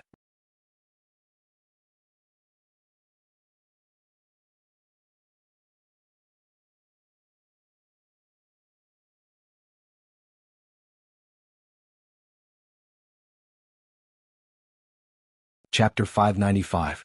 In recent days, the bleak City of Knowledge seemed to have changed for the better. Hiding Tyrell of the Lord of the River Bend finally agreed to the scholars' request and sent a squadron of 300 cavalry. They would replace the armored and sword-wielding scholars to guard the City of Knowledge and protect the scholars on the Great Guardian of Light's Sinner list from being attacked by the Honorable Knights. Then the acting regent of the Iron Throne, Empress Dowager Cersei, officially announced that the Dragon Queen's trial against the City of Knowledge was invalid. In other words, the City of Knowledge did not need to be disbanded. The City of Knowledge resumed its business and became an official organization of the Seven Kingdoms again. Good things came in threes. Even Dr. Wargrave, who had been in a daze for almost a year, regained his sanity. The City of Knowledge had gained another great general. On this day the wind outside was warm and the flowers were fragrant. The steward's pavilion was also filled with joy and laughter. The doctors' gloomy expressions were swept away and their moods were as bright as the sun in the courtyard. Finally, the Iron Throne has made an official announcement. The City of Knowledge is still the City of Knowledge, the scholars are still the scholars. Our dignity and glory have returned. Steward Theobald sighed. And Tyrell, they have also expressed their stance. 300 cavalry is enough to defend the Red Keep. We no longer need to be on tenterhooks and have trouble eating and sleeping. Economics, Dr. Ryan said. Even Dr. Wargrave has recovered. Congratulations. Benedict, the history doctor, looked at the old doctor sitting on the first left of the supervisor. Dr. Wargrave, how do you feel? Do you remember what happened these days?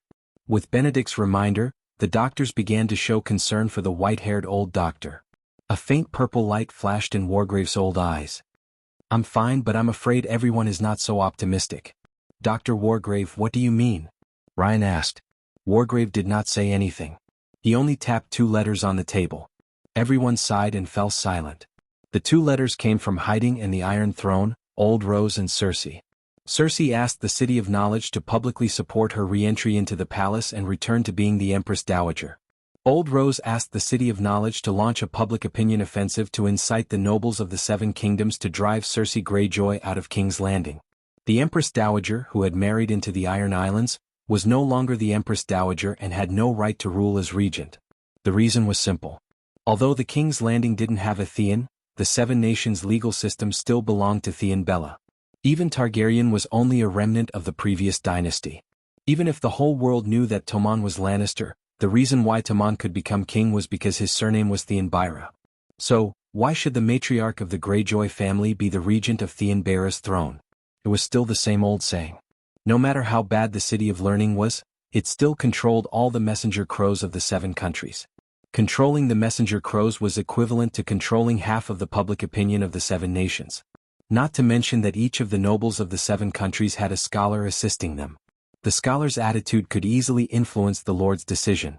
Therefore, at this crucial moment in the battle for public opinion, the Iron Throne and Gao Ting began to express goodwill towards the City of Knowledge. Previously, the City of Knowledge had been smelly.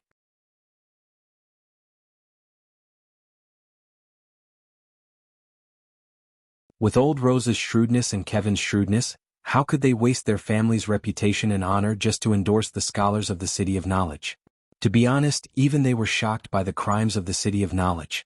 The problem now was that after receiving benefits from the Iron Throne and Gao Ting, the City of Knowledge had to repay them. They had to choose a side. Gao Ting or Cersei? The City of Knowledge's foundation is in the Old Town. The Old Town is at the River Bend and Gao Ting controls the River Bend. Professor Lane said slowly. Lannister controls the King's Landing. But the King's Landing needs the River Bend to support it. Cersei is crazy, Old Rose is rational. No one can predict the outcome of offending a lunatic. Gao Ting withdraws the knights guarding us. I can immediately tell you what your outcome will be. You will be arrested by bounty hunters who call themselves honorable knights, and then paraded through the streets under the pressure of the monks. The professors spoke one after another, and began to quarrel with each other over the matter of choosing a side. Professor Wargrave, what do you think? The head of the professors asked the old man beside him. Wargrave followed the thoughts from the depths of his soul core, and said with a wooden face, the City of Knowledge is weak and we can't afford to offend anyone. Why don't we dilute our existence and try not to take sides? It's best if we don't take sides, but how do we do it? A professor immediately asked. If Professor Lane quarreled with the head of the department and wanted me to be the referee, but when they found my tower they found me sweating profusely over another life-threatening matter, what would they do? Wargrave asked. There were no fools present, and everyone quickly fell into deep thought as if they had understood something. After a while, Professor Lane asked softly, why don't we continue to spread the news that Bravos violated the rights of the guests? We have never stopped criticizing the shamelessness of the Bravosatians. A professor reminded. Professor Lane waved his hand and said in a deep voice, then increased the intensity. The Iron Throne and Gao Ting both know that we have been doing this recently, and it is more acceptable for them to use this reason to slack off. There are at least 50 stories about Bravos breaking the oath circulating in the docks and taverns at the same time. What else can we do? The attack of public opinion has reached saturation. The head of the professors said helplessly. Unless there is a new explosive point. What else can it be? The professors looked at each other speechlessly. They had written hundreds of stories about Bravos breaking the oath and the brutality of the faceless. Now they were racking their brains to write a similar article. What was the use? Sigh, now that things have come to this, I will not hide it anymore. In the quiet conference room, Professor Wargrave's sigh was particularly loud. What? The head of the professors turned his head in confusion. The old man leaned back in his chair and sighed. I will lay my cards on the table.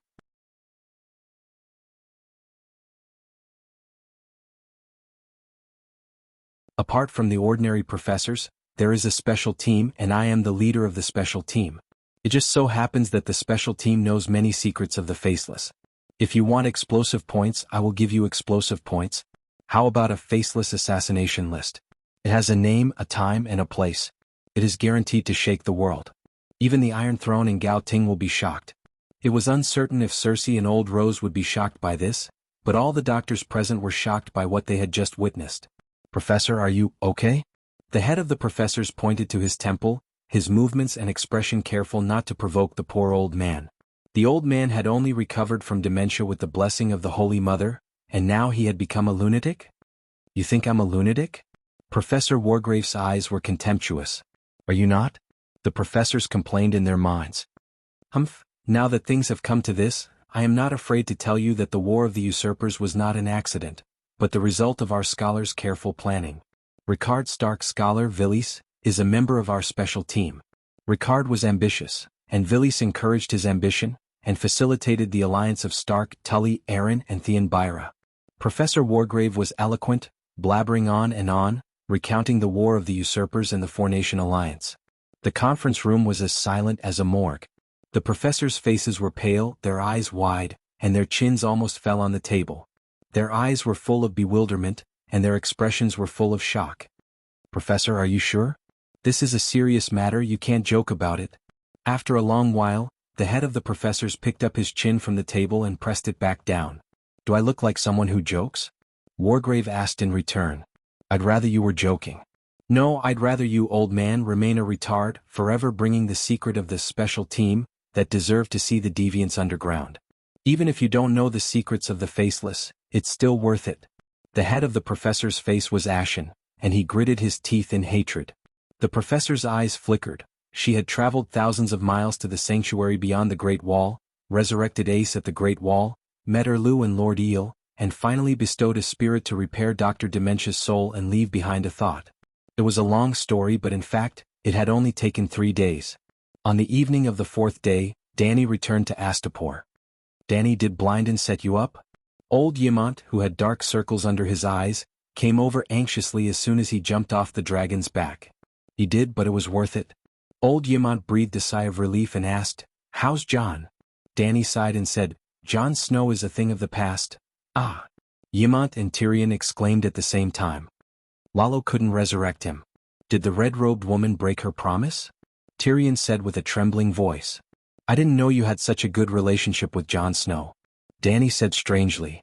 I don't know why, but when I first saw him I thought, maybe I'm a dwarf, and he's an illegitimate child. A dwarf is no different from an illegitimate child in his father's eyes. Tyrion sighed. Yamant glanced at the dwarf and his mouth opened and closed. He wanted to say, it's the bond of blood, just like when I saw you and Jon, you were especially close. But Jon didn't die. The one who died was the night watchman Jon Snow. When he was resurrected, he became the king of the north, Jon Stark. Danny said with a smile. Oh. Yamant and the dwarf rolled their eyes at the same time. You didn't even finish your sentence. You scared me to death. Do you know why Jon died? Danny looked meaningfully at old Yamant and said, for the sake of Stark's honor and hatred, he betrayed the night watchman's oath.